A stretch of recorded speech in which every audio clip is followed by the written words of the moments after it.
Maggie and Perloff on the Infinity Sports Network.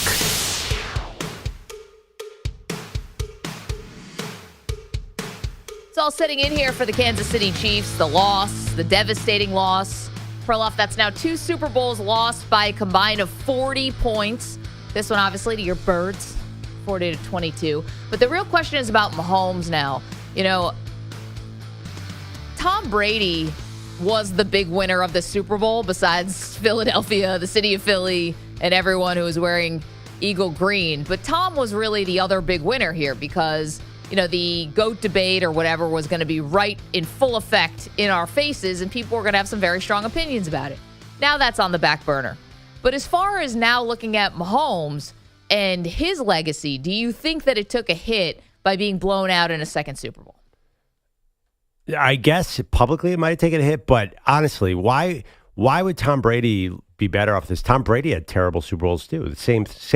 Yeah, but Tom Brady never had Super Bowls like this. Tom Brady obviously went 7-3 in Super Bowls. In the 3 losses, he lost by 3 points to the Giants in 2007, 4 points to the Giants in 2011, and 8 points to your Eagles in 2017. Those are 1-score games. Mahomes just lost this game, and he wasn't the only one. The Chiefs lost this game by 18 points, and then the Bucs beat them by 22. But I tell you, this is college football, and there's a margin of victory that's going on. Who cares? An L is an L. Well, I don't know about that because we can keep continuing on, which is Mahomes's, you know, stats in Super Bowls. If you want to talk about, we're talking about the very upper echelon here if we're comparing him to Brady.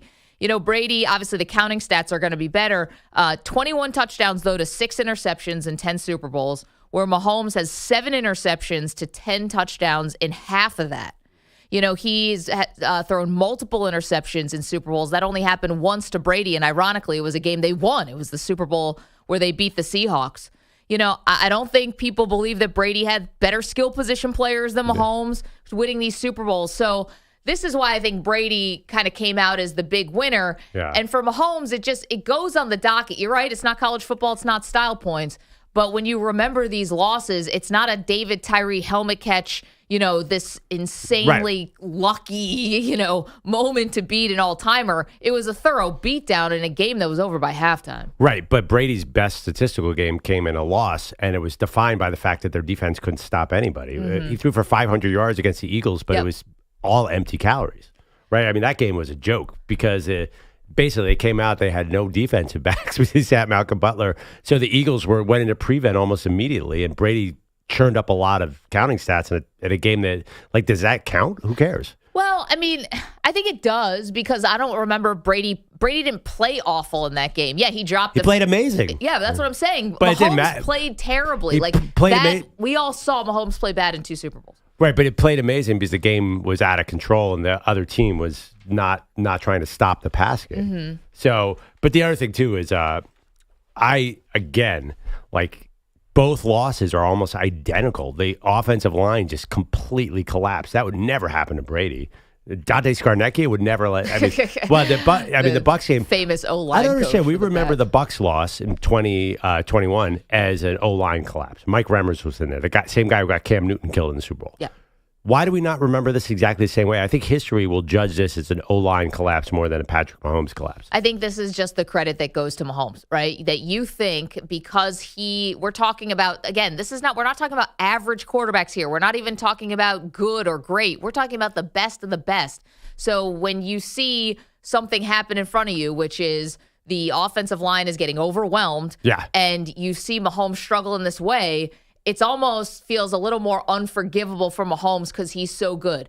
And he's so much more athletic than Tom Brady was, like in terms of how do you get away? How do you escape? How do you make sure you're still making the right throw?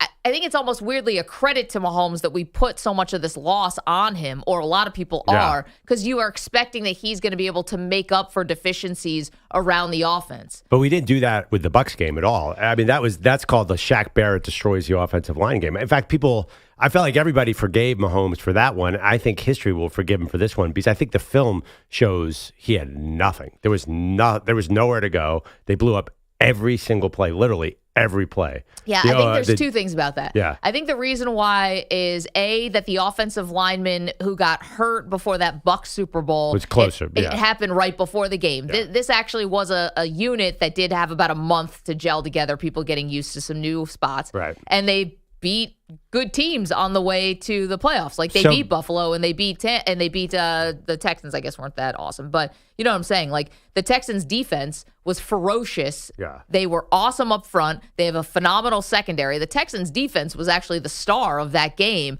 and somehow the offensive line was able to give Mahomes enough time in that game. Right, so we saw him. Not really, but yeah. Well, we saw him kind of overcome some deficiencies with the offensive line and still won. So I think that's number one. And number two, I think Mahomes was younger in that 2020. You know, he's still young. He's only 29, but he was still so much on the ascent in that Tampa Super Bowl. It's like, well, it can't possibly be his fault. Now he's like the established best guy in the league. You're expecting that he's going to find a way. Right. I mean, his stats have obviously descended since that. He's a totally different quarterback. He's redefined himself, right, as more of a game manager. Is that fair to say?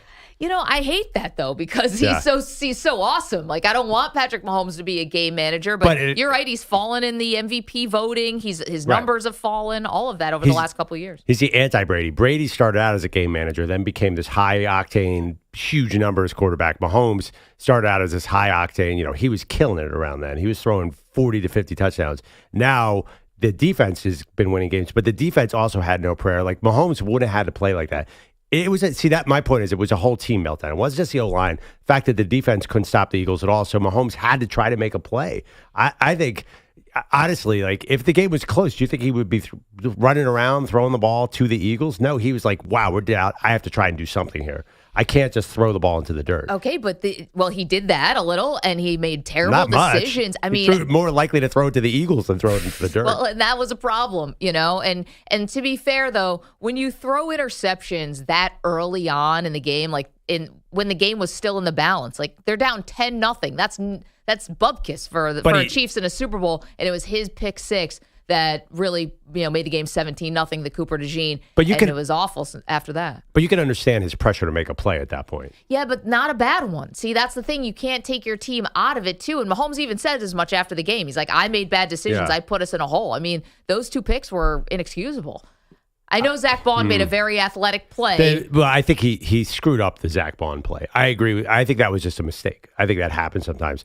The Cooper DeJean play, it was 3rd and 16, and this is Patrick Mahomes. Like, they're losing the game badly. It was 10-0, but it felt like 60-0. Like, you could tell. And he made it worse. The Eagles, well, right, but it was about to be like, they needed some points because the Eagles were clearly going to score a lot in this game. There was. Did you for 1 second think that the Chiefs were going to be able to stop the Eagles? Because they had everybody up on Barkley and the wide receivers were running wide open down the field. I just felt like Mahomes looked at that game and said, man, I better try and do something. And he was wrong. He probably but if he had just dirted the ball, then they lose what? Instead of whatever the final score was, he didn't have 40 to 22. They lose 29-0. I mean, honestly, I think like he was desperate to make a play because they 10-0 maybe, but they were really down. I mean, they looked like they were in massive trouble from the get-go. Cannot compound things and make them worse when you are the quarterback and it's your job to avoid mistakes. Well, yeah, but if you keep avoiding mistakes, what difference does it make? It's still a 0 on the scoreboard for you. Like, don't you have to try and make a play? Not at that point, I didn't think. If we're talking about the Cooper DeJean, I did not think so at that point. And I think it's probably because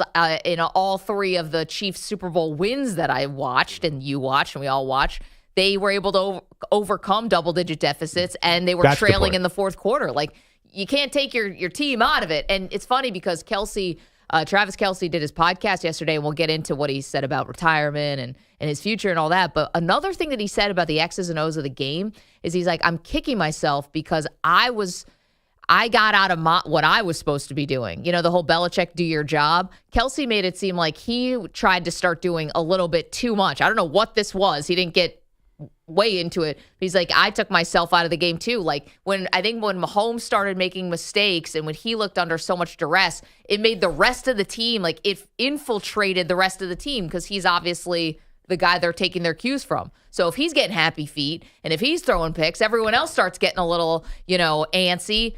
And then you say, well, where's Andy Reid? And I don't know where Andy Reid was either. So Andy Reid, I saw a bunch of tape breakdown. He had amazing plays called. Amazing. He put people in motion and everything was setting up. Patrick Mahomes would drop back, and there's no way. He had no time to hit the wide open. There were wide open receivers everywhere, but Mahomes had 4 guys on top of him. So all the plays got blown up by the lack of offensive line. Like they almost didn't win a single exchange the entire game. Like Joe Tooney, I don't think won a block the entire. There's none of that stuff. Like Travis Kelce needs time to get open, right? He's not exactly a burner at this stage. Well, that's true. So he was made irrelevant by the pass rush. I think this is going to go down in history just like the Bucs game as a total O-line implosion. 855-212-4227. Hey, let's head to the phones early and often. Did the Super Bowl loss, the second blowout for the Chiefs, did it tarnish any of the legacy from Mahomes? D is in Portland. Good morning, D. Good morning, Maggie, Perloff. I just want to talk about the Chiefs side of it. I've been hearing a lot of excuse making for them about why they didn't play or how the Eagles got lucky. But do people not remember that they played 2 playoff games? Eagles played 3. So, like, those 3 games, the Eagles could have got injured. Anything could have happened. So it's like, I kind of feel like we're not giving enough credit to my Eagles. I don't know. Bottom line is, we just belted their butt, and Yeah.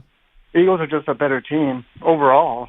I think so too, D. And, thank you for the phone call. Good to hear from you and still celebrating your birds, you and Perloff, birds of a feather. I think people are giving full credit to the Eagles. I'm going to disagree with you there. I do think they're getting full credit because it was such a thorough beatdown. I do think there's a little excuse making going on for Mahomes. Okay. And maybe I'm being, kind of a little too harsh here, but I do think there's a little excuse making going on for Mahomes. I thought he was not good. He was under duress also, and he also had a bad game. But this goes a little back to what we said yesterday. The spread was 1.5, and the Chiefs were favored in the game. But I think if they play that game 10 times, I think the Eagles win it 8 times. Like the Eagles look their roster just seems so much better. I don't think this was, the Chiefs had a bad day. I do think it was a thorough beatdown, right? I kind of agree with because the O-line, the Eagles O-line is so good. Yep. And they got healthy. They got Landon Dickerson back. They were healthy. I pretty much agree with you. But that being said, I think if they play next year, that's a totally different animal. Well, let's see what the roster for the Chiefs looks like. They have a lot of, changes that they've got to make. It reminds me, remember when the Seahawks beat up the Broncos 43-8? Yeah. I think everybody would have said, oh my God, the Seahawks are clearly repeating as champion. And then the Patriots were, I don't remember how good they were the next year, but it just felt like the Seahawks were the juggernaut. And then something happened, and the Patriots won that game. I honestly think happened. I think the Chiefs could play the Eagles next year and have a totally different result. I really do. I think people are burying the Chiefs way too much. You never know. Maybe all the Kelce getting old will affect them, but I don't think so. I think that they can. We'll watch their offseason. They find a couple tackles, and all of a sudden, boom, they're back. It's funny what Dee brought up about how the Eagles had the tougher road because they had to play an extra game. I don't know about that. The only thing about that, I get what he's saying, and I don't think it's a bad point. It's a great point. The only thing is the Eagles, I'm not saying they got bailed out, but the fact that the Commanders beat Detroit, you never had to see 1 versus 2. Right? They didn't play the top seed in the NFC. And the top seed in the NFC was so banged up. I mean, the Lions were destroyed on defense. Oh, they were limping. The defense was limping. I think they had 8 guys out or something. So the Eagles probably could have won that game too, just because of the Lions' injuries on defense. So I don't think there's anything that was easier about the Chiefs' road. I mean, they had to go. Buffalo was a much better team than anybody Philly played. Washington, the Rams in the snow, and Green Bay was limping into the finish line. That was not a full Green Bay team. So I don't agree with that. By the way, I heard the perfect movie analogy for the Super Bowl. I actually want to save it. It's so good. If it's Rocky, I don't want to hear. Damn. Rocky 3. I mean, again, we're doing Philly with Rocky. I mean, it's a little on the nose. Do you not? I mean, no, it's not exactly what you think. You obviously. So you're saying the Eagles are clubberline? Oh, everyone has that? Yeah. No, I mean that seems. I didn't see that anywhere. I actually looked it up last night. You're saying everybody's been saying they're clubberline? No, I'm not saying that. I'm guessing that. Yeah, the Eagles are clubberlang, and the Chiefs have been off partying too much. Yeah. They've been doing pro wrestling. I get it. Yeah. It's a perfect analogy because the Eagles had no smiles coming into like pregame. They looked like Clubber Lang, and the Chiefs were like, "Oh, let's go wrestle Hulk Hogan in a charity event right before and doing all that stuff." I thought it was the perfect analogy.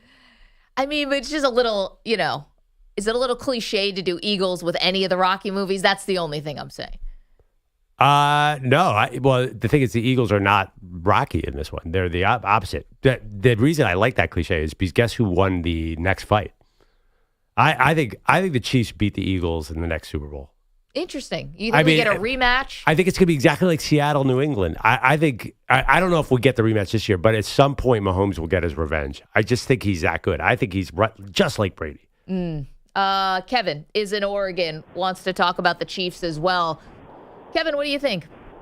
Well, I don't think this tarnished. I think the Chiefs squeaked by all year. There were several games that they should have lost, and the Eagles were the best team they played all year, and it exposed all the weaknesses the Chiefs had. Yeah. And so I think even compared to last year, this Chiefs team wasn't as good, and it seems like since they beat the Eagles 3 years ago, their team has been getting weaker and weaker as far as offense and defense. So they need to build up their offensive line, and they need to get better on defense.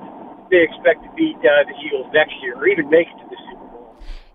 Kevin, I like that point. Number one, for making it that these one-score games that we were lauding the Chiefs for always finding a way to win these one-score games, you can look at that as the complete opposite, which is, geez, you're really squeaking by on these one-score games. That's kind of the point you've always made, Pearl. Like, oh, yeah, this is not a sign of strength. It's a sign of weakness.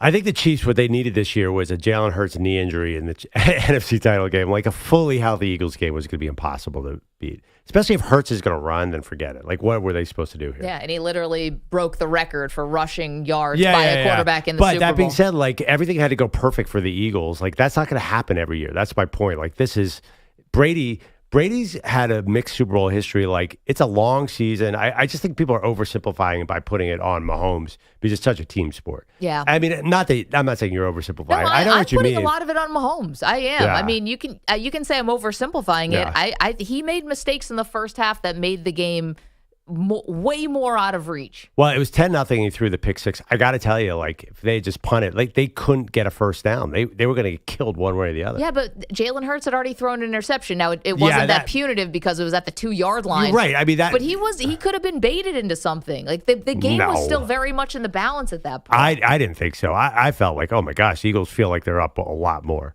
It didn't. Honestly, what did the Chiefs have? 23 yards in the first half?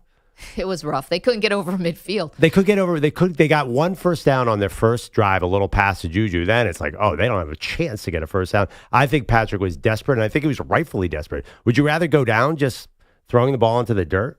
They were going down one way or the other. 855-212-4227. See you guys on the phones. We're asking about Mahomes' legacy if it takes a hit because he got blown out in a second Super Bowl. And are we doing too much blame on the Chiefs? Not enough blame? Like, where are we settling here now about 4 days after the Super Bowl has been wrapped up? Still haven't gotten to the parade yet. I feel like we are crawling towards this parade. I feel like everyone's deep into the offseason now. Now it's let's like get this free thing agencies going. are right. Yeah, you're right. The Eagles have some issues too. Like, parade all you want. We got to re-sign some guys. It's already on top of us. We have so much to get to in terms of forecasting some of those off-season moves. We've got hoops from last night as well. Luka Doncic didn't look the same. Didn't look the same as the debut. Looked a little different. On the road, high altitude in Utah. Pulling at the shorts, a lot of hanging out in the corner. Yeah, we'll get to that. A lot to do. It's M&P. Let us know what you think. 855-212-4227. What do you think about the Chiefs after this Super Bowl loss? You're in a 5-minute break.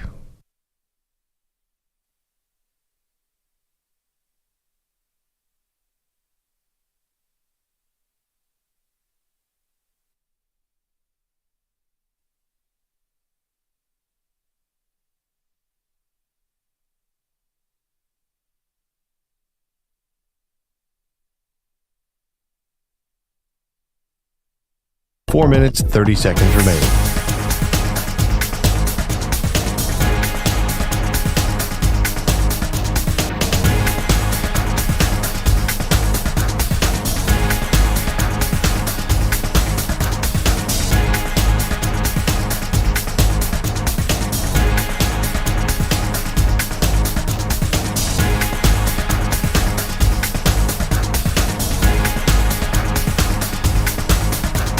4 minutes remaining.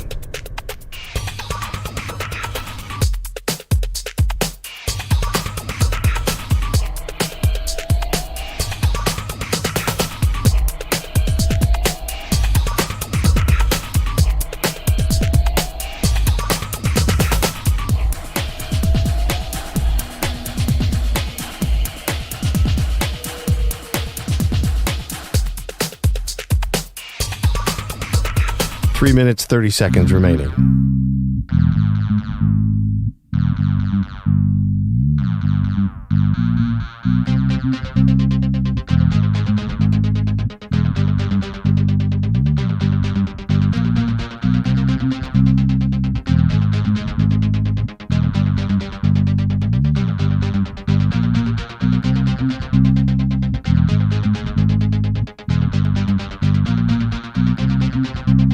Three minutes remaining.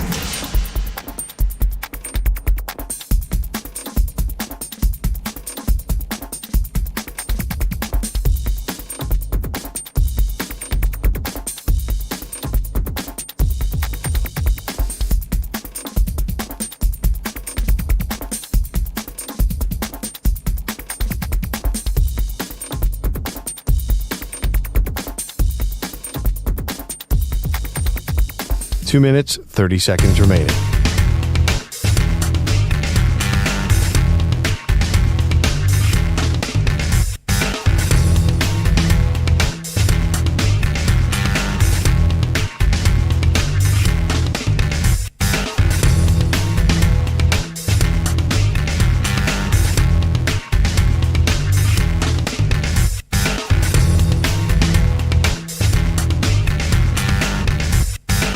Two minutes remaining.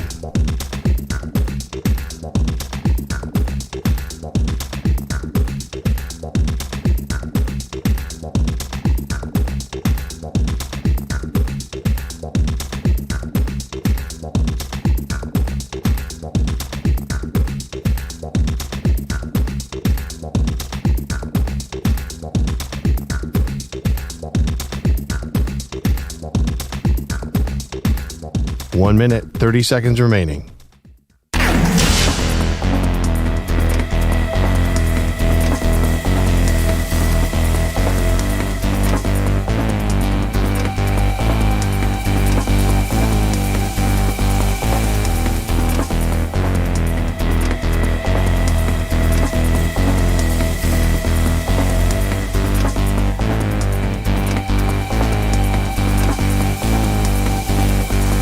One minute remaining.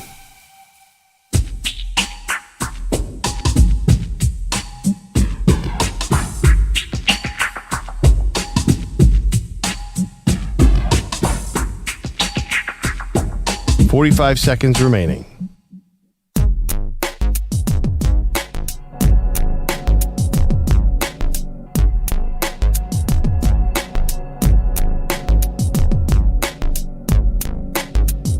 Thirty seconds remaining.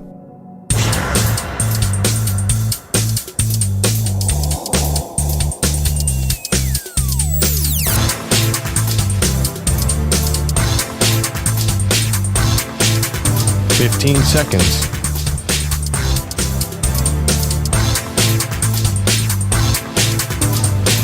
Break ends in 5 seconds.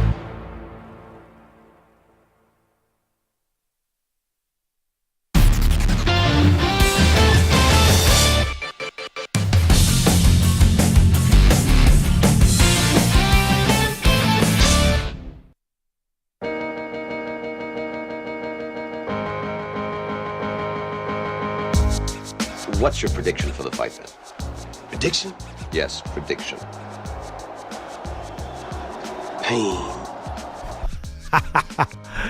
By the way, welcome back to Maggie and Perloff. Thank you to Dr. Rock Positano for, he not only told me, I went to see him yesterday, Maggie. It's a good friend of the show, renowned sports doctor, said it was Rocky 3. The Chiefs had been like Sylvester Stallone's character and doing too many public appearances. Yeah. You know, they were too polite. They're wearing sport jackets. A little rich on their wildest dreams. Got a little lazy. Is that Wrestling what you're saying? Hulk Hogan. Okay. And the Eagles looked like Clubber Lang. They were just all business yesterday. So, and I keep saying the Chiefs are going to get him next time in the Super Bowl. The Chiefs' schedule is brutal next year. I just wondering, they're at Buffalo, which is a loss every time. Like, aren't they? They're 1-4, I think, against the Bills lately in the regular season. They have everybody on the schedule: the Ravens, the Lions, the Eagles. So maybe they take a slight step back. But I got to tell you, I don't. You can say Patrick Mahomes is bad in that game all you want. I would not want to face that guy again next year because, like Tom Brady, they just sort of redefine themselves. Well, maybe, that's the greatest part about him. Yeah, maybe like Rocky and whatever, it refocuses. Maybe it does, and they're going to have some major decisions to make on the roster. Also, the Eagles might get a little famous and start getting fat cats, too. They're doing a lot of late-night shows. They are, and to the victor goes the spoils, but this is what I said. This is why I'm reserving judgment on Sirianni. How are they going to handle the success? They didn't handle the failure that well. They imploded the next season after getting off to a hot start. When you say they didn't handle the success, they did start out 10-1. I know, and how did they end it? Yeah, but that was also a lot of personnel issues. I mean, they were picking interpersonal. You say that, but they were if you didn't have to pick up 36-year-old safeties and cornerbacks out of everywhere, then none of that matters. I'm not a big interpersonal guy. I think like if you have a 33-year-old cornerback, you're about to lose a bunch of games. That's how football works. Maybe 855-212-4227. And where is Rocky 3 on your all-time faves? Number 1 for EJ. My favorite one. Well, you do love wrestling. So it's not even for wrestling. I love Mr. T. I don't love Hulk Hogan at all. It's more for Mr. T. He's amazing. You didn't root for Mr. T in that movie. But he's the best Rocky villain. Can I tell you, he's one of the nicest people I've ever met. Not to flex and drop names and stuff, but he came to SI many years ago. Nicest. That's cool. It was awesome because some guys you come in and they're like, "Oh, what's it going to be like? Are they a little jaded, a little this, a little that?" Mr. T was awesome, telling stories about being Muhammad Ali's bodyguard and all that stuff. He was on point. Rocky 1 is so far and away the best Rocky movie, but please go ahead. Yeah, it's a little slow, though. It won the Oscar. Yeah. Wayne's in Dallas. Wayne, did Mahomes' legacy take a hit with another blowout in the Super Bowl? Hey, thanks for taking my call. This is the way I look at it.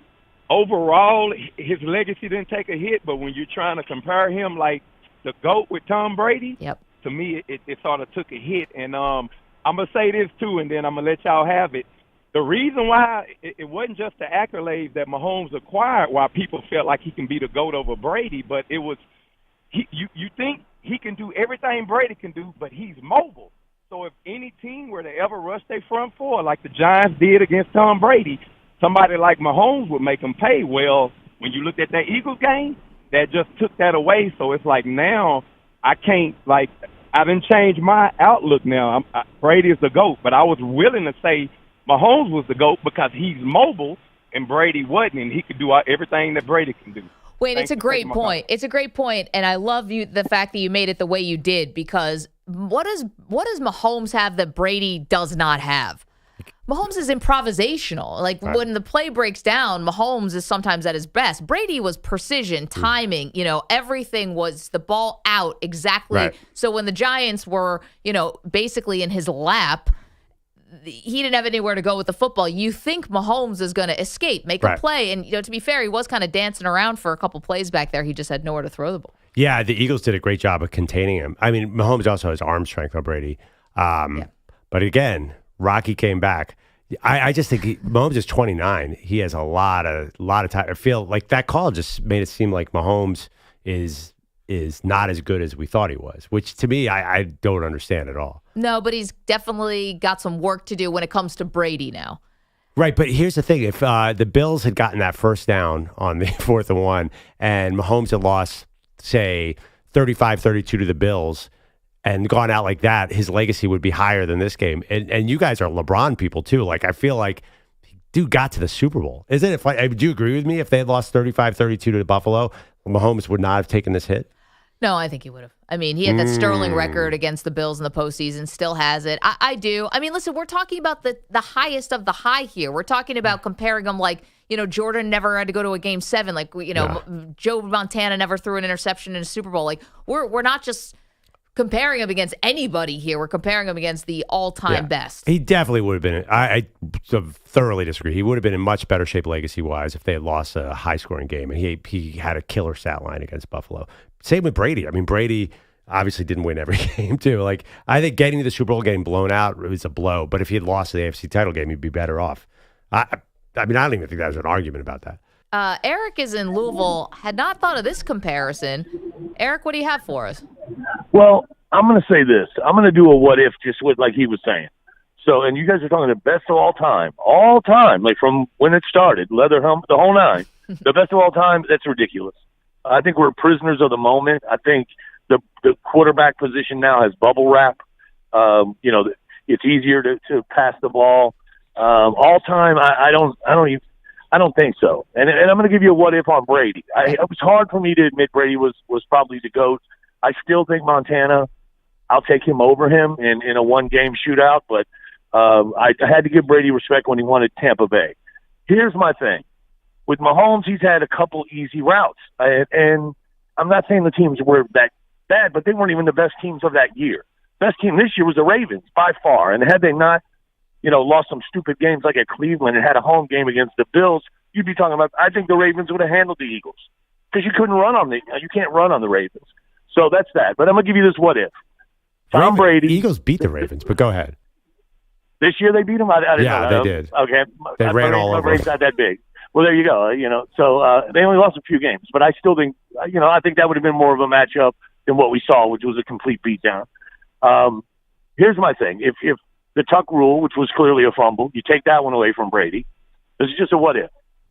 Okay, you take the Tuck rule away. You take away the Seattle one, where all you got to do is run the beast mode one more time into the end zone. Mm-hmm. You had 4, they take that one away, and then take down the Atlanta one, where all they had to do was kneel and punt the ball. They would have won. Now Brady's what, 4 out of 10? Is he the greatest of all time? And we're talking about one play, or not with Atlanta. But my point is, if you go what if, he's been lucky, but lucky also. Okay, so this is great. Basically a call kind of poking holes in the resumes of both guys. I don't put Mahomes up there yet, and I think Mahomes' confidence is going to be shaken, and I think people are going to start exacting revenge. I think next year, like he was saying, that they've got a really rough schedule, and I think you're going to see there's no way they can maintain this. There's just, people are going to leave. Kelce's getting older. And you figured him out. Listen, Eric, you're right. They've been on this all-time run. I mean, 5 of the last 6 Super Bowls they've competed. Correct. Just think of how many more games they've played than everyone else. Run. So it'd be fair. It'd be like it wouldn't be that shocking. And thank you for the call. If they did take a step back, we were asking yesterday, are they about to go on a Patriots-like drought when it comes to the Super Bowl, which was 9 years in between championships? See, the reason I don't think that'll happen is they lost Tyreek Hill, the best single receiver in the entire NFL, and won 2 Super Bowls. So Hill's way better than Kelce. And if they could do that, then what's the deal? Like, why can't they redefine themselves in any other way? See, the other thing, too, about saying, well, Brady wouldn't have won if, Malcolm Butler, if they just ran beast mode, and he wouldn't have won if just the Atlanta Falcons had started to run the ball instead of pass the ball. Well, he also would have won if David Tyree, who no one had ever heard of before, doesn't make that incredible catch. Like, you can go both ways with this. There were some games that he probably won, too, that he could have won, that he lost. So, yeah, I like the way that guy's think. I like revising history. I don't agree, by the way. What do you mean the Chiefs had an easy run? Like the Eagles team from 2 years ago and the Niners team they beat in the Super Bowl were fantastic. Well, they all got hurt, though. The Niners were hurt in the first quarter. Brock Purdy's elbow got ripped off the bone. And no. I'm saying the team the Chiefs beat. The Chiefs beat. He said the Chiefs had lucky runs. I mean, they played the number 2 seed this year in the Bills. Yeah, I don't think they had lucky runs. I'm disagreeing with it. He's saying basically he said the last couple Super Bowl runs were filled with lucky games. They got a really good Eagles team 2 years ago and a fantastic Niners team last year. I know Dre Greenlaw got hurt. They've had to beat really good teams, and Buffalo and Baltimore. They went into Baltimore and beat them. Yeah. There's been nothing easy about this run. I also disagree. Do we know that Baltimore would have given them a harder game? Who knows? That seems pretty hypothetical. Impossible, because we haven't seen this iteration of Baltimore do it. Keep them coming, guys. Mahomes' legacy, does it take a hit with a second blowout in a Super Bowl? Andrew Bogusch is here fresh off of a late night Fordham-Dayton last night, Bogusch, on the call. More importantly, me and Manny hanging out outside of work. How about that, you guys hanging out? The relationship blossoms. Did you go blossoms. for a drink after the game? No. Wait, who won the game? I fell asleep. Yeah, thanks for watching. Fordham didn't win. Did not win. So Dayton won. Dayton won, not surprisingly. Dayton's good. So we could have used the post-game drink, but that 9:20, 9:30 end Creeps up on you. Yeah, it does. Yeah. Manny, what were you doing at the game? Bogusch was working. I was just vibing, eating some chicken tenders, dancing to some Latin music. It was a fun night. But I thought you were all about this Trae Young-Knicks rivalry last night. You didn't watch the game. Was that a decision that you made? I caught the fourth quarter and overtime on the radio. So, I mean, I was plugged in and I was, looking at it on my phone. But rivalry.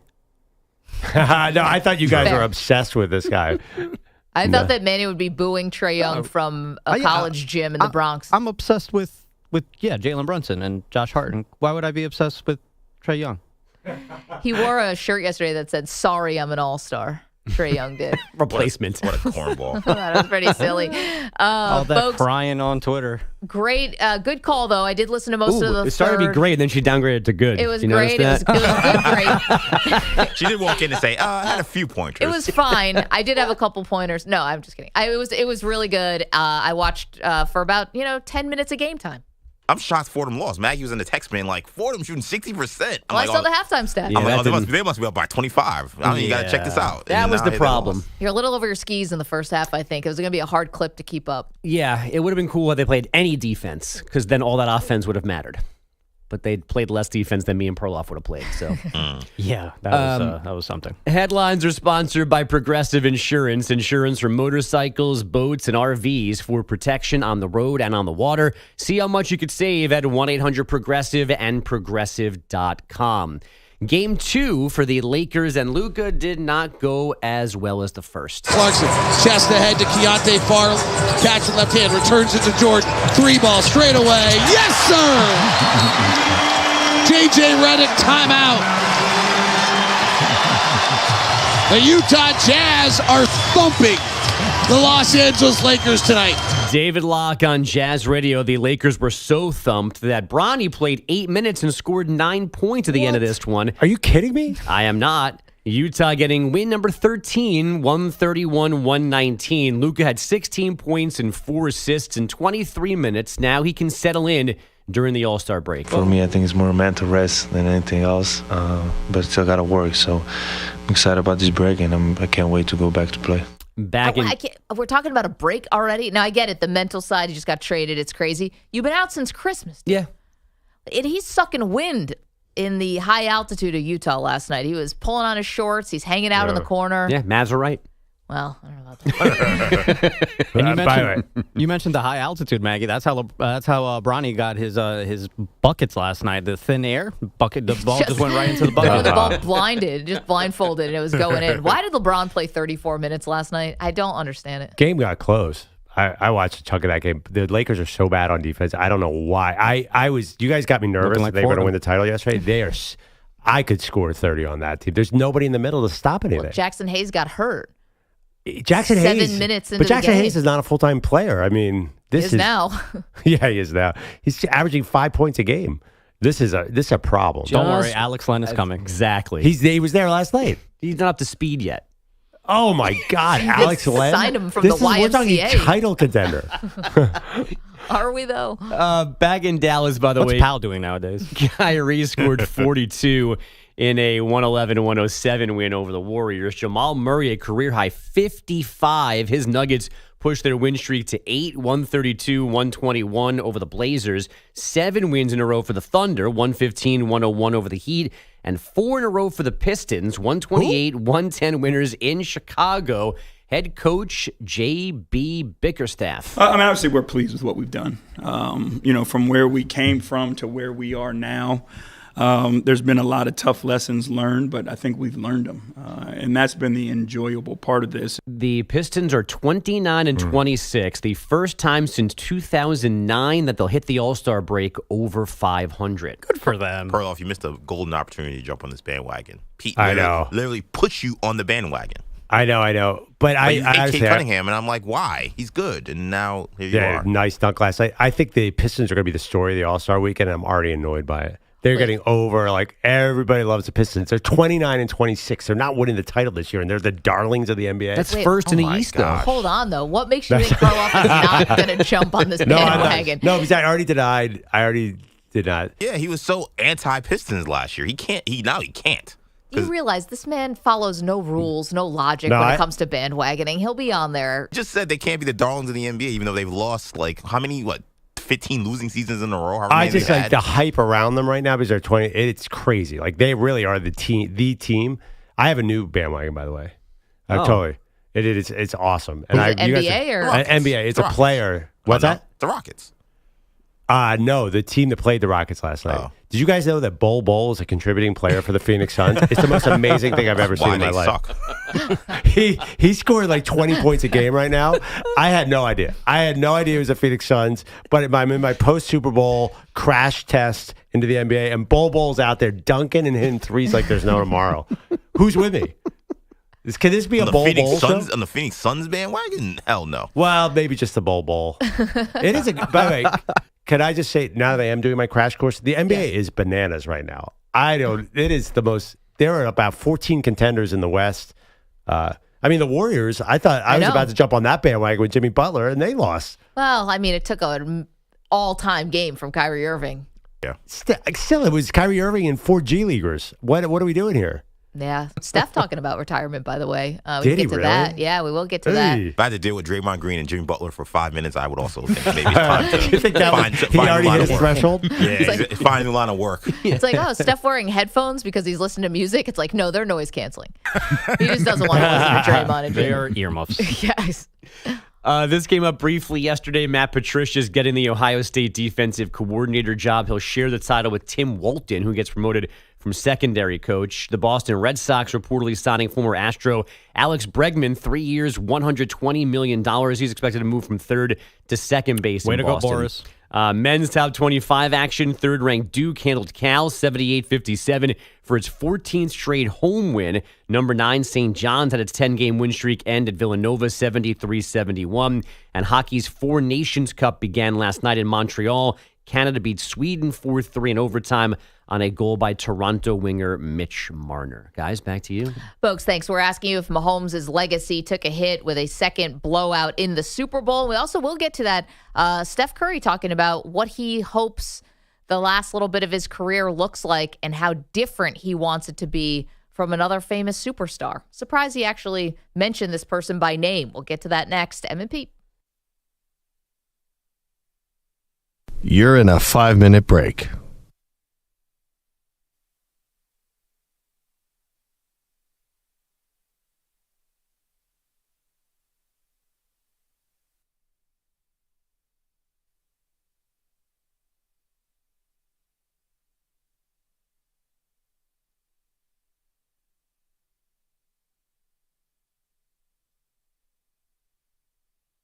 Four minutes, 30 seconds remaining.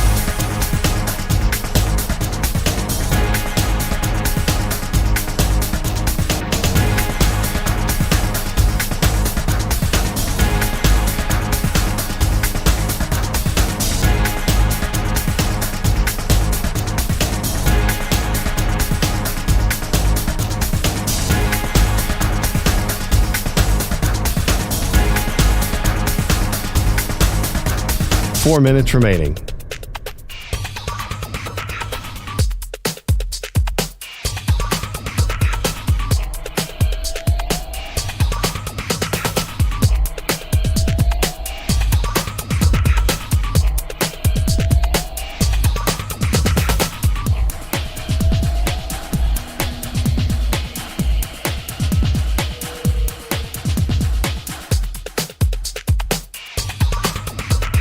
Three minutes, 30 seconds remaining.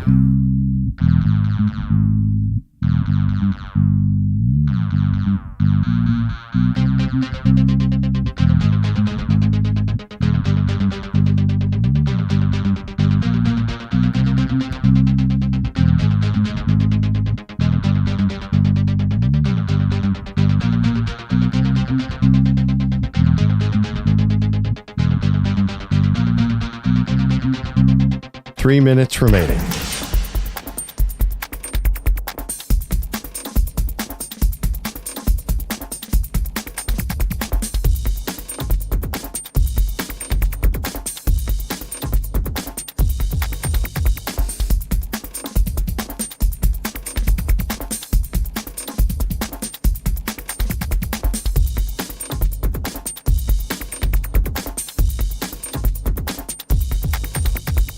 2 minutes, 30 seconds remaining.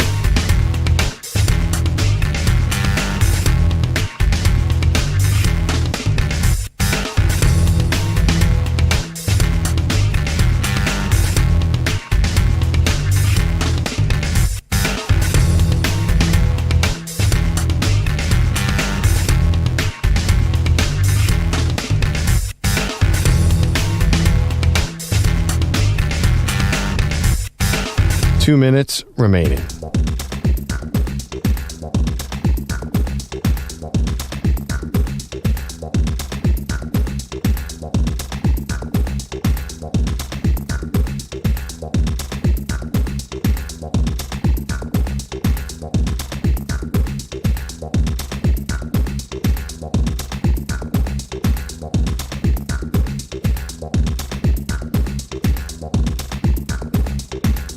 One minute, 30 seconds remaining.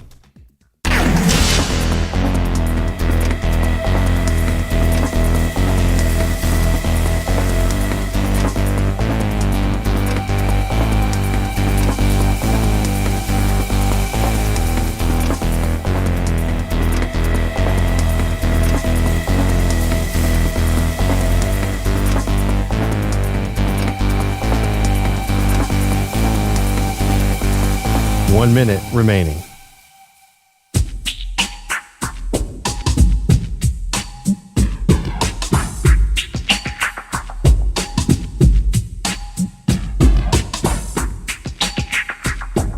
$45 seconds remaining.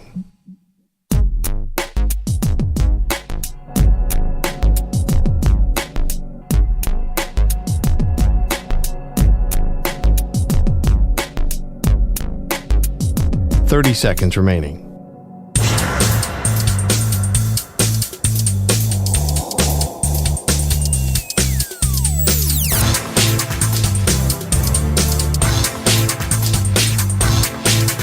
$15 seconds.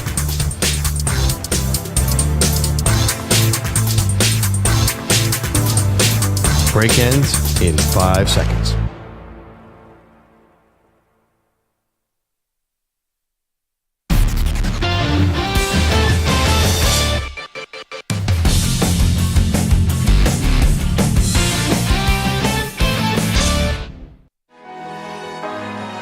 I can't be beat, and I won't be beat.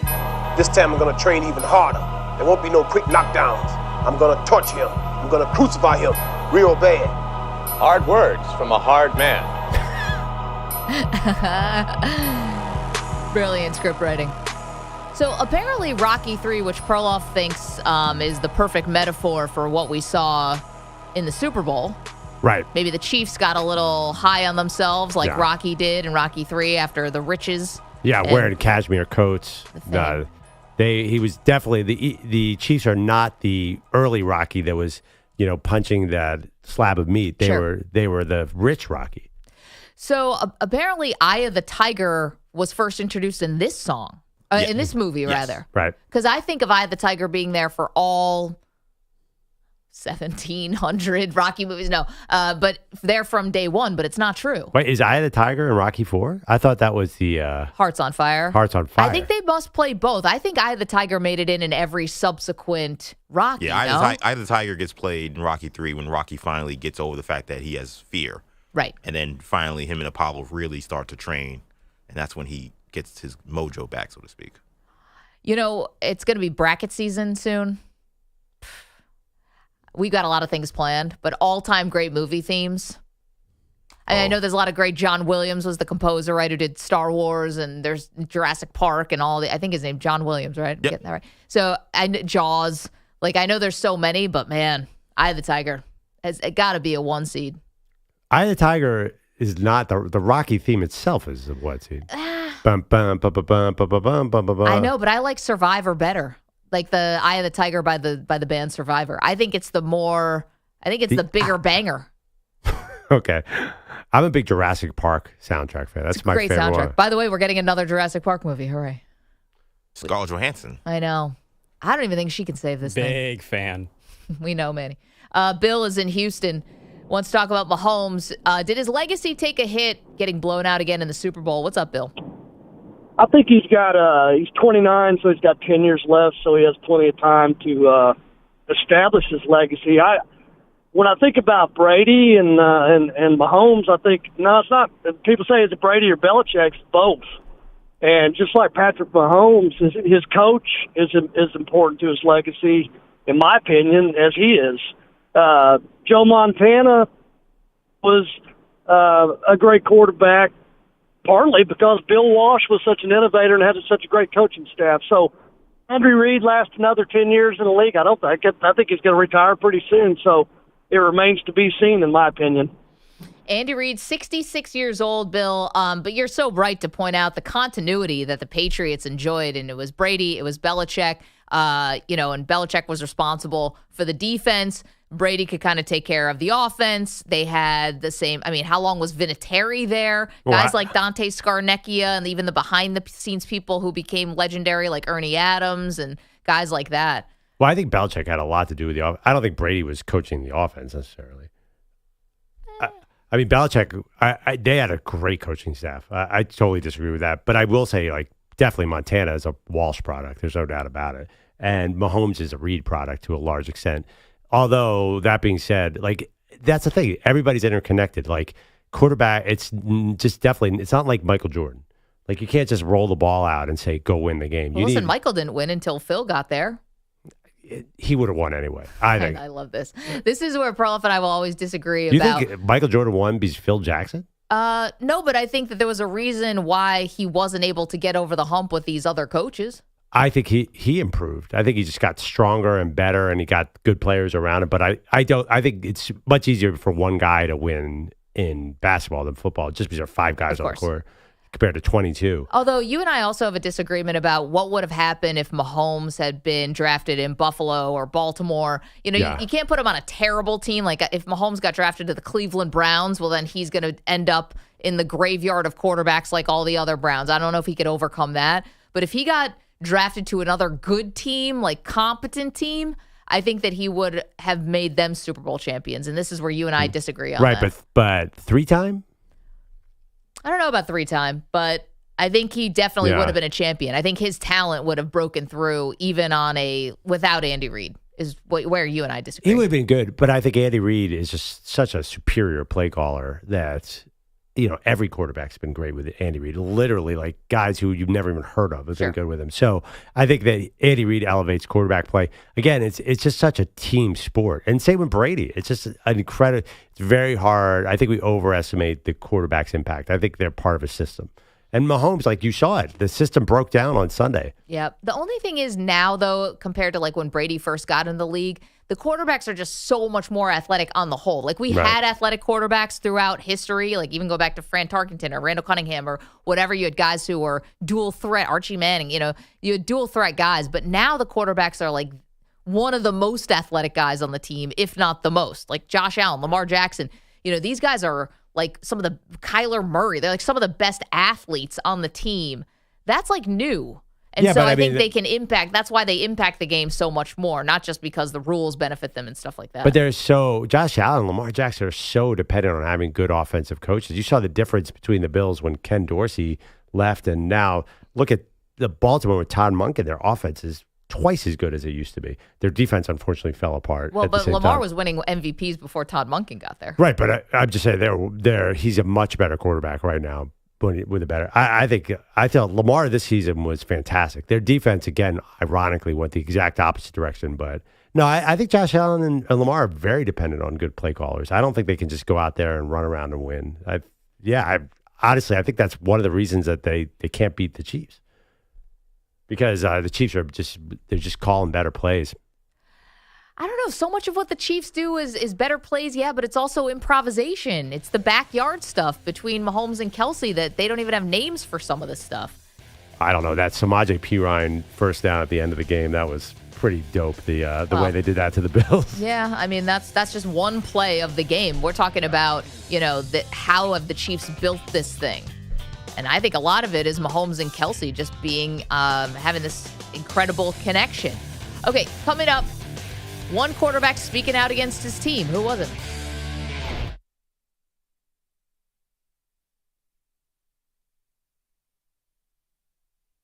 You're in a 5-minute break.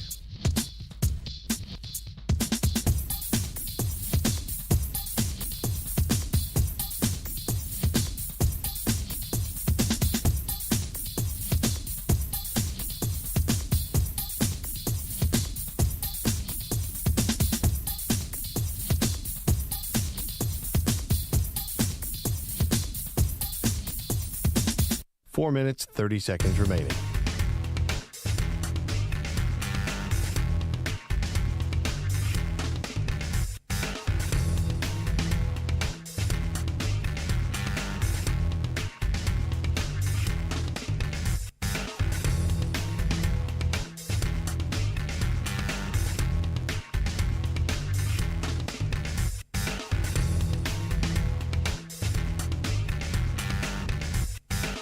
Four minutes remaining.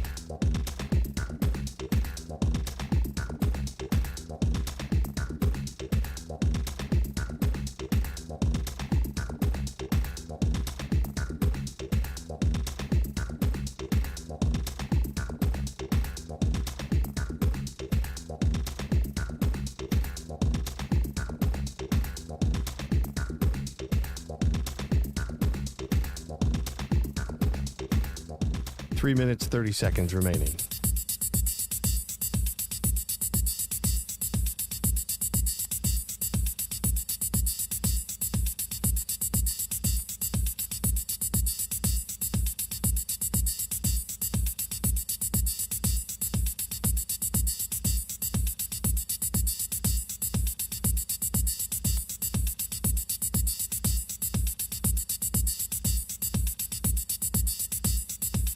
Three minutes remaining.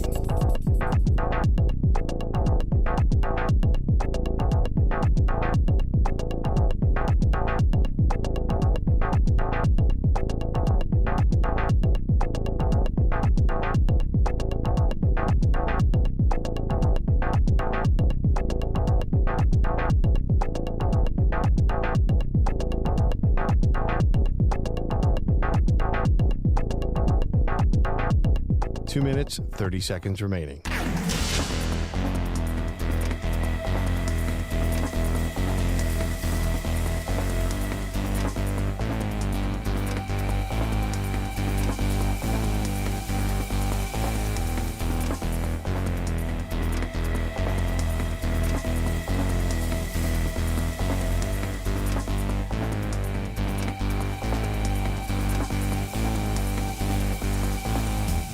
Two minutes remaining.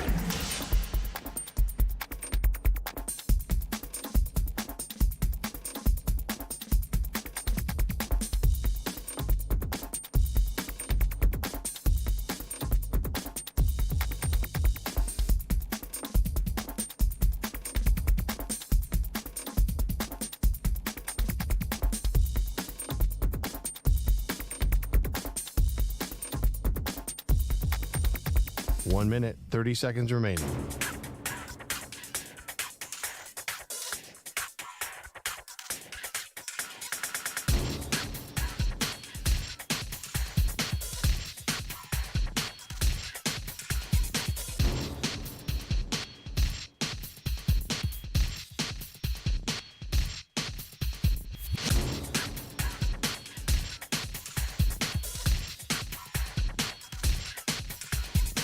One minute remaining.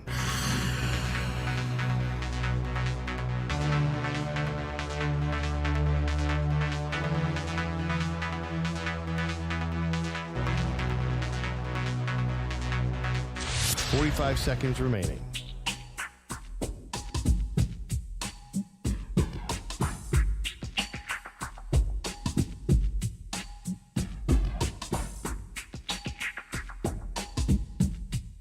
Thirty seconds remaining.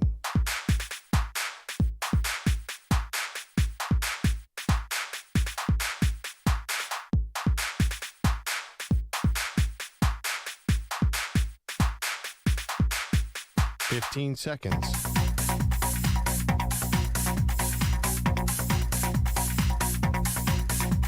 Break ends in 5 seconds.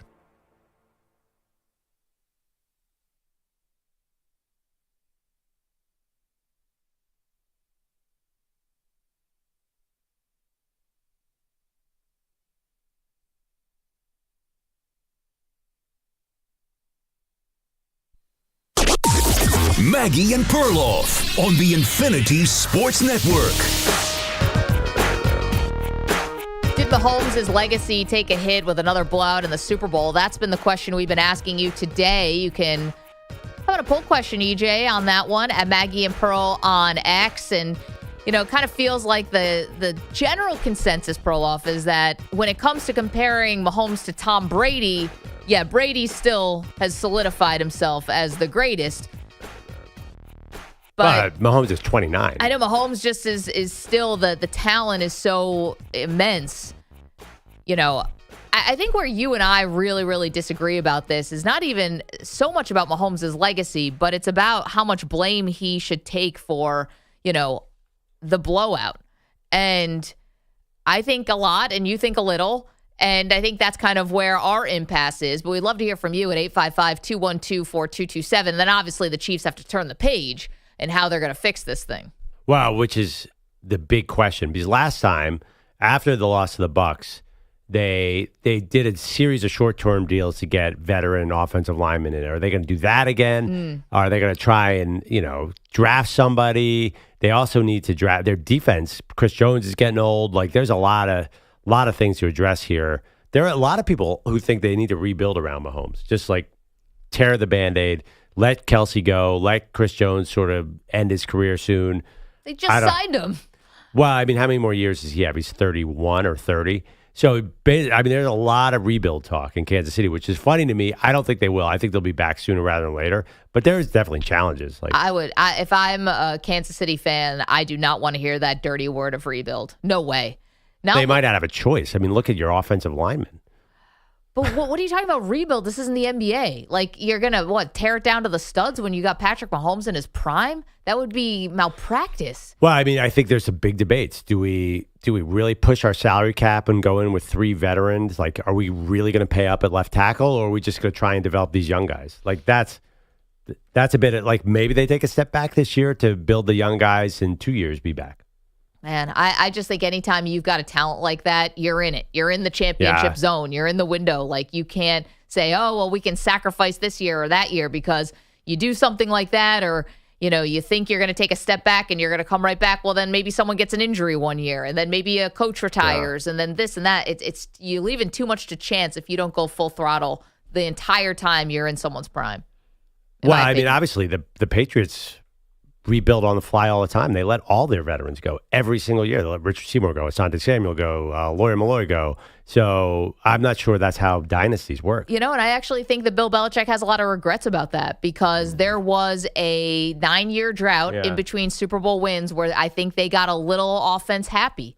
And it was a defensive team early on in the dynasty. And then, you know, getting Randy Moss and setting all these records and relying a little bit too much on the offense, I think, is a major Belichick regret in those 9 years. You mean, yeah, but the tough personnel decisions is not a regret. The only regret is it makes it really hard to walk around with all those rings weighing down your hands. They brutal on personnel. They looked like they were rebuilding all the time. They let O-linemen go too. Like, it wasn't just the defense. They were churning guys through. They were so vicious. They had no loyalty whatsoever. You can call us up at 855-212-4227 about the Kansas City Chiefs. One thing we do want to get to, though, it has to do with one of the Chiefs' biggest rivals, and that would be the Cincinnati Bengals. So Joe Burrow was on Radio Row last week, Perloff, doing a lot of press, and he's continued to do that press, including an appearance on Pardon My Take, the Barstool podcast. Joe Burrow, ask yourself this when you hear this response from Burrow. Does he sound like a player, or does he sound like the general manager of the Cincinnati Bengals? Here's Burrow on how all the different ways a deal can be restructured to save the team money so that they can sign Jamar Chase and possibly T. Higgins. So you could do a couple different things. You could convert some of the money to a signing bonus, which will lower the cap hit. Mm-hmm.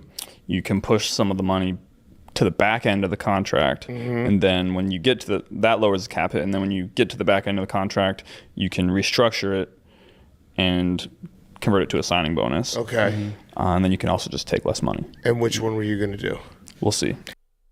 I mean, talking about the serious cap implications here, here's more from Joe Burrow praising the Eagles as a team that pays top players and avoids these salary cap issues. Definitely some teams seem to make it feel that way. Yeah. I mean, the Saints have just pretended it doesn't exist for a while now. And the Eagles are paying everybody. Yeah. Mm-hmm. Yeah. So that seems like the way, whatever they're doing. I mean, listen, Joe Burrow, Perloff, is really putting it out there, and I think he's trying to put a little bit of pressure on the organization to make sure that they get Jamar Chase done. I don't know why they wouldn't sign Chase. I'm Joe. And possibly even try to keep T. Higgins. I think that Joe is trying to assert a little bit of his, power, use the power to try to make sure that the Bengals don't cheap out here. Yeah, I mean, obviously you have to resign Chase. I don't see T. Higgins happening. He makes a great argument. You're right. He'd be a great capologist. Yeah, I know. Look at him. And also I'm not 100% sure this team needs a T. Higgins. If you look at that team, like, what is their problem? It's not lack of offensive firepower. Defense. It's defense. And then they're going to have to also pay Trey Hendrickson probably this offseason. If they were going to save money with Joe Burrow, unfortunately, that money better go to the defense, not to T. Higgins. If you're the GM of the Bengals, I love T. Higgins. He's awesome. And Burrow, Higgins, Chase is amazing. I just don't see this happening, even with his great logic. And also, the Bengals are so cheap, they're never going to do any of this. Well, okay, so I think this is a situation worth keeping an eye on. And that's what I'm going to say, worth keeping an eye on. I don't think that it's devolved. I don't think that Joe Burrow is, ticked off at the organization necessarily. But they kind of farted around with his contract. Let's not forget that. He eventually got it right before the season started. So there you go. No harm, no foul. But, he wouldn't be the first Cincinnati quarterback to have an issue with the team and their spending. I mean, Carson Palmer famously had an issue with this, and he was a number 1 overall pick. I just think it's something to keep an eye on. If Joe Burrow doesn't feel like the team is supporting him in a way that is befitting of his talent, I don't think he's going to be quiet about it, is what I'm saying. Yeah, I think you're right. But, I mean, he won't want to leave. If they re-sign Chase, that's a big deal because no quarterback's leaving Jamar Chase. And if they keep Zach Taylor, who's perfect for Joe Burrow, all offense, no defense, I think it's a nice spot. I think what you're saying is... Fired Lou Anarumo this offseason. Well, that was a no-brainer. They had to, right? Did they? Oh, my God. You kept pointing out about how they didn't have a lot of talent on defense. And I was talking about how they had top 100 picks on the defense that weren't getting developed. But no, I mean, that got the team was not responding to him anymore. If a coach is there too long, like that defense, that's the worst defense I've seen in forever. But they have the formula on the Chiefs. Is that not worth anything? I think whatever the team stopped listening to Lou Anarumo. Did they? I mean, what happened? Because that was one of the worst defenses in forever. Was it him? Was it the message? Was it the personnel? We just talked about how they'd be silly to be putting more resources on the offense when the defense clearly needs talent. It's him. They let up 44 points to Pittsburgh. I know. The Steelers, Russell Wilson. I mean, come on, how do you do that? They were just, remember the Baltimore and KC, like, they just, whatever was not working there. Right. I like Lou Anarumo, but they had to make a change. But you're right, they don't have the talent there. They need money to fix that defense, and I don't think they're going to spend it. But I don't know if he's going to go Carson Palmer on them. That's interesting. Carson Palmer was like about, 8 years into his Cincy career and said, I want out. I think that's what you're hinting here, that's a possibility. Keep an eye on it. Keep an eye on it is what I would say. Again, maybe I'm being naive. I just don't see Joe Burrow, an Ohio kid, playing hardball like that. Yeah, but I think there's Joe, again, I think he understands he's got some power here, and I think he wants to use it to force the organization to do things that he wants to do. Because Joe Burrow is like kind of, mild-mannered guy, I guess. But he's kind of laid back, yeah. But he's also a modern athlete. And the bar got set so high for them and for him because they made the Super Bowl in his second season. So you're always going to be chasing that and back to that. It's not like, oh, gosh, we're just lucky to be in the AFC Championship game every year. Like, no, they want to go back to the Super Bowl. And Joe's, I'm assuming, is going to feel like he should, he should be in these conversations of greatest quarterback in the league even more than he is. Oh my God, he almost got MVP votes, and he was 9-8 this year, 43 touchdowns. I know, yet everyone talks about Josh Allen, Lamar Jackson. I mean, there are seasons, and part of this is because Burrow gets hurt, but there are times when we forget to mention him or things like that. Well, I do think also, with the Eagles being the one exception here, it's hard to pay two receivers at the very top of the market because Chase will be the highest paid receiver. Higgins will probably be top 5. The Eagles did it. Yeah, but again, I think Devontae's at like $28 million and Brown, like they're not top. You can't have two receivers who are top 3. I don't think the Eagles are that. The Eagles did it, but generally, like obviously the Chiefs got rid of Tyreek Hill and the Packers got rid of Devontae Adams, and those teams are good. They're going to lose T. Higgins. I've already signed them to other places. Oh, you mentally have T. Higgins somewhere else. Let's go to our pal Jay, who's in Nashville, wants to weigh in our first question here, which is about Mahomes and did his legacy take a hit with yet another blowout? Hey, Jay. What's going on, y'all? Good morning. I think, first of all these years we've been saying, I'm not betting against Mahomes. I'm not betting against Mahomes. And he gets his butt kicked like one game, and now all of a sudden we're like, is he in trouble? Not just really, one game, second Super Bowl. Go ahead. I'm sorry. No, I said not just one game. It's the second Super Bowl where he's gotten blown out. I know, and Brady took some hits too, but I don't think this is a Mahomes question. This is a GM question. What is KC's GM going to do? You know what I mean? And just, behind all these superstar players that we speak of, these GOATs and whatnot, it's really not just all them. They had good general management. I mean, what's the Eagles' superpower? It's really their GM. Yeah. Their GM is really their superpower. Even with Jordan, it took Jordan a long time to win, but their front office finally made the proper moves to put him in the place to be the GOAT. You know what I mean? It's when I look at sports, I look at what is your front office doing? That's what I'm most intrigued in. That's the problem we're having here in Nashville with these Titans. Terrible front office. Yeah, they don't know what they're doing. So, but Jay, would you say that the Chiefs have shown they have a fantastic front office? We'll see. Depending on what happens this offseason. Really, this is like one of my favorite parts of the year because I like to see the moves that's being made. I don't look at sports just to, go rah-rah, go team, go. No, I like to see what type of business moves are being made, in the background.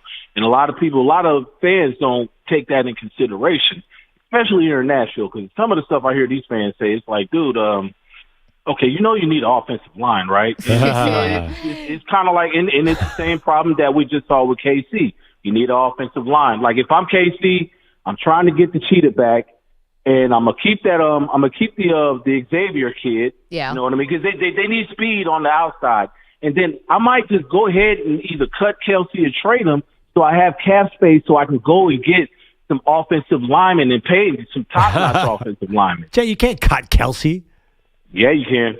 If you're a smart businessman, you can. This is business. This ain't personal. Well, you would probably tell him, and Jay, thanks for the call. We're actually, behind always. the scenes, like Perloff and I are pretty obsessed about what the Tennessee Titans are going to do with that number 1 pick. I think it's pretty straightforward. We'll talk about that in a minute. But no, you cut Kelce, but you got to work it out with him. Like he's going to retire. Yeah, you can't cut. I don't think you cut him. You come to an agreement. Sadly, if Kelce wants to come back, I think he's earned the right. It's one of those situations. But remember, they gave him a raise like last year. It was kind of a lifetime achievement award. Yeah.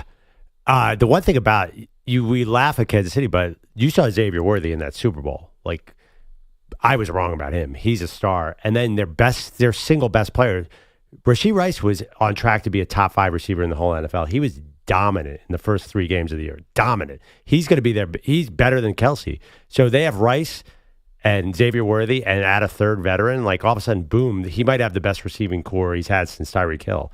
So I don't think I understand what Jay's saying, but this front office drafts very, very well. They're going to be okay. Well, and they're always drafting at the bottom of the first round, but they get aggressive. They trade up. They did that to get Worthy. JT's in Atlanta. JT, what's up? Hey, what's up, guys? Thanks for taking my call. I kind of agree with the previous caller. It's like, prior to this, everybody was just Mahomes is, the greatest thing since sliced bread. No way you can bet against him. And then I think that just goes to speak on how bad they got whooped. And then when I say they, it was that offensive line. Yeah. They got destroyed. And with that being said, I believe that you can't put a lot on Mahomes as far as his failure. Sure, he threw some bad passes as far as picks, but he was under duress from the beginning and to the end. And I don't know anybody, especially a less mobile quarterback, that could have done anything with that. I don't know what Lamar would have done with that. I don't know what Josh would have done with that. He had no time to do anything, and I don't think that speaks to his lack of ability as much as it does to the lack of blocking that he had in front of him. Oh yeah, JT, he was under duress, but see, I think this is where we just give Mahomes so much praise that, can he overcome something like that? We never thought Tom Brady could. You got Michael Strahan, you got OCU Minora sitting in your lap. There's nothing Tom Brady's going to be able to do about that. But Mahomes, on the other hand, he's the athletic guy, right? He's the one who can move the pocket. He's the one who could dance around. So you're expecting that despite the fact that he's feeling pressure, Perloff, that he's going to make a play. Yeah. It's the respect on Mahomes. Yeah, this is what I was saying into both of that. I mean, I think, again, that's an unrealistic expectation. Oh, maybe. Those two Super Bowls that Brady lost, that was the defense, right? Those defensive lines were, constant pressure. Yeah. And of course, Brady, he's not mobile. But I don't think any quarterback, by the time you plant that back foot and someone's in your face, what do you expect anybody that's human to be able to do with that? I mean, he's not superhuman, and I think if we were expecting him to be that, that's our fault. Well, but JT, aren't we talking about greatest here? And yeah, I'm not expecting him to turn into some kind of like Marvel character. This is, one of EJ's movies. It's just I'm expecting like something. I was expecting a little something more from Mahomes and from Reed, quite frankly, because this is also not the first time Andy Reid, is 66 years old, has ever seen pressure up the middle, and one of his quarterbacks struggling. Like, how are you going to try to make something happen? And to be fair, I think every time the Chiefs even tried to get anything going, penalty, drop, Mahomes interception, like there was a lot more that was going on in that game that worked against the Chiefs. It was the pressure that Mahomes was under, but then DeAndre Hopkins had either slipped, a drop, pass was behind him, whatever it was, and the Mahomes turnovers were killers. Well, I think the big part that JT didn't even mention is they were only rushing 4. So that meant there were 7 guys back to cover everybody and 1 to spy Mahomes. That's the hardest part of the whole thing. If they had been blitzing with 8 guys and gotten pressure, then Mahomes would have torn them apart. Yeah. But everybody, they didn't even need to blitz, and they got home almost every single play. It's the worst nightmare. There's just no quarterback, no play caller. Andy Reid, what's Andy Reid going to – there's no plays you could call when there's 7 guys back and the quarterback has 2 seconds to throw. Like, that was the bigger problem for Mahomes, was not the pressure. It said everybody was blanketed. Did you see any open Chiefs receivers except for Worthy a couple times? Nobody. Kelce was too slow to get open. Noah Gray certainly wasn't going to get open. Juju was too slow. They were like, it was a perfect storm of badness for the Chiefs. 855-212-4227. Okay, you can keep the calls coming on Mahomes, the legacy, how much blame he should get for the Super Bowl loss. We also have the Joe Burrow putting some pressure on the organization, get things done. When you're out there explaining how to lower salary cap hits to the guys from Pardon My Take, it's time to sit down with the GM. If you haven't already. Like, it's time to have a heart-to-heart here with the front office.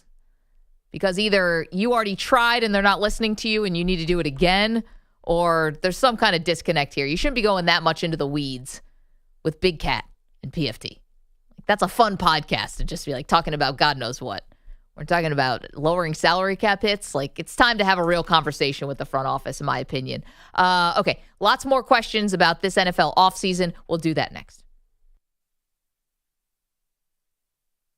You're in a 5-minute break.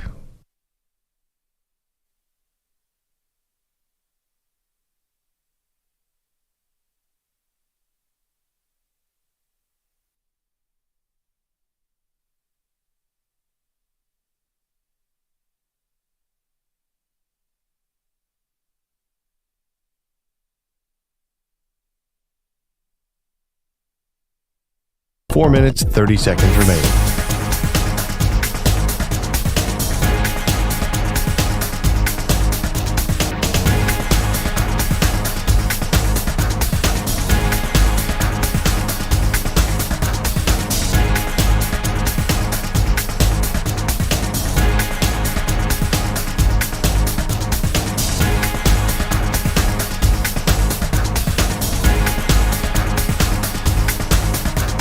Four minutes remaining.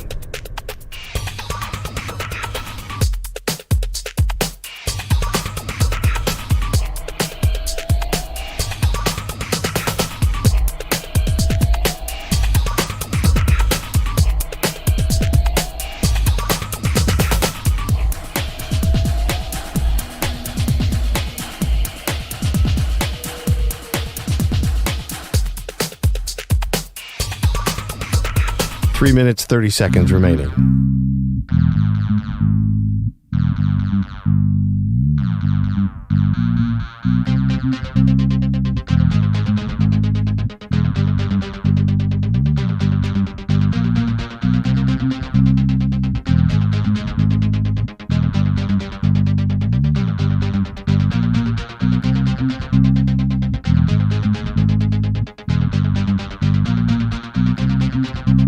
Three minutes remaining.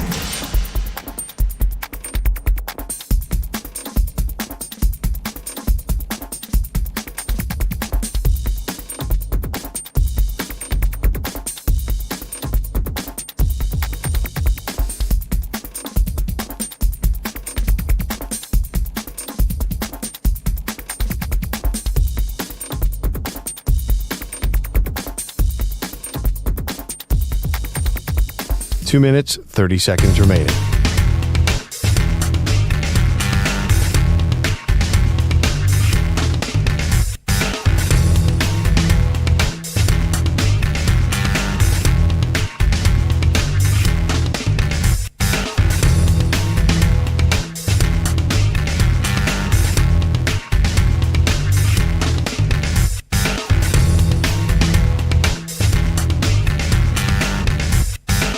Two minutes remaining.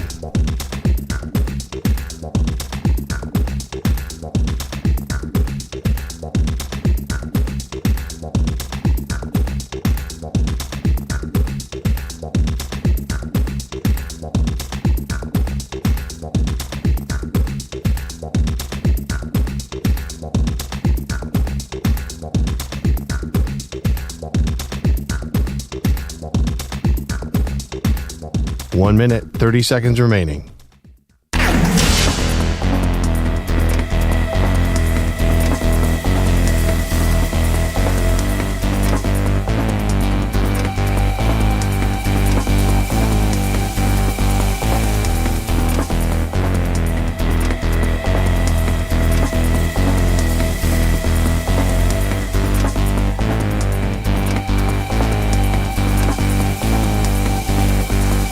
One minute remaining.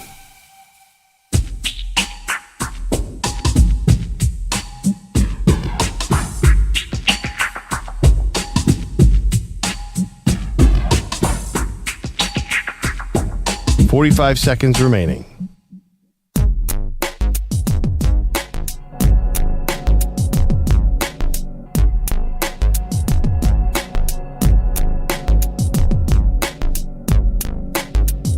$30 seconds remaining.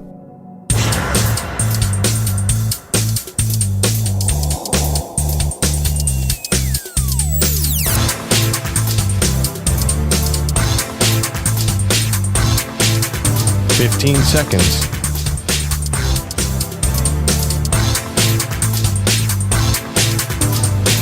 Break ends in 5 seconds.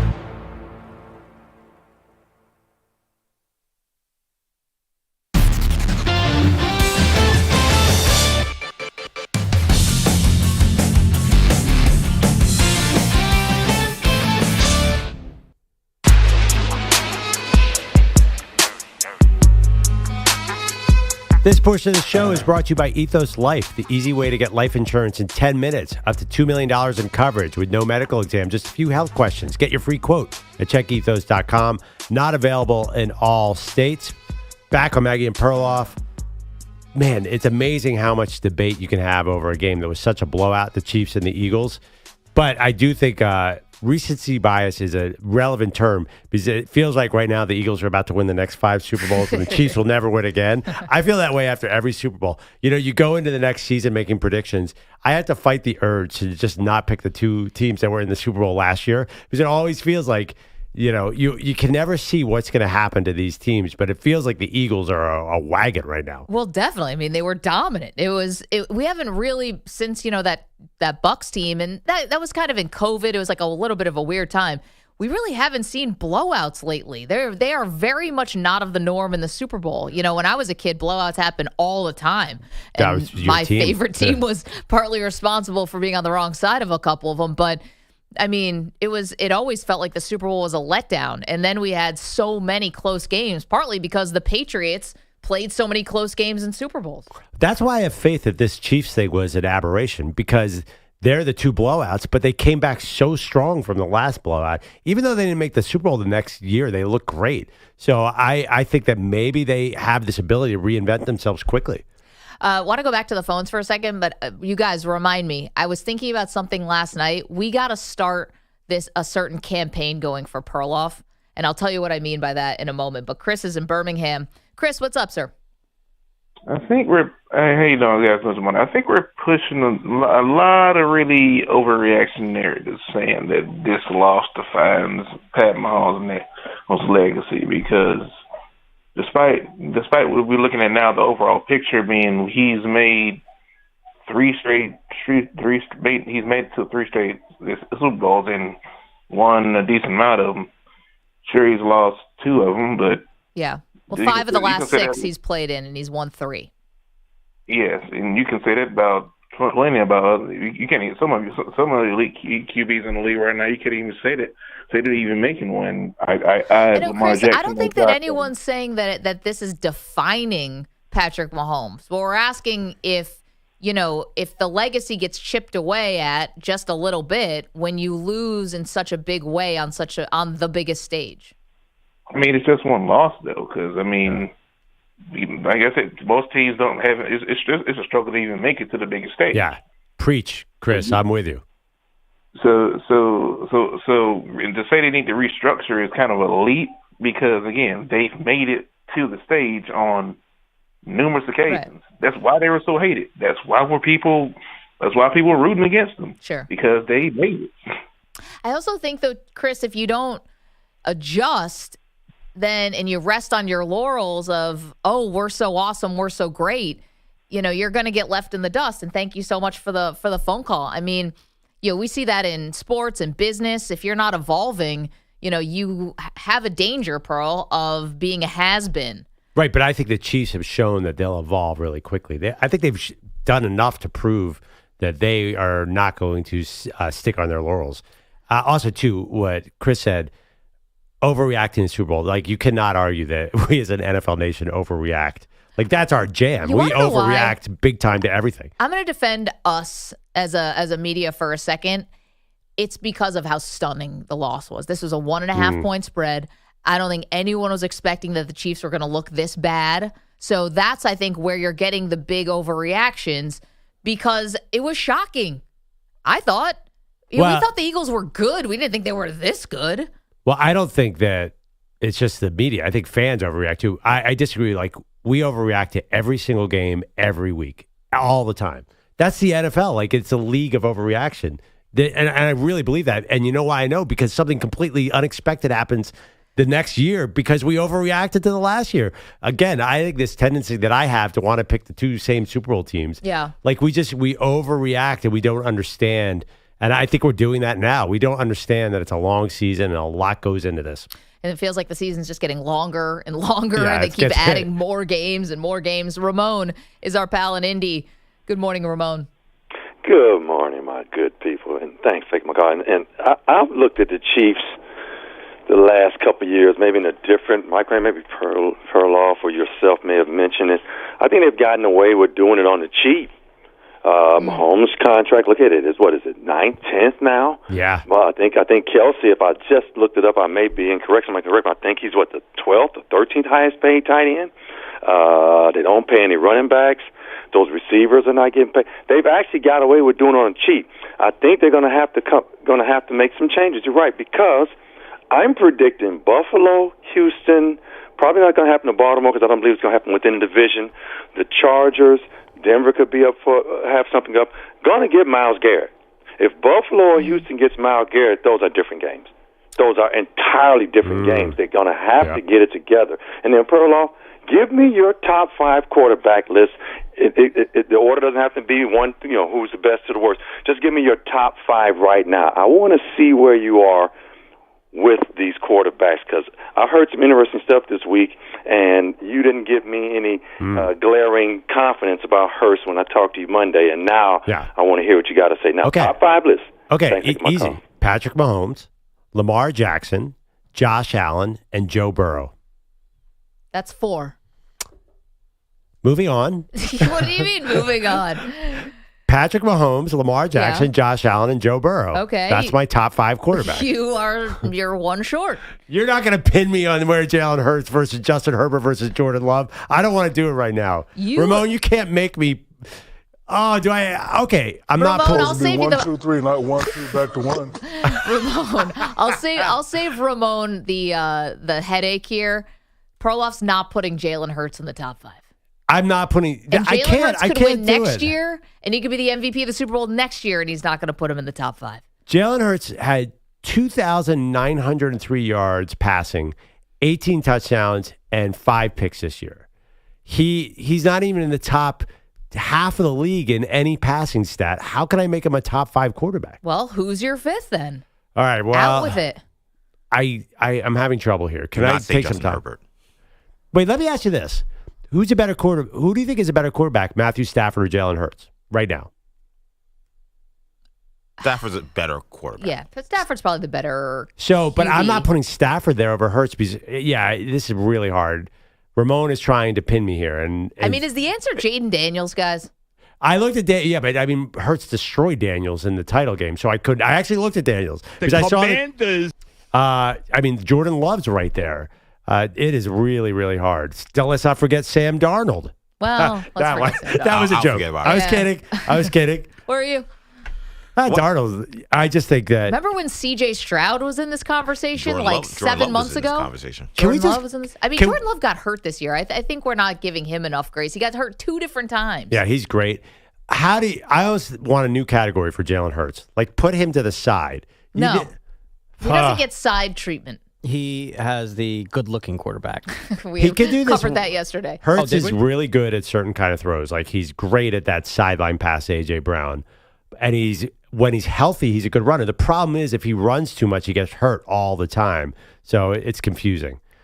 But doesn't clutch factor come in though? Like we always just run to like the stats. So I know. this was Clutch. He killed everybody this year. It wasn't even in a close game No, in I'm the talking playoffs. about In the in Super playoffs Bowls. and in the Super Bowls. Like, But clutch means end the game, right? not necessarily. Clutch means playing best when your team needs you to play the best. And honestly, trust me, he wanted to remind us every time he did it. We had the press conference, he sat down and said, "Oh, that's what you guys wanted." Like this guy shows up when you need him to show up, even if there are games where it feels like he's not putting up the big numbers. Well, yeah, but I don't think he really even did that much in the Super Bowl. I mean, we were trying to. He was awesome. First in the half, Super he was Bowl. awesome. The game was out of reach. Yeah, How he many was yards did he fantastic. have in the first half? He was at almost 200. And how many rushing yards? Right, and he's running he was all over the place. Fantastic. He was great. The Eagles' offense was not the story of the first half. It was the defense. Like Well- they got a lot of points off the defense. Defense was setting him up.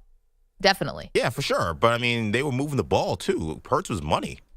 You said it yourself. There's nothing that even Chiefs defense could have done. I And mean, they why- did a good job on Barkley. They were moving the ball. Like, why was he money? Because everybody was in the box. Like he was throwing to wide open guys. It was definitely like it wasn't a huge Hurts first half at all. I totally disagree with that. Like because I remember there was a discussion about MVP. Like everybody's like, we want to give the Hurts the MVP, but he's not doing anything. Well, that was just because Josh Sweat was mauling people. Yeah, I know. I know. I It think was he like- was doing Like stuff. the offense didn't even get a chance to shine because the defense was killing them. Okay, can we start? I want to get something going here using the power of our microphone to do something to help Perloff, and that will in turn help the show. I'm not talking about a show bet here. I happened to be flipping channels last night a little bit, and Celebrity Jeopardy was on. Pearl, you'd wipe the floor with them. And we gotta get this going for you. Like Schrager did it. Yeah. I know Peter Schrager did it, and he won on like a Debbie Gibson, or no, he lost. I no. think to like Mira Sorvino. Yeah, and I say this very politely. I mean this. The celebrity bar is not too high for you. You are just as famous as Peter Schrager. Yeah. No, Now, Katie Nolan dude, was on that too, Schrager's- right? I mean, that's Yeah, not. you're just as famous as Katie Nolan. Katie Nolan and Peter Schrager? Yes. No Yes. way. Schrager's Who's got Kevin like a O'Connell's favorite Danette? Not Katie Nolan. Nope. It's you. Peter Schrager has like 1 million Twitter followers. It's not about that, though. Twitter's not real life. We're talking about, I've been walking down the street with you, dude. You definitely clear the celebrity bar, and I think that you'd be awesome at it. How many movies has Schrager been in? How many questions has he asked of Bo Cruz? Bo Cruz. So I got to be honest. I played Jeopardy. Yeah, because Dan Patrick hosted Sports Jeopardy. It is the most impossible thing you will ever do in your life. It is torture. Because you hit the button, you hit the button, you hit the button, and your screen does not light up. Okay, but we're just talking about logistics and X's and O's here. I'm talking about I'm just brain worried that talent. I won't win. Well, but it's the fun of the competition. No, I Traeger gotta didn't win, and that's fine. He did a great job. But he's right, though, Maggie. If he does win, imagine how insufferable he would be on the back end. But I mean, his team just won the Super Bowl, and he sucks. We're already at peak. Are we though? Are you sure this is the peak? I already said I'm serving a life sentence next to this guy now that his team won again. But no. I think Perloff would handle this well. I just think you'd be good at it. And they say that they ask the similar questions to civilian Jeopardy that they do Celebrity Jeopardy. That's just not true. Who is the celebrities last night? Do you remember? So last night it was one of the guys from Workaholics who was also those guys are living gods. I love work. It was the guy with the bushy hair. Oh, Workaholics is so funny. Okay, Susie Essman. I mean, geez. Curb Your Enthusiasm. We're talking Mount Rushmore funny people. And then this woman who was great, her name was Robin. I didn't know her, but she was on a show I think called the Black Lady Sketch Comedy Show, and she's a comedy writer, and she was fantastic. So, but you could, if someone was like, and it's McLovin, like that, you make total sense in there. Susie Essman, and who was the first person? I already forgot. Workaholics. Workaholics? I mean. Yeah, but not the guy from Workaholics that's also in those singing movies. Yeah. The other guy. Is there a Workaholics movie coming out? Because those guys are everywhere right now. No, they do a podcast. That's it. Oh, because Adam Devine was all over. They were doing radar. No, I mean, I think you're talking way next. I appreciate you saying this. Also, I think I would disappoint you in Jeopardy big time. Well, then we'd win. That's good. Yeah. Listen, they're trying to fill in the blank on Billy Joel lyrics. I'm like, Perloff would wipe the floor. And that's not just Billy Joel, but you got all this. You'd get all the sports stuff. Everyone else doesn't know anything. The celebrities don't know anything about sports. All right, well, give me some questions. Let's by right, the end of the show, test me. I'll get some for you. Bogusch has got the headlines, and I'll try to. Well, actually, don't give me questions. Give me answers. Yeah, see. I'll give you the question. Give this us guy the watches question. Jeopardy. We're already in the mode. It's so funny when you're actually up there to phrase it, and it takes 80% of your mental energy to remember to do it as a question. I'm telling you, I've been on that stage. It is not what you think it is. Have you ever fantasized about playing Jeopardy? I think I also would be good at Celebrity Jeopardy because I have useless knowledge. I did Sports Jeopardy with Dan twice. It is brutal. It's nothing. It's exhausting. It doesn't really test your knowledge. It tests your ability to time the button. That is like 80. That's the whole game. Anyway, please. Also, you always have to bet all in on Double Jeopardy. They tell you that at first. They're like, people are not aggressive enough on the. Yeah. They're like, bet everything you can and whatever you can. I don't like still the new betting patterns where you where you pick, you go from the bottom across. And like that you start at the top and you work your way down per columns. That was the way you did it for decades. Yeah, was it what's his name? Ken Jennings changed that? No, the other guy. James I thought Holzhauer. that guy. Sports better. Yeah. Guys, I'm telling you, Perloff on Celebrity Jeopardy. Let's make it happen. Bogusch, back to you. The Cleveland Cavaliers won again last night. That's 8 out of their last 9, 44-10 overall at the All-Star break. Last night's final score, 131-108 in Toronto. The last 2 points of the game, very interesting because Cleveland's Tristan Thompson dunked for no reason with time about to expire. With another professional performance, your Cavaliers have won an incredible 44 games as they head into the All-Star break. And now we have a number of players who are hot. You had a feeling that might happen as Thompson dunks with only a few seconds remaining. See Mark Davis, the official over there, also Brandon Schwab. Some of the Raptors took exception. That is Cavs TD. Now, TV. Thompson had to or chose to go past the Raptors bench to leave the floor. That allowed Scotty Barnes and Jamal Shed to voice their displeasure with the dunk. Raptors head coach Darko Rajakovic liked the response. I'm not going to stand for that for sure. And I'm really glad that our guys, our players from Jamal, that he was on the court, and Scotty and everybody else, that they stood up for themselves. I love when my team stands up for themselves. That was no class act. What happened tonight, this is completely BS. This is shame. Even Cavs head coach Kenny Atkinson could not explain post-game why Thompson did that, and I'm pretty sure this ruined EJ's morning as well. By the way, I'm just impressed that Tristan Thompson can still dunk the ball. I know he's out there. That's just pretty wild. Why is this guy still in the NBA? Yeah. He's got mouths to feed. I actually just found out why he's in the NBA. Yeah. Why he wants to be in the NBA. Why does the NBA keep giving him jobs is more my question. I just found out a minute ago he is still in the NBA. I thought he was like a reality show guy. I know. Okay, what's the name of the wizarding school in Harry Potter? Hogwarts. I mean, I'm telling you. What is Hogwarts? Yeah. But that is a question? I'm looking, what are some fun celebrity Jeopardy questions? That's a good one. What's the term for when a solid turns directly into a gas? Evaporation? I mean, you're going to crush. I didn't say what is evaporation, but I implied question. Yeah, baby steps. Was that right? What's the code name for James Bond? Oh, my God. I'm not even answering that. That's not a question on Celebrity Jeopardy. I'm just Jeopardy. saying these are according to the internet, and we got to get you on that show. Does Manny know the code name for James Bond? 006. Come on, man. I don't know. I didn't know if there have been any recent movies. Casino Royale came out in 2006. That's still a James Bond movie. Okay. Wow. Never heard of Sean Connery, huh? Who? Exactly. Folks, anything else? Luka Doncic, 16 points in 23 minutes in his second game as a Laker, a 131-119 loss in Utah. The Bucks won in Minnesota, 103-101 without Giannis and Dame. Giannis has been out with that calf injury. Lillard resting a hamstring issue last night. And the Celtics fought off the Spurs, 116-103. Jason Tatum, 32 points, 14 rebounds, 7 assists. And Alex Bregman has found a home. The former Astros third baseman reportedly signing with the Red Sox to play second base. It's a 3-year deal worth $120 million. Bregman can opt out after year 1 and year 2. There is also deferred money. Guys, back to you. The deferred money on the 3-year deal is hilarious to me. It's like, it's not even that long of a deal. No. But anyway, good for Bregman. So 855-212-4227. You're welcome to weigh in on our question today. Did the loss in the Super Bowl chip away a bit at Patrick Mahomes' legacy? We're also asking a question about which NFL team can take advantage of their rookie quarterback on their rookie contract. Yes, sir. Also, I am making some Celebrity Jeopardy questions for you, Maggie. I want to test you as well. I think I might be okay at it because I know stupid stuff, and that tends to be Celebrity Jeopardy. Okay. We'll do a little of that next. M&P. You're in a 5-minute break.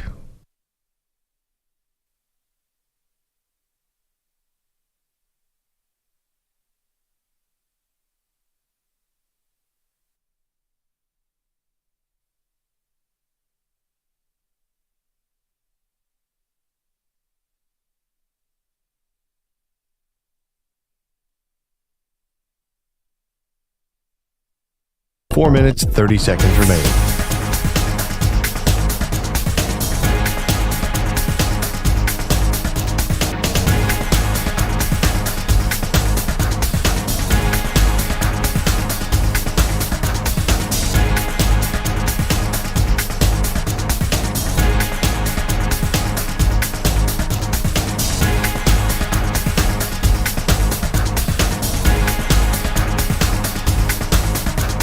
Four minutes remaining.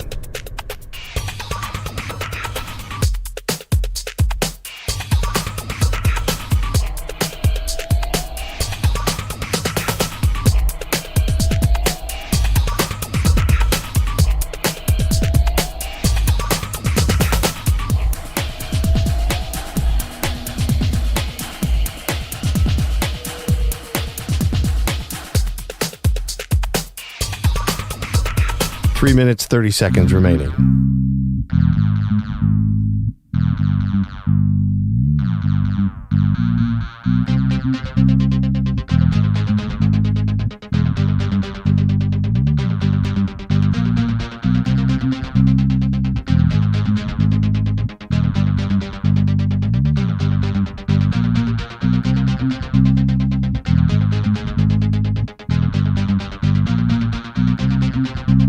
Three minutes remaining.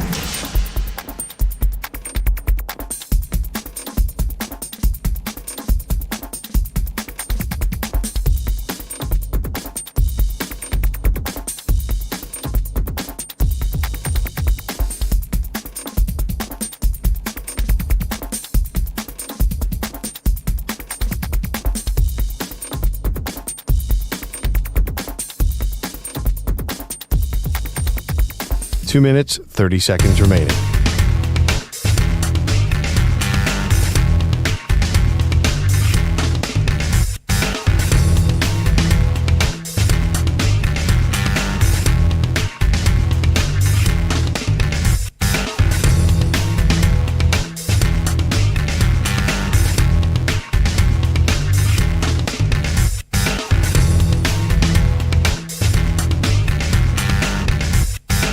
Two minutes remaining.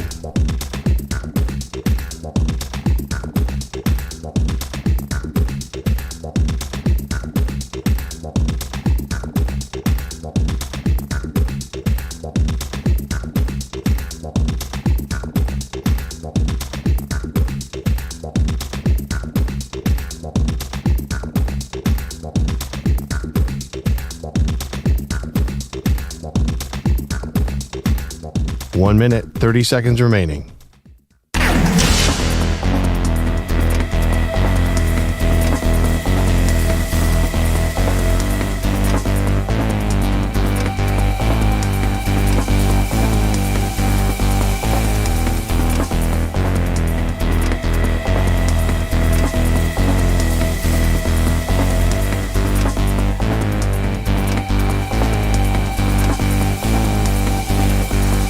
One minute remaining.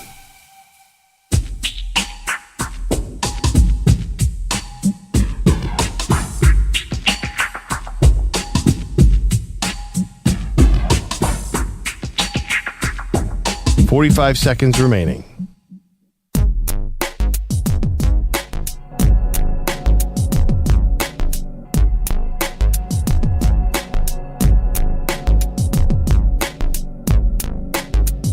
$30 seconds remaining.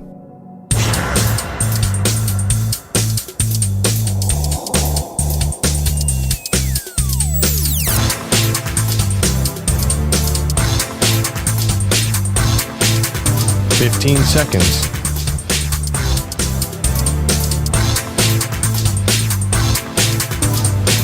Break ends in 5 seconds.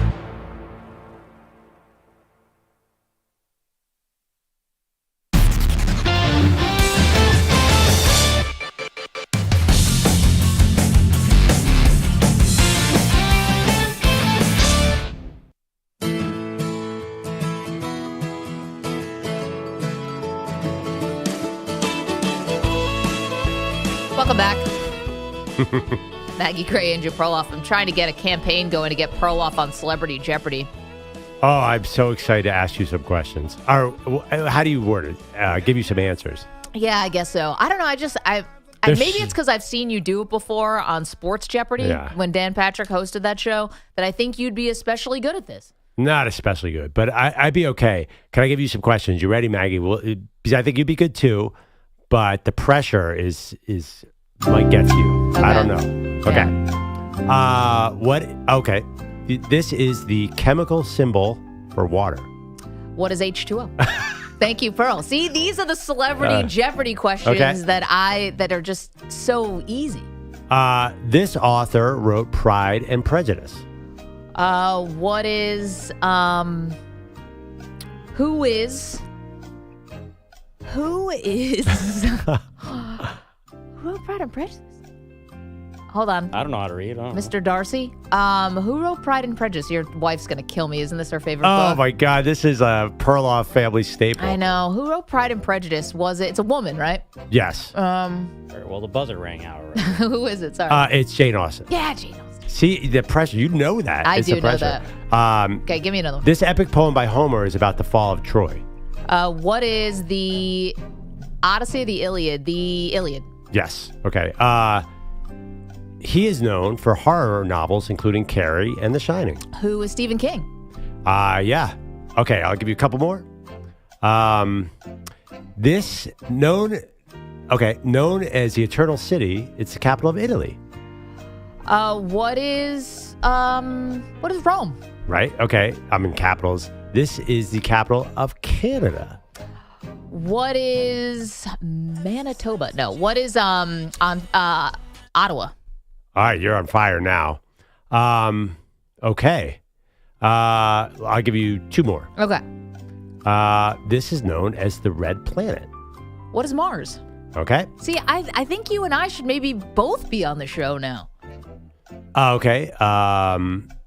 What? These are really easy, by the way. What the study of life is known as this? Biology. What is biology? Right. Okay. All right. I think we've established. I think I could be good enough for the show. I whiffed on that Jane Austen one, but all right. I think I'm a little dubious of these questions. These are a bit easy. Yeah. Have you seen Celebrity Jeopardy? I mean, I've seen Jeopardy. I don't really watch Celebrity Jeopardy. Is it? I can't imagine it's this easy. It's pretty easy, dude. It's pretty easy. There was definitely a double Jeopardy question yesterday, and it was, Perloff said, what's the chemical symbol for water? We all know H2O. It was, what is CO2? What are the two compounds that put that together? Carbon dioxide. Yeah, exactly. Like, this is not, carbon and oxygen. Like, these are not, they're not brain busters here. That capital of Italy and Canada, that'd be like a $2,000 question on Celebrity Jeopardy. You know what separates the men from the boys, as the expression goes? State capitals my kids were doing recently, and I realized I forgot all of them. It's a killer. I think it's one of those things, either you have them all memorized or you don't. I used to have them all memorized, and then I lost it at some point. Wyoming. Cheyenne? Montana. Do you even know these, or Montana, you just throw it out? Hold on. Montana is Helena. There you go. But no, it's hard. Missouri. What was that? Missouri. Jefferson City. That one is a trick. What is Jefferson City? I've never even. Where is it? Missouri. Well, Manny, are you a savant on these state capitals? You know everyone? I like to know where I am. Yeah. Alaska. Juneau. Is that right? Yeah, it's not Anchorage. It's Juneau. Huh. Who knew? There was always a great David Letterman line where he had a guest on the show, and he said to him, the guest was from Kentucky. And Dave Letterman asked him, goes, I was always curious, how do you pronounce the capital of Kentucky? Is it Louisville or is it Louisville? And he goes, well, Dave, it's Louisville. And Letterman goes, I'm sorry, it's Frankfurt. Oh, gosh. Phenomenal Letterman moment. Yeah. Yeah, state capitals are tough. I think country capitals are a bit tougher, but yeah. Delaware. Dover. Amanda, you have all of these? In my memory bank, yes. Michigan. Oh. Lansing. Got it. Mississippi. Jackson. Very good. This kind of jives with Manny, though. You know all the arena names of where people Professional play. ones, yeah. Vermont. Burlington. Bam! We got him. It's Montpelier. Oh, that's right, yes. Washington. Olympia. All right. He rebounded. He's back. Your daughters are doing this now? Yeah, one of them did it recently. Country capitals they did both of those. I think states are a little harder. I mean, country capitals, most of the big countries, right? I don't know. Did you know Ottawa? Yeah, because of the Senators. What's the capital? Yay, sports. What's the capital of Brazil? It's not. It's Brasilia. It's not Rio. It's Brasilia, where the Eagles played. All right. Thanks, Maggie. You kind of asked me. Oh, sorry. Yeah. Well, I buzzed in quick. But what is Brasilia also called? Has another name, right? Brasilia? I don't know. It's with the Portuguese accent. Guys, I'm telling you, this is our future. Quiz shows. Well, for me, geography quiz shows. Manny, maybe we found a not-so-hidden talent for you. Hidden to you guys. I knew this. It's making sure that we drop the Commanders and also state capital. Maybe Manny should be on Jeopardy. You seem to have a lot of useless knowledge. Yes. I was watching College Jeopardy once, and these three idiots didn't know what Sicily was, and I'm yelling at the TV, Sicily, Sicily, Sicily. None of them got it right. The only problem is if they ask a question of anything that happened before the year 2000, then we're sunk. All right, we're going to play a little off-season quarterback carousel now. The Commanders.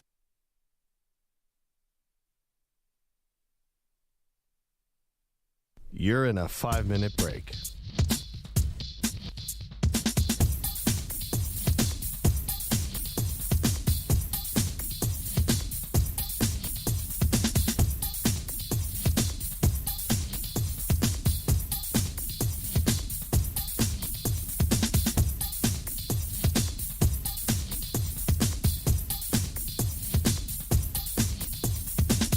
4 minutes, 30 seconds remaining.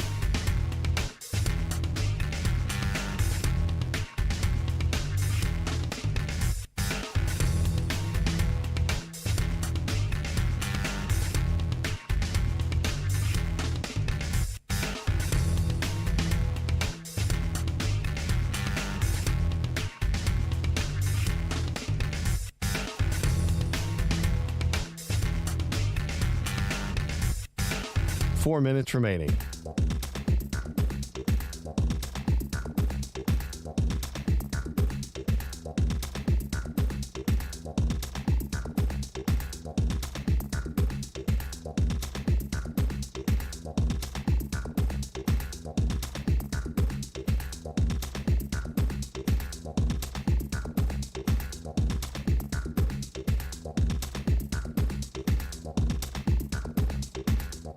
Three minutes, 30 seconds remaining.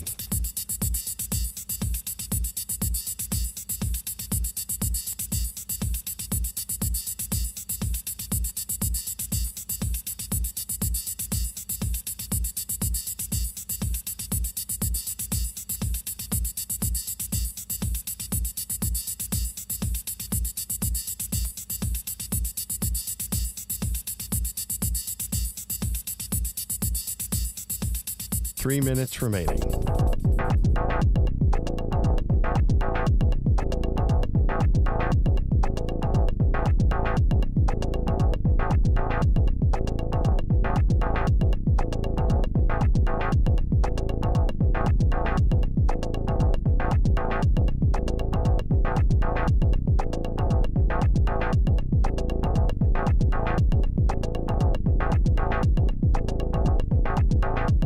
Two minutes, 30 seconds remaining.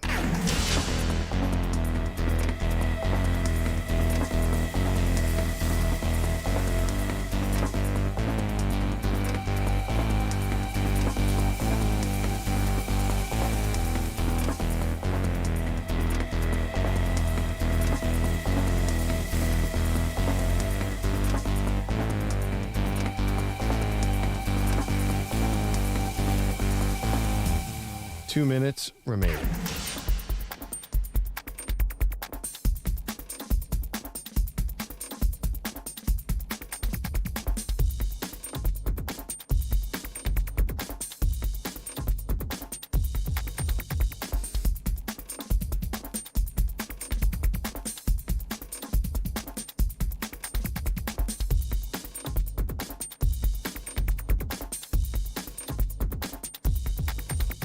One minute, 30 seconds remaining.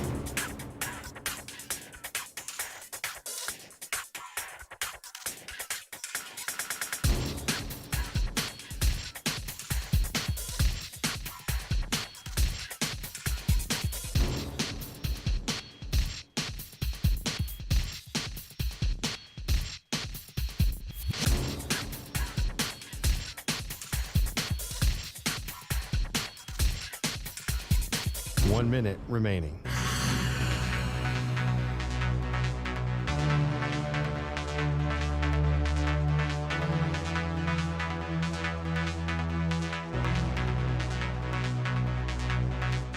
Forty-five seconds remaining.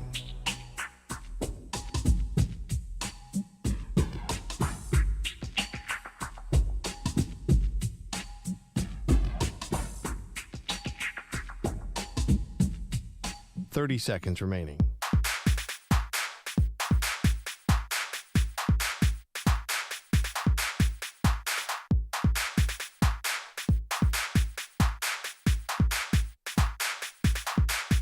Fifteen seconds.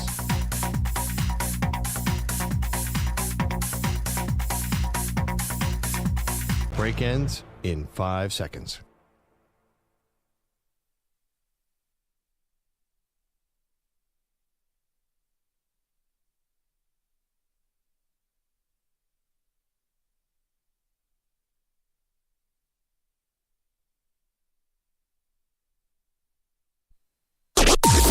Maggie and Perloff on the Infinity Sports Network.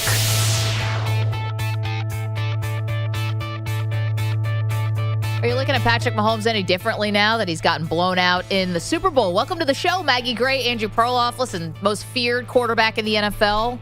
Pearl, I would say no doubt. We know he's got all the skill in the world.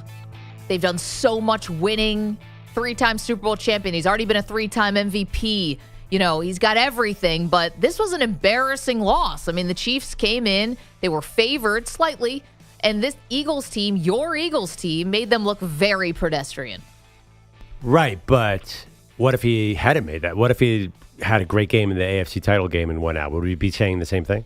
I don't know, maybe. What are you talking about? He was awesome in that game. If Buffalo just scored one more TD, then I don't think we'd be ripping Mahomes. We'd be saying the Chiefs' defense got killed by Josh Allen. Yeah, maybe, but I think that we'd be critical of the Chiefs for losing a home game in the playoffs, just like you would be for any other team, right?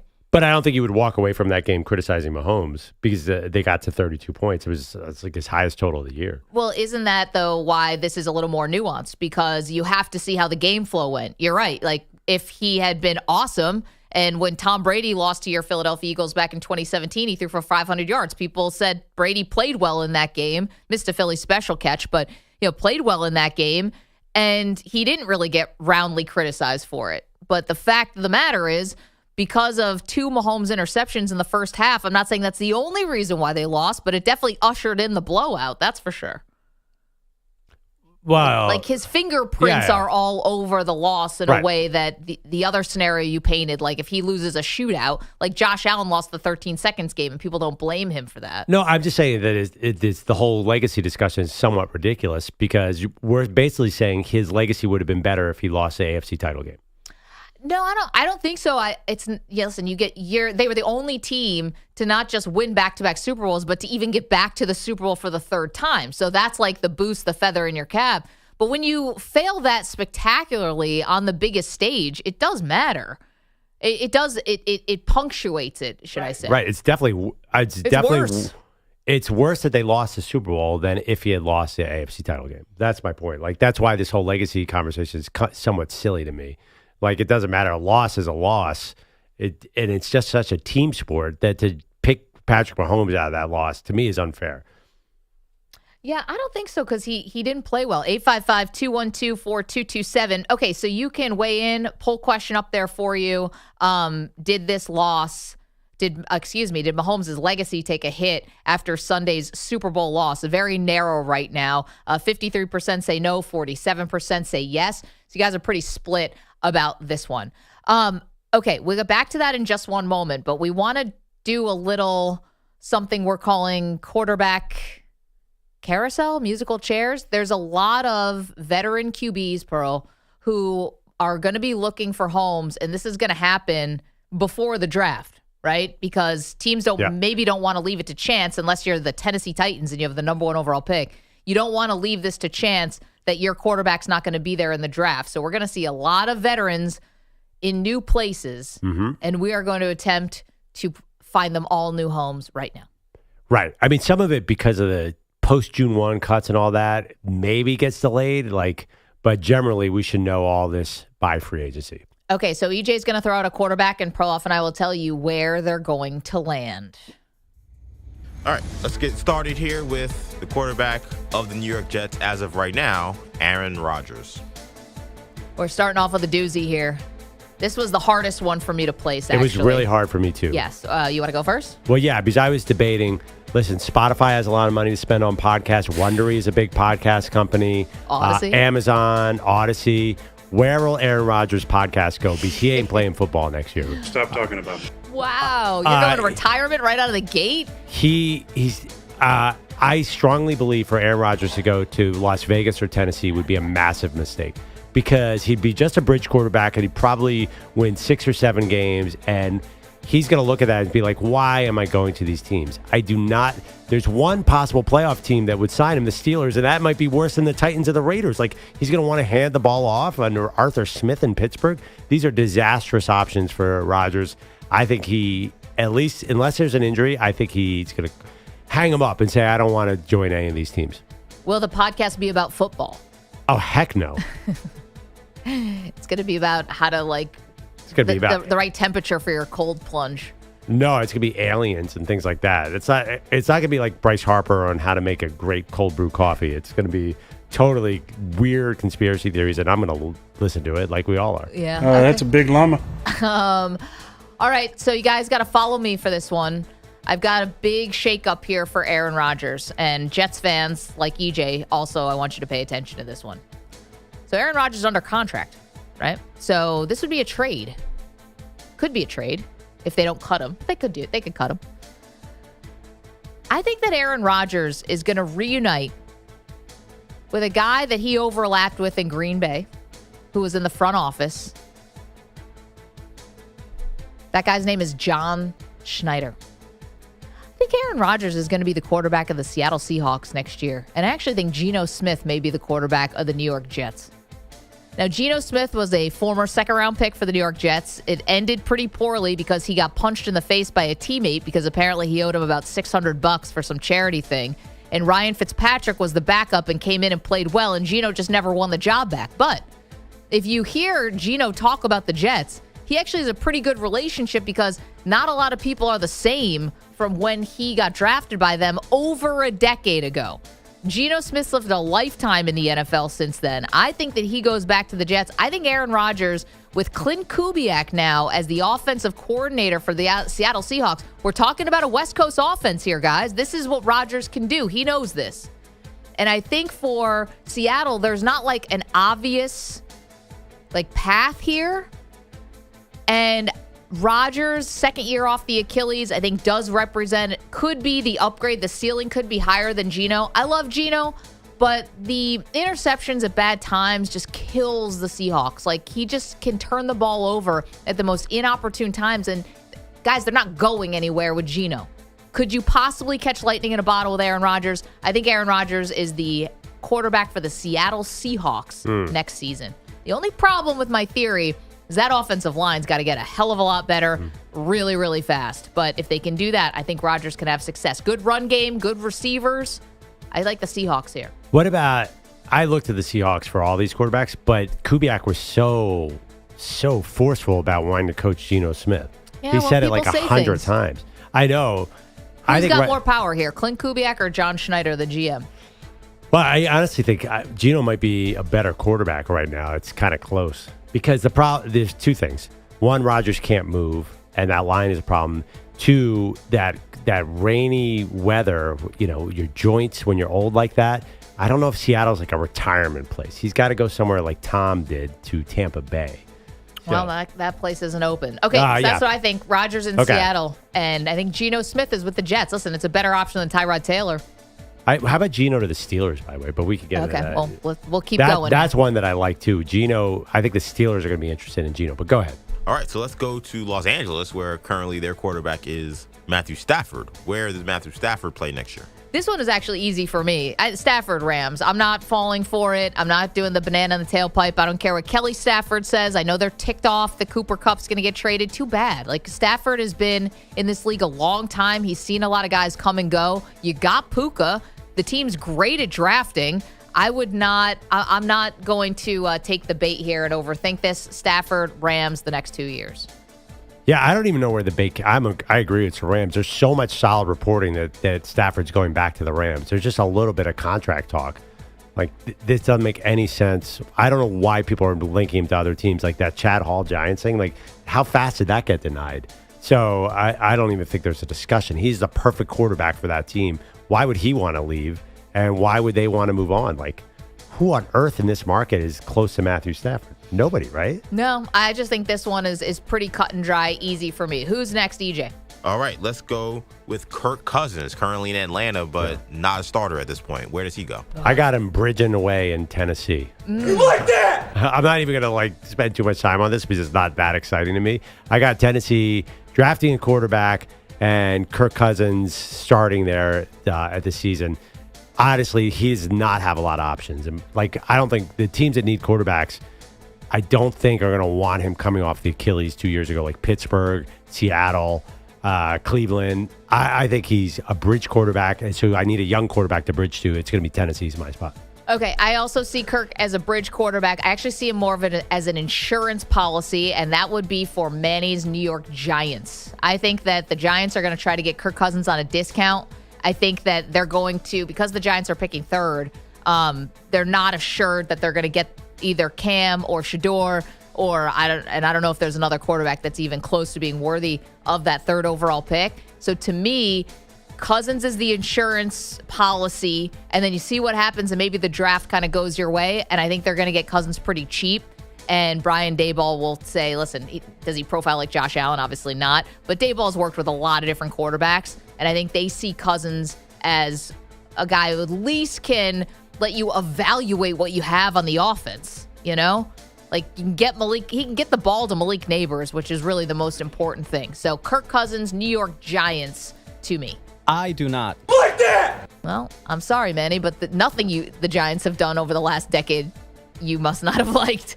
That is also correct. Yeah, Continue, guys. They stink. Let's get to Russell Wilson. Where do you think Russ is going to be next year? Okay, so this is my big plan for Russell Wilson. It's a two-parter, okay?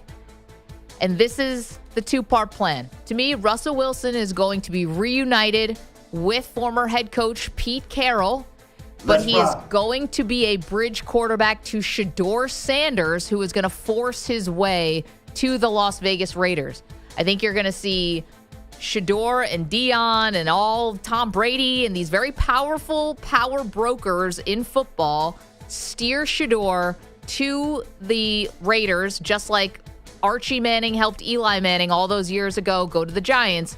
But I think Russ gets signed as sort of the camp competition mentor, showing Shedeur the ropes. And I think Pete Carroll, Russ unite, and then Shedeur sits behind him for a season. Let's rock. I like that. That was actually my second choice for him. I have him going to Cleveland because one thing about the Cleveland Browns, when you look at their roster, they need a human being to play quarterback, and Russ is a human being. Nice carbon-based life form. That's all I got. Yeah, they need somebody to play quarterback.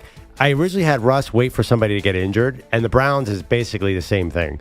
They're going to put some sacrificial lamb in the quarterback, and why not Russ?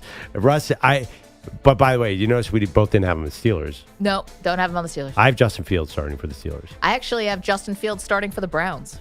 Okay. Holding the seat warm till Deshaun gets back. I think the Steelers want to pay Fields, not Russ. And Russ is left floating, and then we were thinking the same thing, which leads me to who I have for the Raiders, I assume is next. Here we go, Brownies. Here we go. Woof, woof. All right, and let's get to Sam Darnold. Where is Sam Darnold playing next year? See, to me, this feels like the Raiders. One thing, he looks like Carson Palmer, who was a Raiders quarterback. Secondly, they have all the money on planet Earth. I'm assuming that Shedeur does not fall down to them. Now, your scenario needs a little bit of draft shenanigans, a little bit of Dion putting pressure on. I'm taking a little simpler route to this, that Shedeur is gone by then and they need a quarterback. They can sign Sam Darnold, probably the biggest contract of any of these teams. If they can't get Shedeur, I feel like Sam Darnold is their only choice. Pete Carroll, obviously former USC coach. Sam Darnold, former USC quarterback, although Carroll did not coach Sam Darnold. That was Clay Helton era. You could see the connections. I don't think Brady thinks Darnold's a winner. I don't think Darnold is Brady's kind of quarterback. So for me, I think Sam Darnold is going to be playing for your Pittsburgh Steelers. I don't think the Steelers have an obvious path here.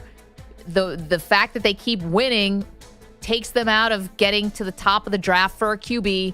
They got to end the madness here. They've been looking for a quarterback since Ben Roethlisberger. Didn't work out with Kenny Pickett. I think Sam Darnold can be a distributor. Sam Darnold could be a calming presence here. And I think Sam Darnold will be the quarterback of the Pittsburgh Steelers. That would surprise me. I like it. I like your logic, but that would just, I don't know. I feel like they want to run. Justin Fields feels Sam's perfect kind of an for me. athletic guy. He's not a runner per se. It's not Lamar, but Sam's not.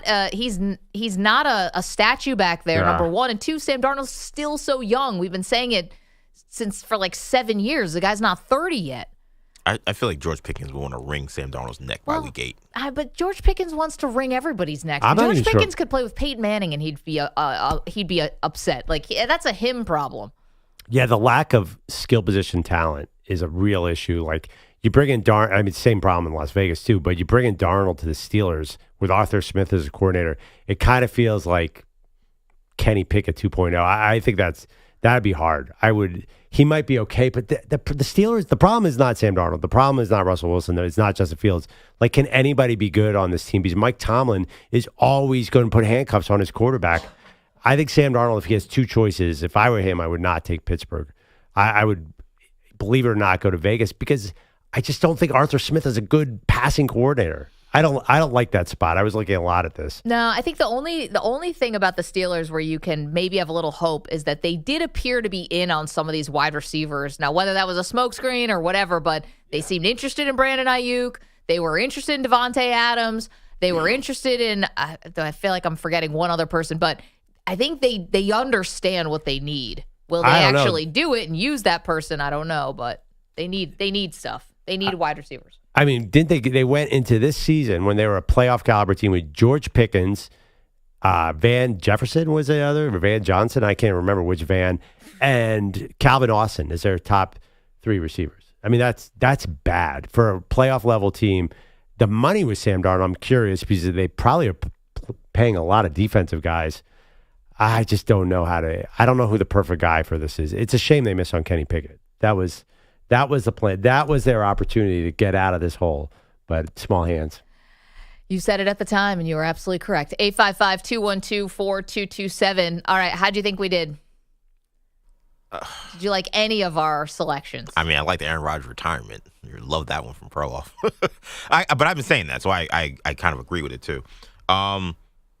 The one that kind of annoyed me, not that, like, it was wrong, but, like, let's get Stafford out of L.A. Let's just have some fun. Like, yes, he should stay. There's no reason to leave. He's going to go to the Giants and do what? Get mauled?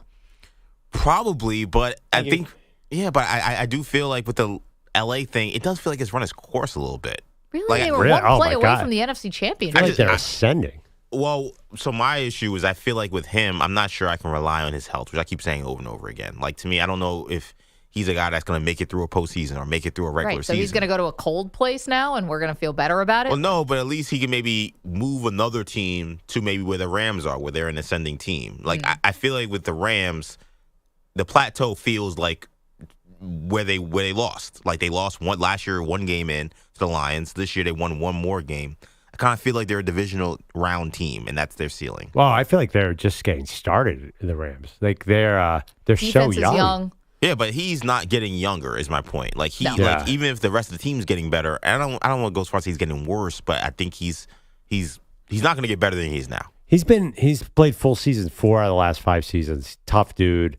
I wouldn't worry about that, honestly. Like, okay, we'll put it out on social media. Perloff and I, our quarterback carousel, just calling our shots early here because, these teams are going to have to make decisions, Pearl, before the draft because you don't want to get caught, especially in a weak quarterback draft. Last year, teams could take all the time in the world. You had 6 guys go in the first round. There was a lot of options. That is not going to be this year's draft. I think we covered it. Some of these guys, maybe the Colts bring in a bridge behind. Like Cousins could go to the Colts too. Like, I looked at the Colts. Yeah, the Colts are in a lot of. If you look at what are the odds of this quarterback going, and will Jackson Dart fill one of these spots too? Is another interesting. Like, will the Giants trade up into back in the first round, have Jackson Dart, and then go bridge? I think Jackson Dart is a smokescreen, and he's actually not going until mid-second round, maybe third. Yeah, we'll see. You never know. I mean, Anthony Richardson went number 4. And I think that teams looked at that and said, that was a mistake. Should have never happened. 855-212-4227. So there you go. Little quarterback carousel for you. Lots more to do, including one superstar taking the high road. We'll tell you about it next. You're in a 5-minute break.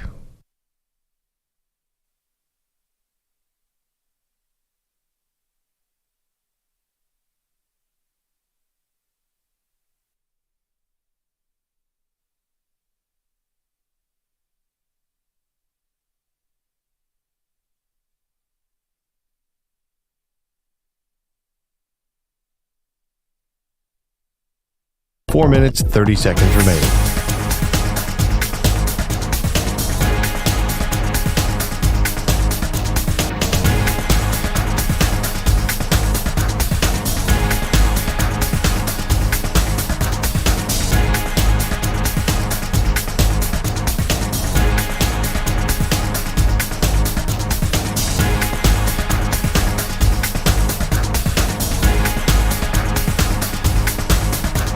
4 minutes remaining.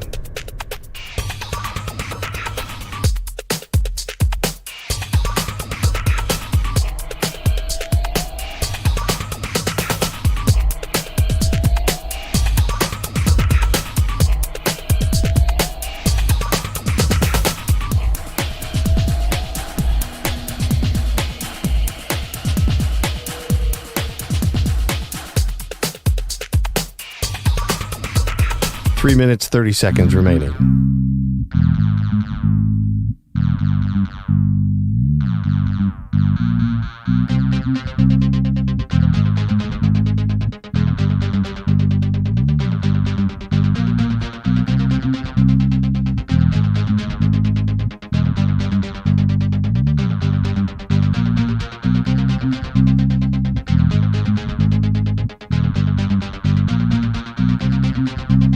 Three minutes remaining.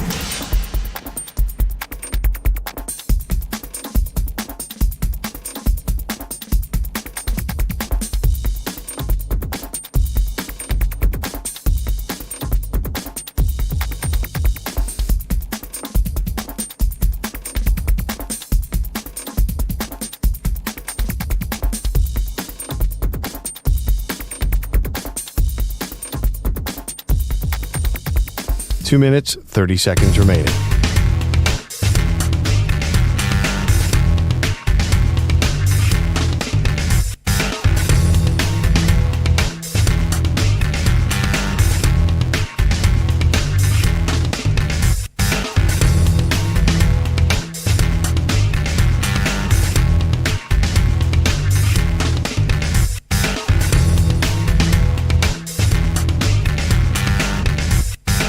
Two minutes remaining.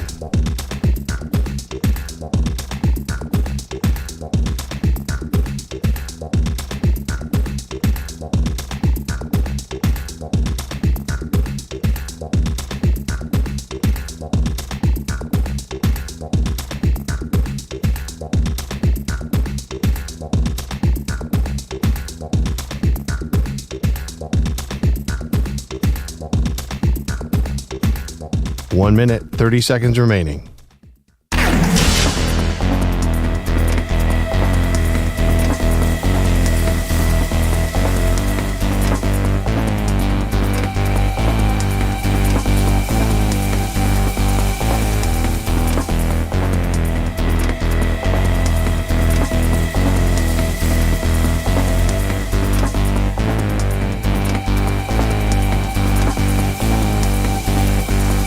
One minute remaining.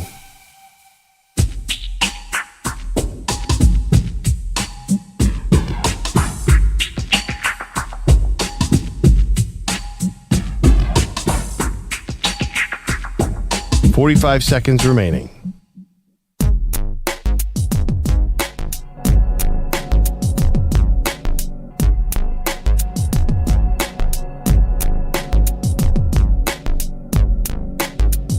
$30 seconds remaining.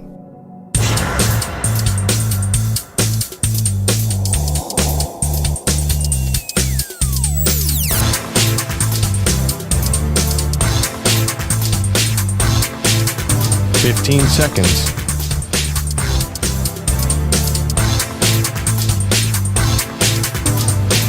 Break ends in 5 seconds.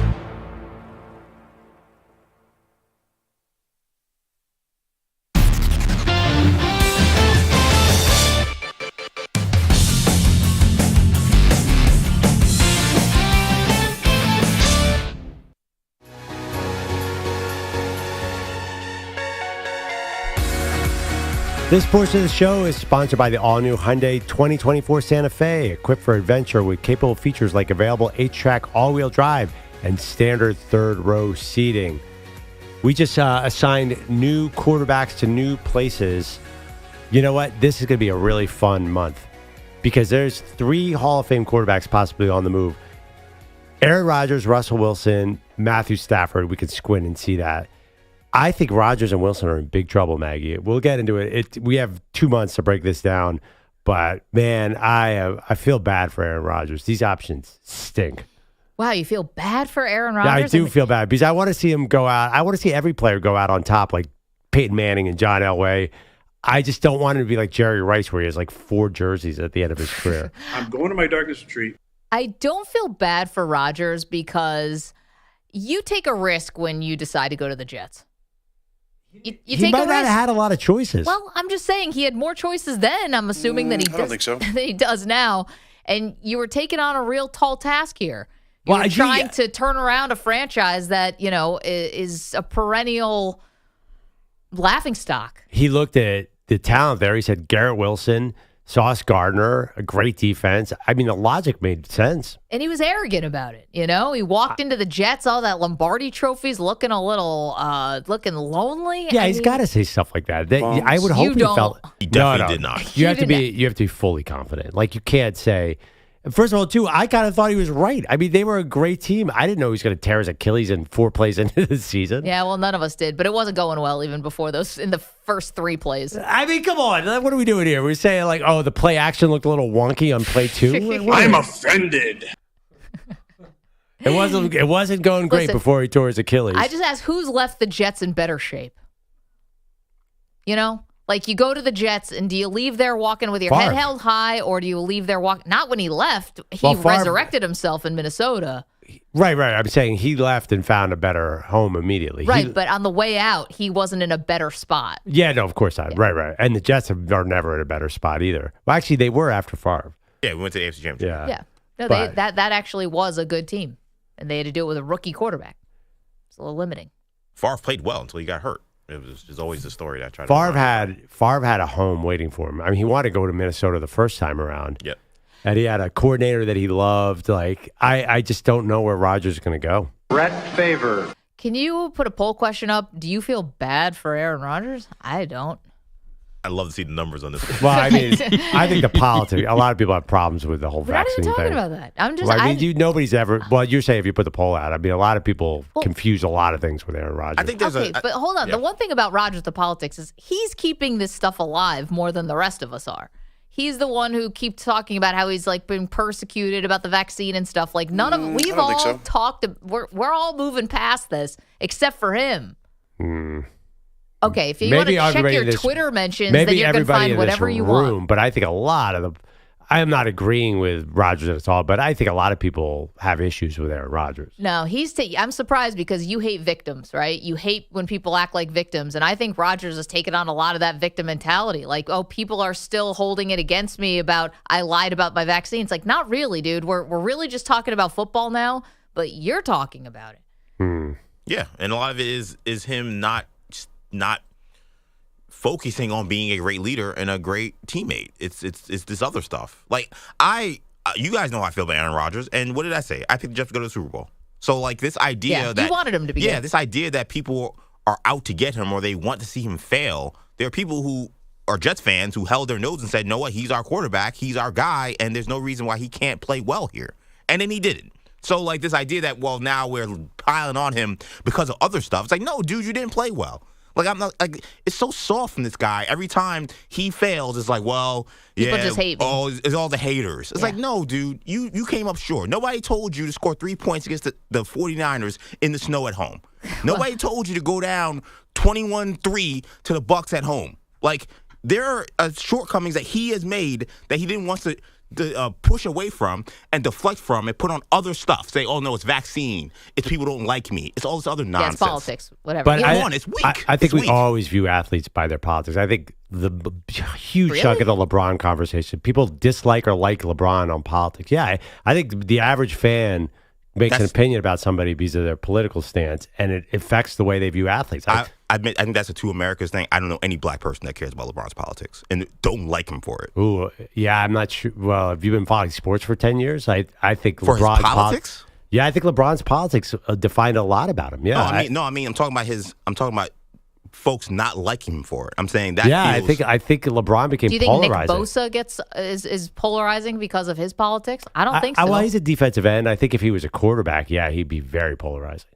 I go to barbershops. What about Jim Harbaugh?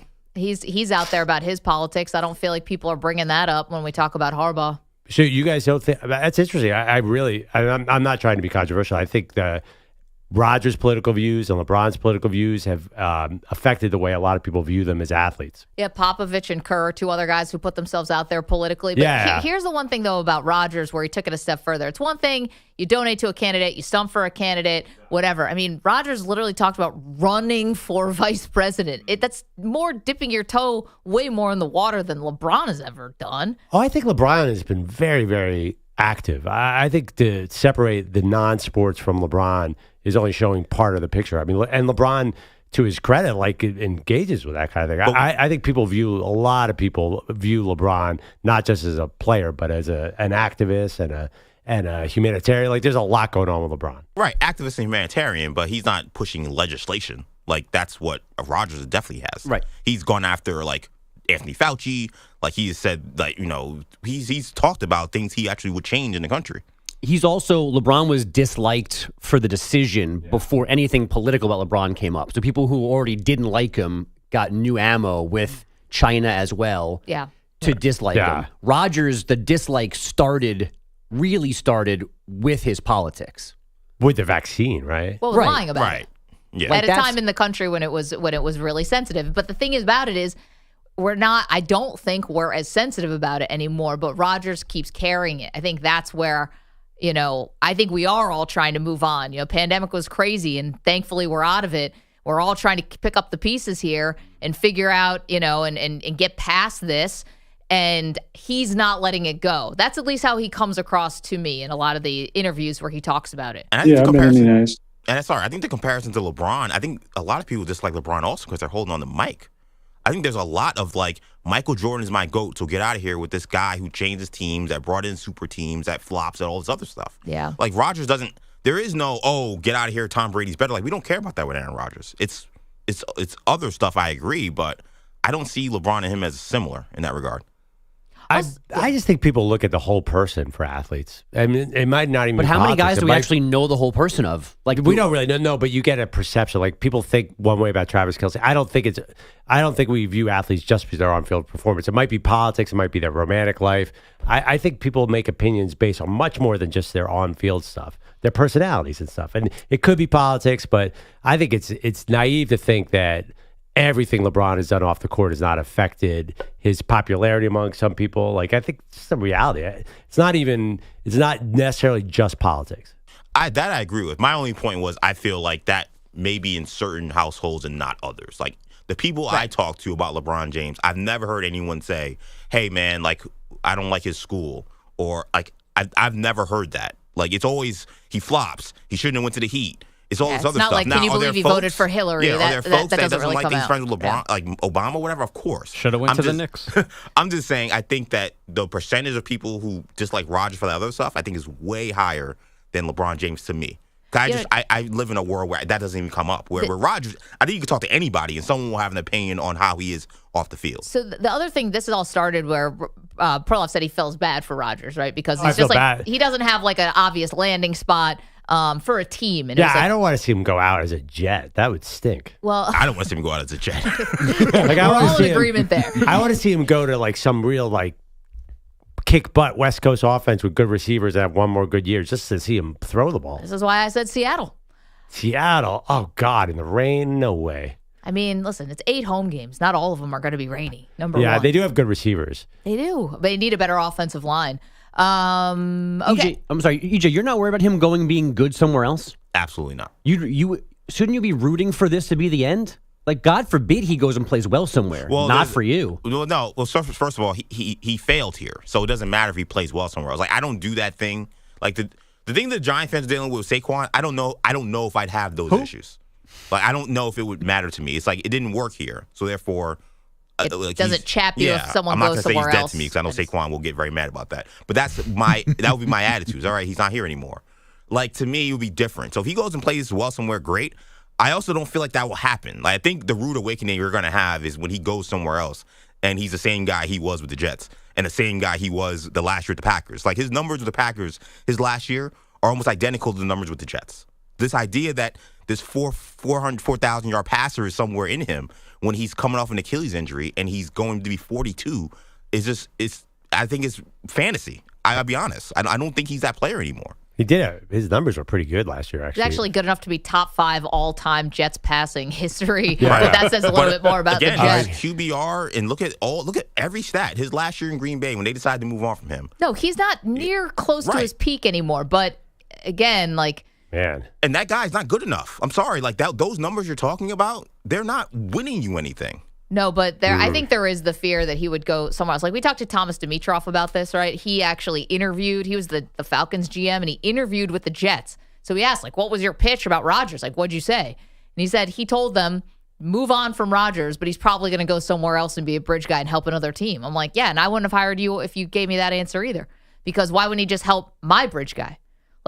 I don't love the idea that we'd be resigned to say, no, he's going to go somewhere else. He's going to be good enough to be a bridge for another team. But saying a guy is a bridge is like saying someone has a good personality. What you're saying is that guy is not going to win. He's not winning no Super Bowl. He's probably not winning no playoff games. Maybe he'll have some good numbers, and it'll be a fun time for a little bit, and then he's going to go out with a whimper. What bridge quarterback do we have? I don't know. Alex Smith was a bridge quarterback that ended up making the playoffs and winning games. Joe Flacco was a bridge quarterback that went to the playoffs. I don't think that's that bleak. Those guys didn't win anything. Joe Flacco? Well, Flacco maybe not Super Bowls, but right. Alex Smith won playoff games while Mahomes was sitting behind him.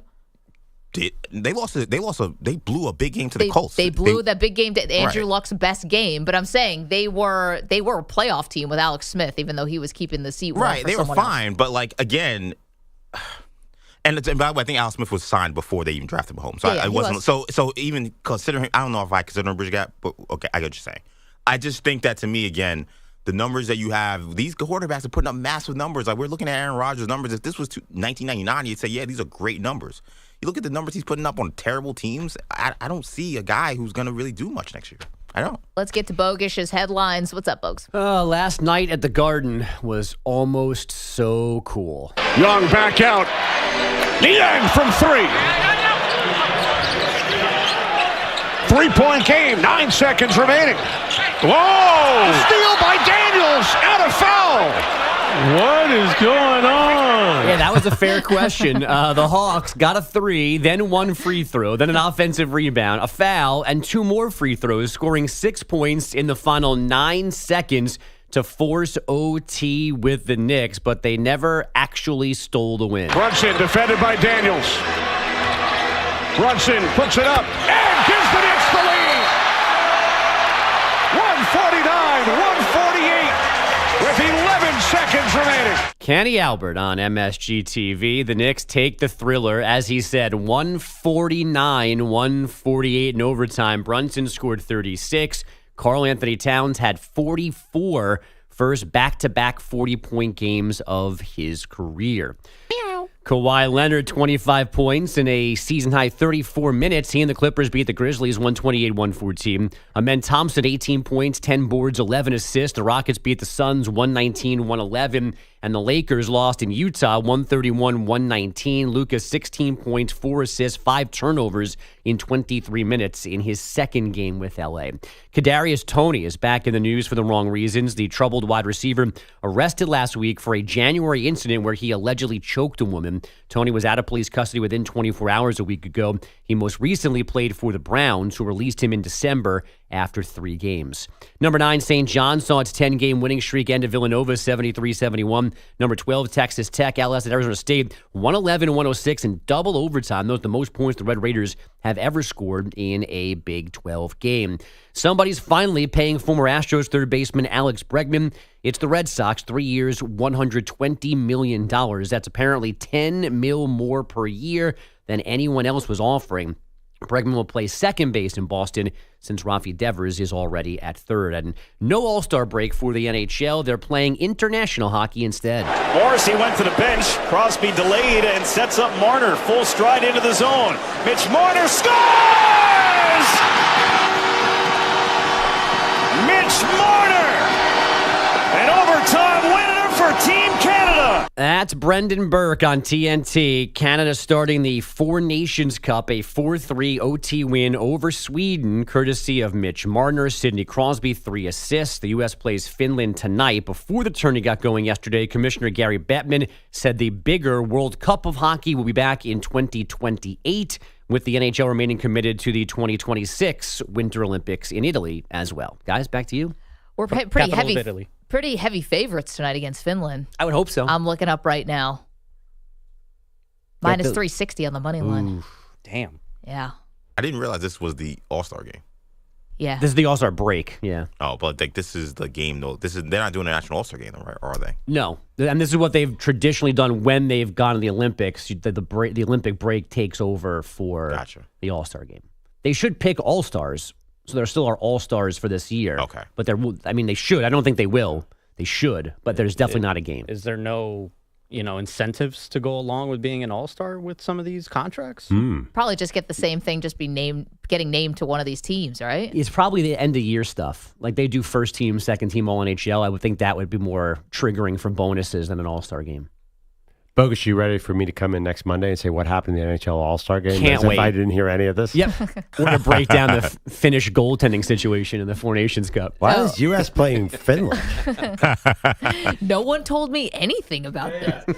First I've heard of this. First I've heard of this at all. And again, Manny bringing up the contracts. Dude, whatever. I mean, come on. Perloff didn't remember last year. I was like, yeah, but we were talking about the NBA All-Star game, which is coming up this weekend. It's like, man, the NBA better get their act together. They're going to get so criticized again like last year. And Perloff goes, what happened last year? Yeah, I mean, you don't remember when they got roasted for like a week because no one played defense? No. Don't remember it. I do remember. All I care about is Saturday night for the All-Star game. I haven't watched a Sunday All-Star game since Clyde Drexler was in the NBA. But I'm really disappointed in the dunk contest. I'm like, forget the hockey, forget all this. Why can't the good players go in the dunk contest? I look at you, Andrew Bogusch. Yeah, no, I'm with you. We should also leave Mac McClung alone at this point. I like him in this No, thing. He's a good dunker guy. He's like a charity case. It's like a Make-A-Wish. Leave the man alone. It's like a trick shot. It's like a trick shot guy. Okay, but that's okay because when you're actually sitting down to watch, would you rather watch Mac McClung, who's not like an NBA player but can do these cool dunks, or do you want to see an NBA player have to line up 16 times, go through the motions, not even get these dunks? You want to see Stephon Castle, fidget around with one of his friends holding a ball above his head? We're getting that Saturday. That's going to happen. But at least that's coming. I want to see Zach LaVine and Aaron good. Gordon going mano a mano. I don't want to see like a watered down version of Dude Perfect. Like, what are we doing here? Like, get NBA players. I think I have no problem with Mac being in it. He's good at this. It's just the other guys need to be more names. Maggie, I'm glad he's good at it, but he's also not good at being in the NBA, and that's my problem. This isn't an NBA game. It's the NBA All-Star Weekend. I know, but here's the thing, Bogusch. If you're not going to get the best guys to do this, and then by the way, don't do it. Jaylen Brown did it last year. He was terrible, by the way. Okay, but you guys want the best players. Yeah. He's the Finals MVP. It's That as was good good. as you can get. Okay, It was not good. He was awful. This is how when you guys complain about how Perloff, gets mad when guys shoot threes and then guys do mid range. Like you can't win, right? You get mad at Perloff. Nope, can't win. Wait. Okay. What, Donna? You just said I get mad when people shoot threes or do mid range. So what's left? Like you can. That's our dilemma. That's the thing. You get mad that they get mad at you because you want to have it both ways. This is like where I don't understand this. Like, do you actually want to see fun, exciting dunks, or do you want to see the bigger names but not be good? So, like, what? If Jaylen Brown's not going to be good and if he's not going to care, then get the best guys out and get Mac McClung in. At least he finally actually gives a crap. If there's somebody in Double-A who's just hitting tanks after tanks put him after in tanks. Put him in the home run derby. All right. If he wants to be there over Giancarlo Stanton, then great. Well, how far can we look? Can we go past the G League? I think you should have a fan entry. Yeah, I think we should have nothing. Is the N1 mixtape still happening? Those Oh guys? my gosh. Get skipped to my Lou. Get He's the not air- really a the air- dunker. I mean, the air up there. This is where Jordan battled Dominique. Now we have All right, Pearl, if you got to Andre get Jackson out of the Jr. past. Who's Andre Jackson Jr.? National champion, sir. We have our annual wellness check on Mac McClung All-Star Weekend. Listen, Mac McClung leading the Osceola Magic. In what? Great question. Out on the floor? Instagram followers. Yeah, I don't even know if he's a good G League player. He was a wildly disappointing college player. Yeah. I Well, thought that team was going to be good. Then put all your money behind Matsis Bazoulis. Gazoon type. Yeah. All right, we got to take a break. Thanks, folks. 855-212-4227. Travis Kelce talking about his future now. What is going on? You're in a 5-minute break.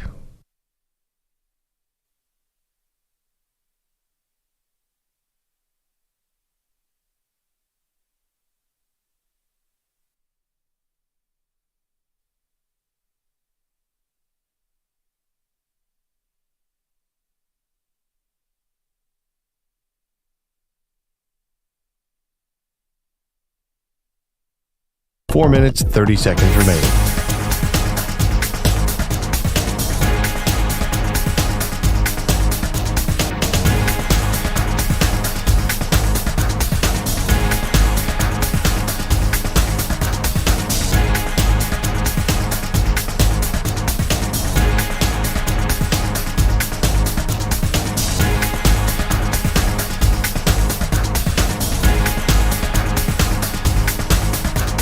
Four minutes remaining.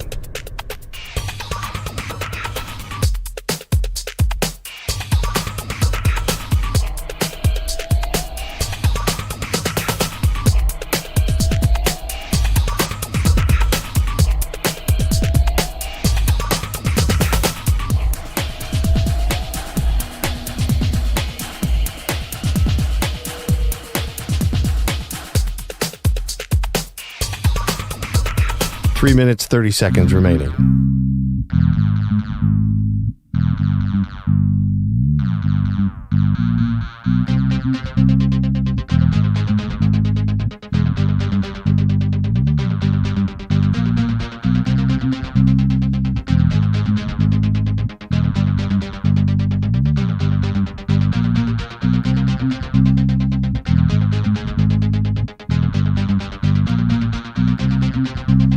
Three minutes remaining.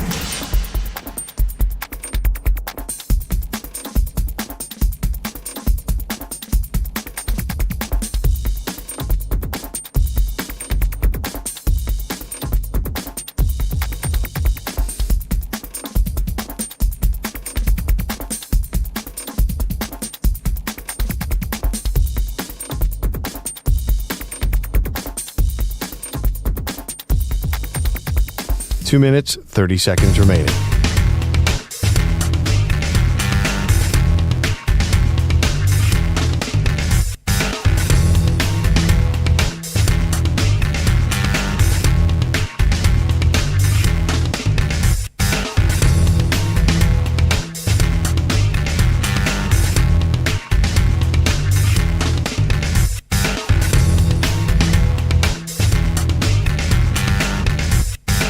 Two minutes remaining.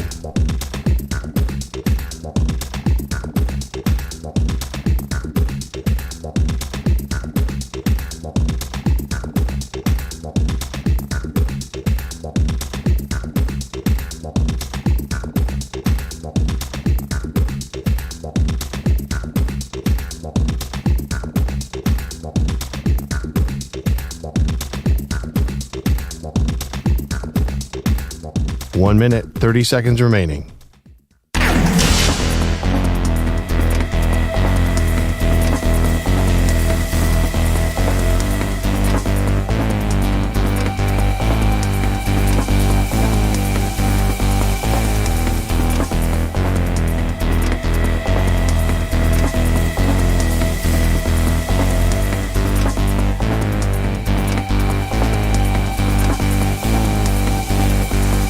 One minute remaining.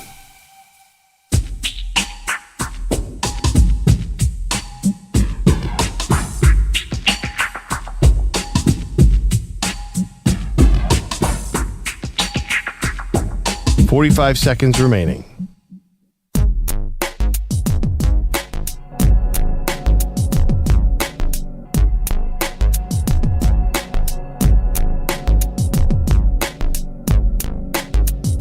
.30 seconds remaining.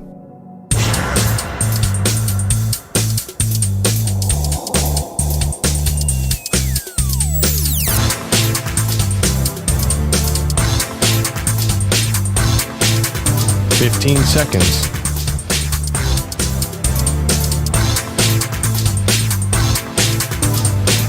Break ends in 5 seconds.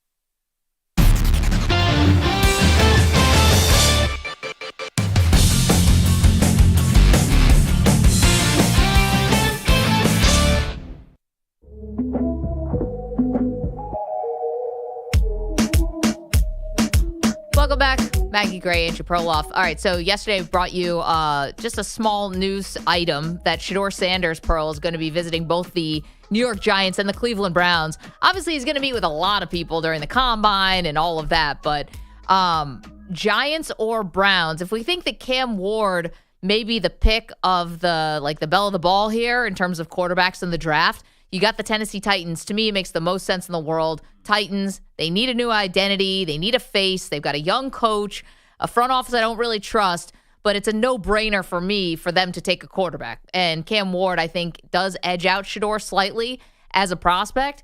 So that seems like a no-brainer. If Shedeur is going to be the second guy off the board and say it's the Giants and the Browns who are picking 2 and 3, what do you think is the better fit? Oh, my God. Neither. But I would say the Browns are a little more ahead of the Giants right now because the Browns have that high-price O-line they brought in for Deshaun Watson. They have a couple receivers. They have Njoku. The Giants have Malik Neighbors and I guess Andrew Thomas. But generally, I think the Browns are a little farther ahead, and they have Kevin Stefanski. I give a slight edge over Brian Dable. They're both very similar. So I would probably go Cleveland, given that choice. But that being said, too, I think it's February 13th. I was just there's so much to go on these two players, Cam Ward and Shedeur Sanders. Do you think there's a way that Shedeur gets to number 1? No, I think there's a chance that that they both fall to like 6, 7, 8. I'm very curious.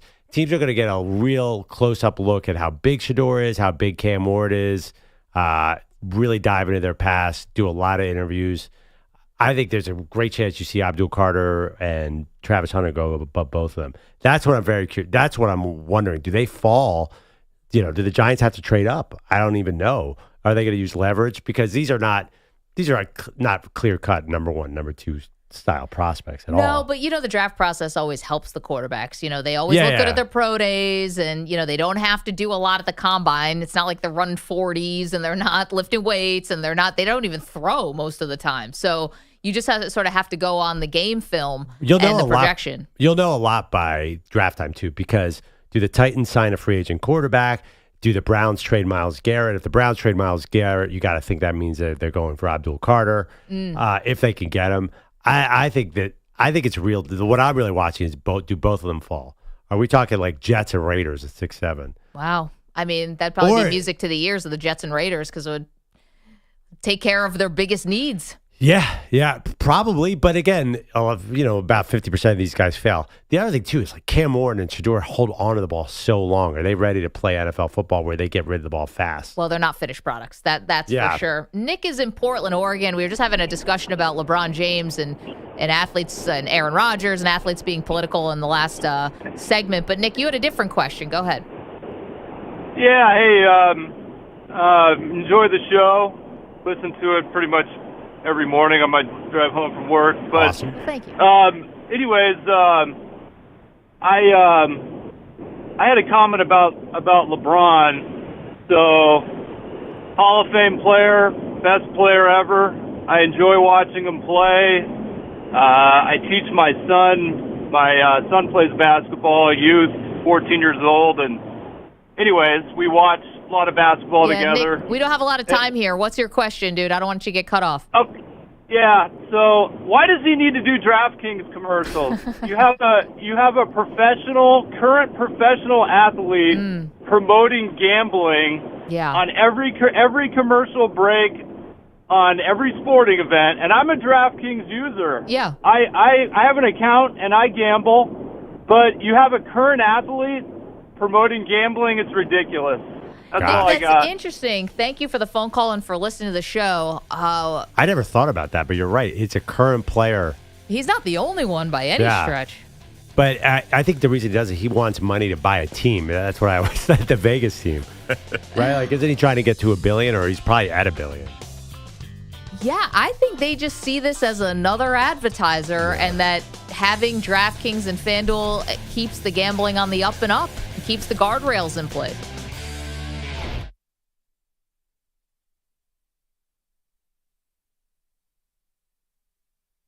You're in a 5-minute break.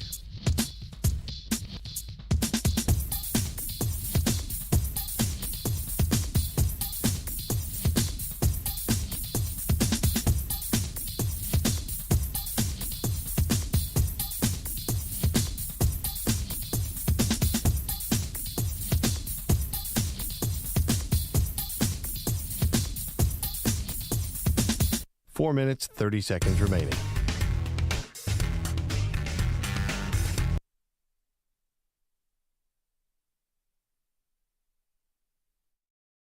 I'm sorry, Andrew Kaplan. I got a little out of control. I'm sorry, Andrew Kaplan. I got a little out of control. I'm sorry, Andrew Kaplan. I got a little out of control. I'm sorry, Andrew Kaplan. I got a little out of control. I'm sorry, Andrew Kaplan. I got a little out of control. I'm sorry, Andrew Kaplan. I got a little out of control. I'm sorry, Andrew Kaplan. I got a little out of control. I'm sorry, Andrew Kaplan. I got a little out of control. I'm sorry, Andrew Kaplan. I got a little out of control. I'm sorry, Andrew Kaplan. I got a little out of control. I'm sorry, Andrew Kaplan. I got a little out of control. I'm sorry, Andrew Kaplan. I got a little out of control. I'm sorry, Andrew Kaplan.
Seconds.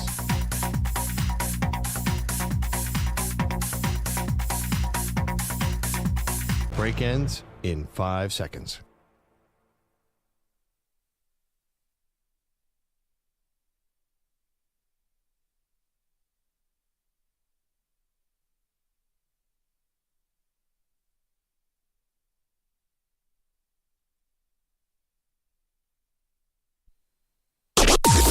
Maggie and Perloff on the Infinity Sports Network.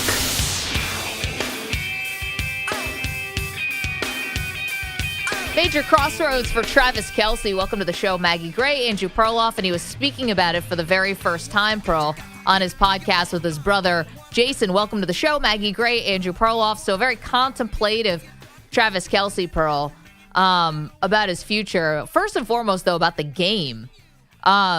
He said he was really disappointed with himself, obviously. He was not productive in the game. He said that not only was he trying to do too much and kind of got away from some of his assignments, but two, he said that he really disappointed himself as a leader. That it wasn't really the energy guy, like on the sidelines. He felt like he really didn't, galvanize the team. You remember last year, he was so ticked off at Andy Reid, he almost bumped him to the ground during the Super Bowl. Remember, he almost knocked Andy Reid over because he was so incensed that he wasn't getting the ball.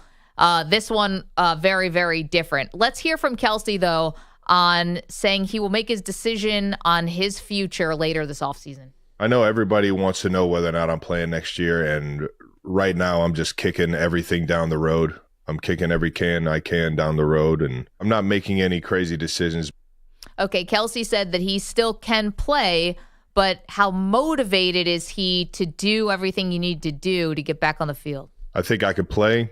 It's just whether or not I'm motivated or it's the best decision for me as a man, as a human, as a person to take on all that responsibility. Okay, more on the desire to want to play at the high level again.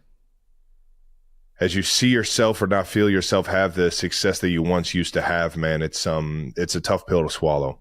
And then on top of that, to not be there in the biggest moments. Knowing your team's counting on you, man.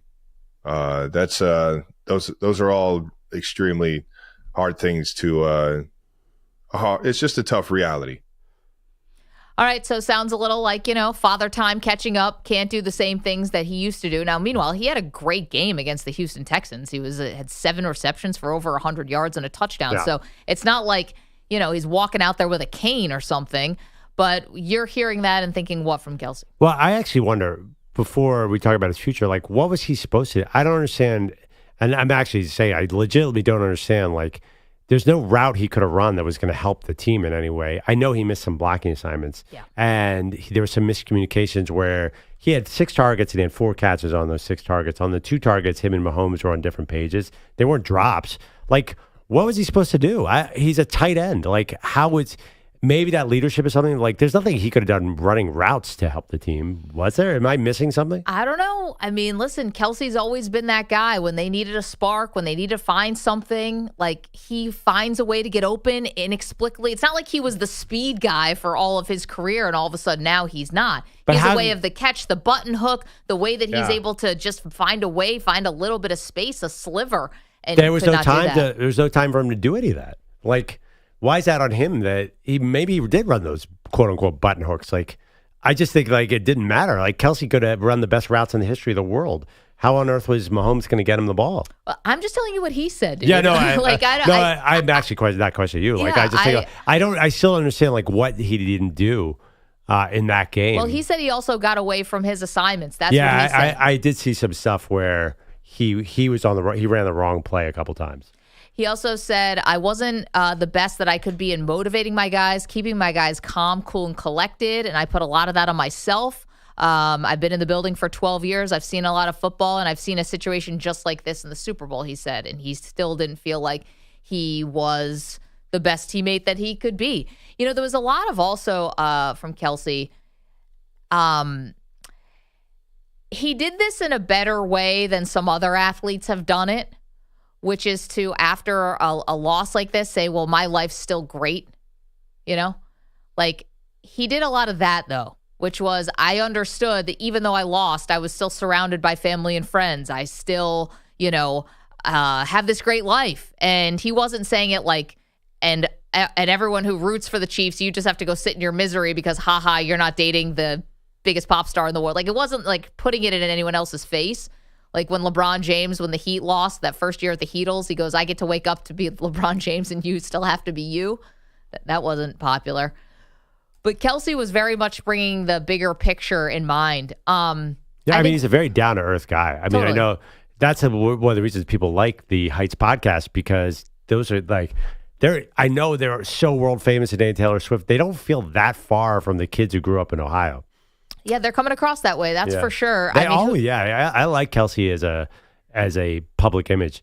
But how about I got a scenario for you? Yeah. Why does he do like Gronk and retire or step away, then bring him back halfway through next season? Because I did hear a little bit of, I don't know if I want to do the work to get my body in shape for a full season. Yeah, I think that's what a lot of guys go through. It's not that they don't want to play in the Super Bowl. They definitely want to do that. They just don't want to go through training camp. Yeah. And, that week 4 when you got to play against the Bears and it sucks and then it's cold and you're playing in games where it's 5 below 0. Yeah, I understand that. Maybe he could do something like that. I just think he's definitely coming back. I would say bottom line. Okay. So that's how you read that. Because I lean more, oh gosh, he might actually retire. No, I think this is just what he's thinking about now. He is lucky. He's blessed. He's got all this great stuff happening for him. And he's got the whole world, waiting for him when he's done as far as movies and TV and podcasts and all that stuff. But I just don't think that he wants his last game to be one where he has all these regrets. So Kelce said a lot of things in his pod, and he talked about, how he's going to wait for his future, and he's got all these great people around him. But a lot of it was the regret about this game. First and foremost, he's a football player, and he played bad, and the whole team played poorly, and they got smoked. And I think that is still the number one thing. So I think for him to say, I was not just that he didn't play well, but that he was a bad teammate and he's putting that on himself because he didn't think that he was the leader he could have been. I think that kind of regret stays with you and you think I can definitely be better at that next time around. Yeah, I see.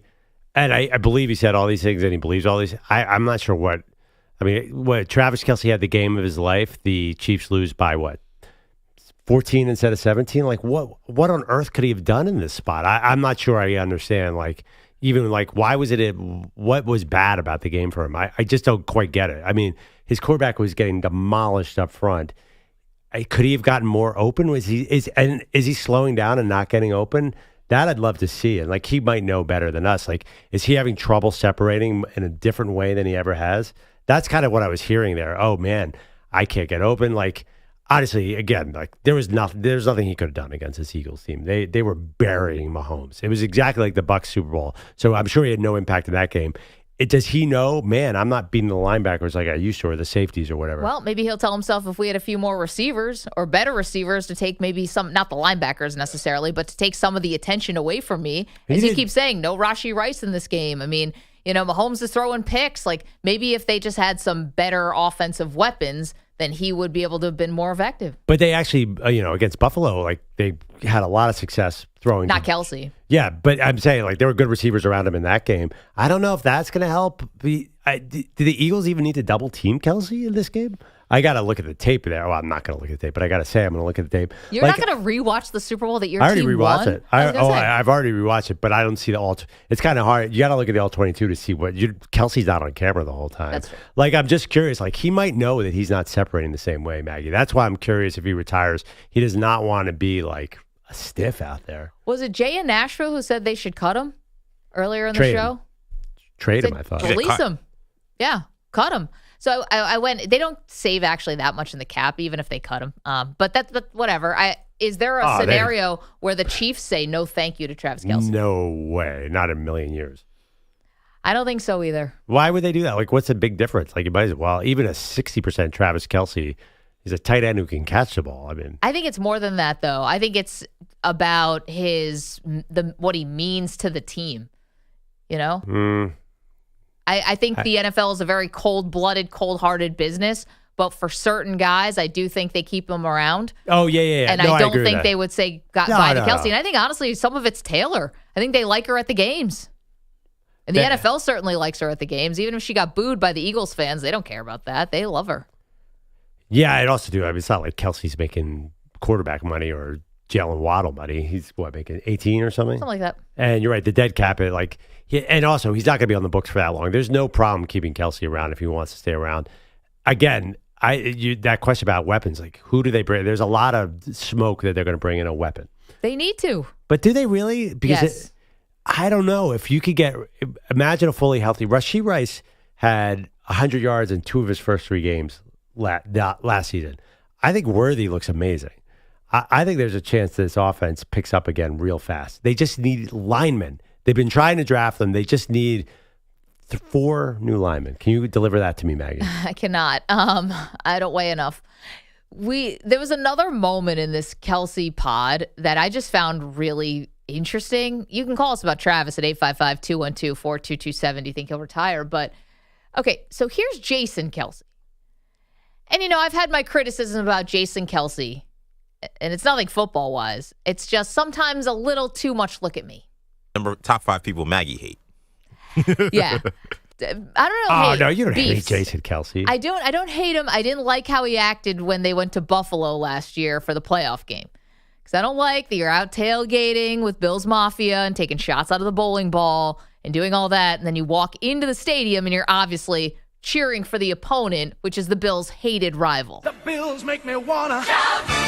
And is that his shirt off and he's all up like in the stands? Like, dude, you're the opposing. You're here to root for the opposition. Keep your shirt on, man. Ryan Fitzpatrick, he can take the shirt off. You can't. And whatever. I thought he was weirdly trying to upstage Taylor. It was just a weird vibe. So I've had some of my issues with Jason Kelce. I think he's a little look at me. I think he will also drink beer with any human being on the planet. So it doesn't matter. I think fine. even No if they're judgment playing, there. Yeah. I think if you give a former NFL offensive lineman a beer, he's drinking it, Mag. I don't care what team he's on. Anyway, a little look at me. And I thought we had a little look at me moment on his pod the other day, yesterday it got released, when Jason Kelce, while Travis is talking about his Super Bowl loss, his future, this is Travis's time, okay? Why is Jason Kelce crying? We are still very much attached to this organization, which is why there is part of me that obviously is very happy and proud that they have won this game. But that doesn't take that doesn't make you less of a brother. That doesn't make you less of a brother. That doesn't make you. That does not take precedence over rooting for you. Yeah. And that's why this game sucked. It was very, very hard to watch. As much as I love the Eagles, as much as I love the city of Philadelphia, there was not an ounce of me that.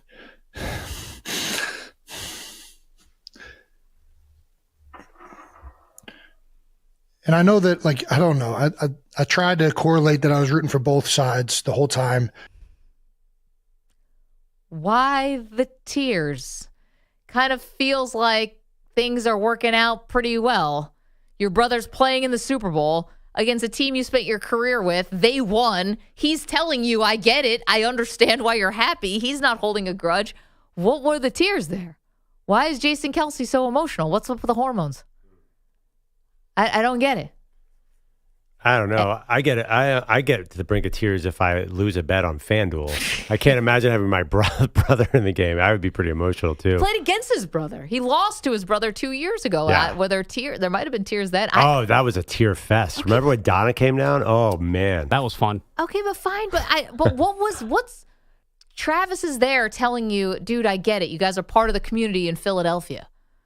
I didn't understand where the tears were coming from. Because he loves his brother and he was sad for him. Must have been getting some heat from somewhere about him. I guess he was rooting for the Eagles. I don't pay attention to him very often, so I don't know I didn't know who he was rooting for. He basically said, "Good game." He basically said, "Happy the Eagles won, sad my brother lost." And if you're gonna go and look for every troll who responds to your tweets, then yeah, you're gonna find somebody who probably has an issue with you. That makes me think that it wasn't a troll. That was someone closer to him. Someone closer to him, I think, may have said, "You got to root for your brother." And I don't know if it's Donna. I don't know. Oh, you but think to this me, was a family This thing? feels, because it almost feels like Travis is, because the way Travis says, you're a good brother. It's almost like they've had this conversation this week.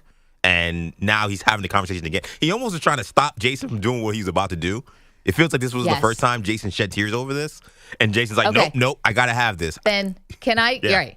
Then can I tell you what would be the most fraudulent thing then? And the one thing I don't want to see? Then I don't want to see Jason Kelce at the Eagles parade. Because if you're so cracked up by this and it's so heartbreaking to you that you can't choose between the Eagles and your brother, then not the Mummers costume, not drinking beer with the Eagles fans, not getting up there and cursing, don't want you at the parade. That's what I said earlier in the week. But this is before he's crying, dude. I'm just saying. Am I wrong about this? No, I agree. I agree 100%. Now, the Eagles fans will take him. Oh, that's they're fine. gonna take him. But you can't then claim that this is like ripping at your soul and then we're going to be shotgunning Natty Lights. It doesn't work like that. Yeah, I don't know. It feels like it's a city of brotherly love. It's all good. Like, Travis will be here this summer. You know, he goes to the Jersey Shore every year and does a Jason Kelce charity event. I think it's nothing but positivity. Like, yeah, I think he was crying because he loves his brother so much. What's wrong with that? No, it's fine. But if you're this broken up by it and you were this torn between the team you played for and your brother in the Super Bowl, then, you know, sit the parade out. I think also, too, like, maybe he knows that was it for Travis and he feels emotional about that. Oh, that could be interesting. I feel that, too. I feel like this. Honestly, but even Travis doesn't. I don't know. think it was the split between the Eagles and Chiefs that was causing him to cry. I think he just feels so deeply for his brother, they seem to be very close, which is kind of cool. Yep. But if you want to make it an occasion to rip Jason Kelce for dressing in a mummer's outfit and tipping an Eagles helmet-shaped car or whatever crazy crap he's about to do, I just think it's a little look at me. Yeah, I mean, I totally understand what you're saying, but you could also just, you know, suck it up and enjoy all the good times. Don't worry, he will. 855-212-4227. All right, coming up next, someone else who's going to be on hand to witness everything, the revelry, up close and personal, and that is Ricardo, who is the Spanish language play-by-play man for not only the Philadelphia Eagles, but also the New York Yankees. He's toggling in between spring training now and an Eagles parade tomorrow. And Ricky is one of our great friends. He's going to join us next, set the stage for all of tomorrow's festivities. We'll do that next. You're in a 5-minute break.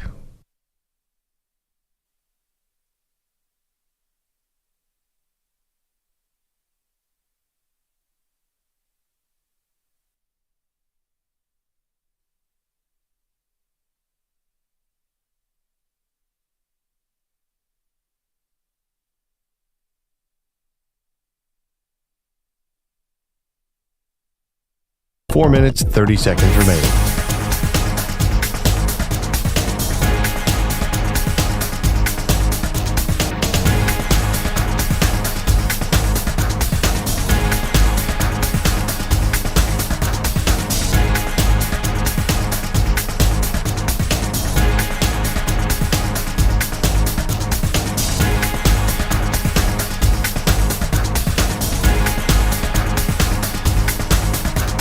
Four minutes remaining.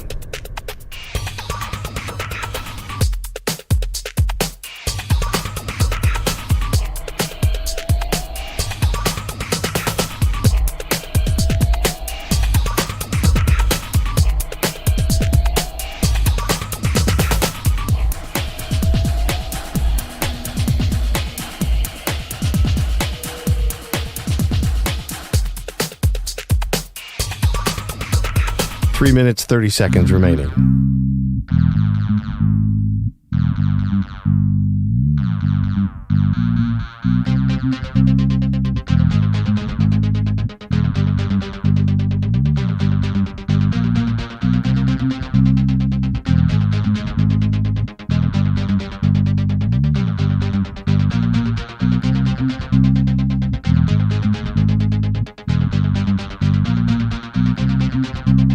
Three minutes remaining.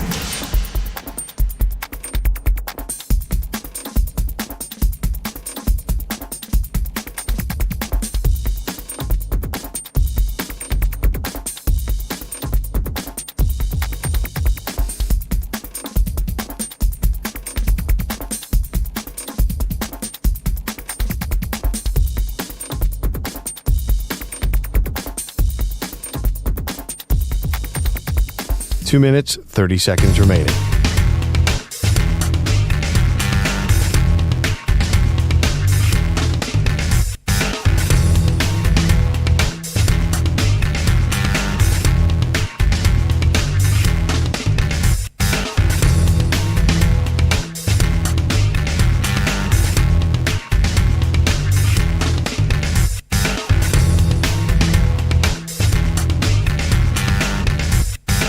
Two minutes remaining.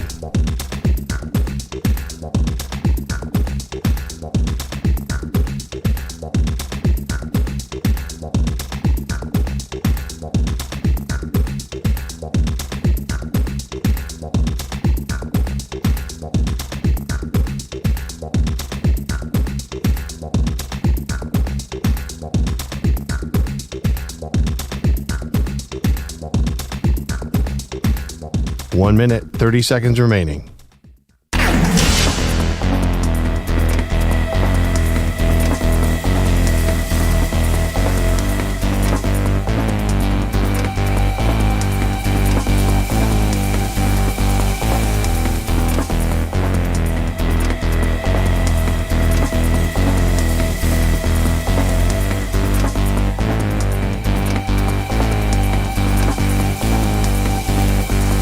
One minute remaining.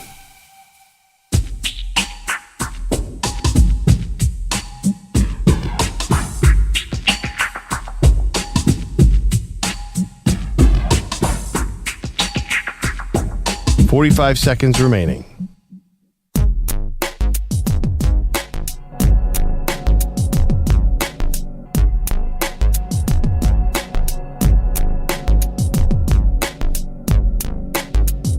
"30 seconds remaining.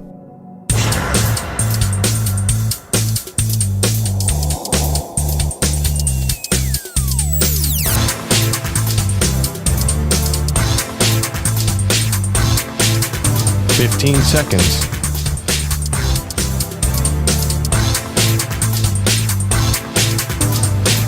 Break ends in 5 seconds.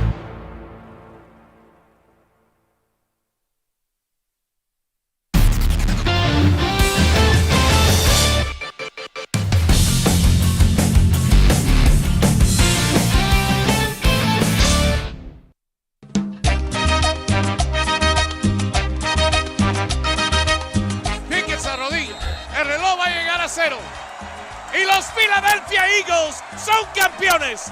¿Me escucharon bien? Filadelfia, el Mardi Gras ya se formó. Los Philadelphia Eagles, por segunda vez en su historia y por segunda vez en 7 años, son campeones del mundo. There you have it. Who else? Ricky Ricardo with the championship call, Spanish language call for the Philadelphia Eagles. He's the voice of the Eagles and also the New York Yankees, and he's good enough to join us now. Ricky, congratulations. The Eagles are world champions. You were calling it. You had an up-close and personal view. All these days later now, has it even sunk in? What's the biggest memory that you're taking away from the game? Oh, well, first, good morning, Mags, AP. How are you? It was a special, it was a very difficult few days. For those that don't know, part of our whole group had a tragedy at the beginning of the week. We were able to work through it. We got into the weekend. The city of New Orleans was fantastic. No better place to host a Super Bowl. The hospitality was incredible. And then you get to game day, and it's almost anticlimactic a little bit, but once you get that kickoff out of the way and you get the vibe going inside that stadium. I tell you what, it was at least 75-25 minimum Eagle fans in that building. It felt like Lincoln Financial Field had just shifted down to the bayou. So the energy was there. It's something that I'll never forget. But what I'm still stunned about, and I've gone back and watched the game on a couple of different accounts. I watched the All-22, the whole thing, and just the way that the Eagles dominated a 2-time defending Super Bowl Kansas City Chief team. That's the one thing I take away from this is how did they do this in the fashion and the manner that they did. Yeah, Ricky, I saw you before the game. It was so funny. Yeah. You were walking out of your booth to get something, and I was searching for good food in the concourse. But you were wrong. You told me the Eagles were going to win by 7 or 8. Turned out it was a lot more than that. But in all seriousness, you were very confident heading into that game. I don't know if you said it publicly, but you were pretty certain the Eagles were going to win. Why? I did. I just thought the Chiefs, looking at both teams all season long, the Chiefs had been winning by reputation. They're a fantastic organization. I've known Andy since I started with the Eagles. Andy Reid was our head coach. So you knew, that it wasn't going to be easy. So but I watched this Chiefs team this year kind of tread water. They won games in different ways, but it wasn't the dominant Chiefs team. Now, they've won that way in the past, too. So you figure, well, they're going to, turn the light switch on Super Bowl Sunday and become this all-powerful team and do it all again. But I didn't get that vibe from them all year long. I thought McDermott gave them the game in the American League, in the American Conference, the AFC Championship game. I thought Buffalo should have been in this Super Bowl. But the Eagles, on the other hand, they got through the adversity of the Rams game in the snow, pounded the hottest team in the postseason, which were the Washington Commanders. So it felt to me like the Eagles were on an upswing. The Chiefs were kind of treading water. And when you mix those two, it was almost like a perfect storm that the Eagles were going to just put it to them. That was my gut feeling. I said 7-8. I said on several other radio shows and TV shows I thought the Eagles would win in dominant fashion, and they did. Ricky Ricardo is joining us, Spanish language voice of not only the Philadelphia Eagles, the world champs, also the New York Yankees, and pitchers and catchers have reported. Can't believe that spring training is going to be here. We'll get to that in a minute, though, Ricky, because one of the big question marks is Jalen Hurts. Super Bowl MVP, played another great game when it mattered the most. Yet we've had a caller earlier this morning ask Perloff, is he a top 5 quarterback in the league? And sort of trying to put Jalen Hurts into a tier or into a box. And I'm curious from your vantage point, you watch every game, you're calling every game up close and personal. How surprised were you that Jalen Hurts had the game he had, considering his numbers had been kind of pedestrian this year for a quarterback in terms of passing? And what did he show you in this Super Bowl specifically? Didn't surprise me at all. I've watched and I have called every snap of Jalen Hurts' professional career. I've seen him have big days throwing the football, so all those accusations about, well, he's not an aerial guy, he can't get it done that way. Listen, he didn't have big numbers this year for one reason. Saquon Barkley. The Eagles were winning with the ground attack and the dominant season of Saquon Barkley. The offense, Kellen Moore had kind of dumbed it down, for lack of a better term, but had made it very basic. We're going to win, and we were winning, basically almost ran the table if it wasn't for that one loss where Jalen Hurts got injured in Washington. So post the bye week back in week 5 in early October, the Eagles were practically undefeated, or Jalen Hurts anyway was undefeated, if you just count out that game down in Landover, Maryland. But I have seen him, when it's been needed for him to win a game throwing the football, I've seen him do it. When I have seen the offense in the past, whether it have been Miles Sanders or a Boston Scott dominating, I've seen him take a backseat to that type of a victory. This year, Jalen Hurts didn't have to put up gaudy numbers because the gaudy numbers were being put up by Saquon Barkley, and they were winning and winning and winning.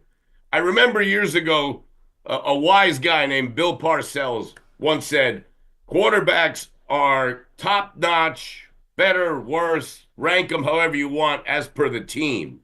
John Elway was the perfect quarterback for the Broncos.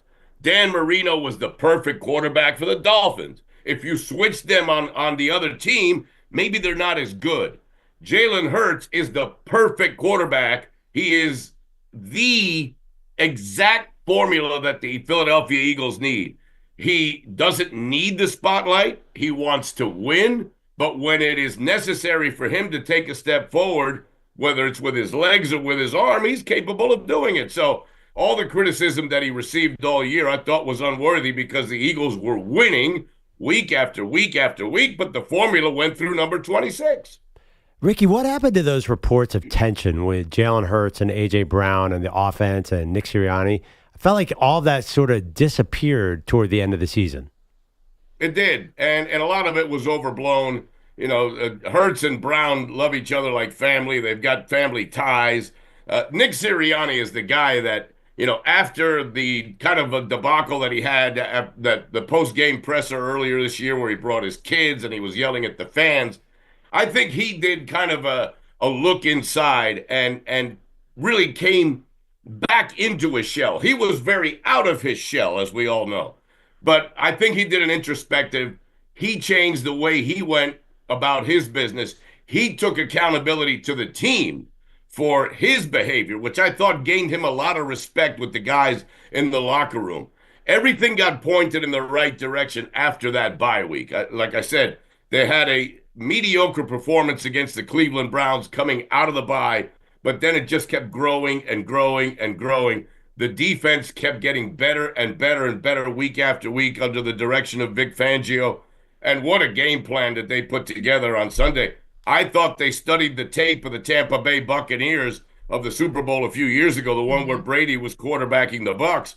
where you get pressure right up the middle with your big guy. So playing the part of Vita Vea is Jalen Carter, and that allows your edge guys to get pressure one-on-one against the makeshift Kansas City offensive line, and your linebackers can cover the outside in case Mahomes gets away. So, Sirianni allows his assistants to do their jobs. He doesn't get in the middle of that.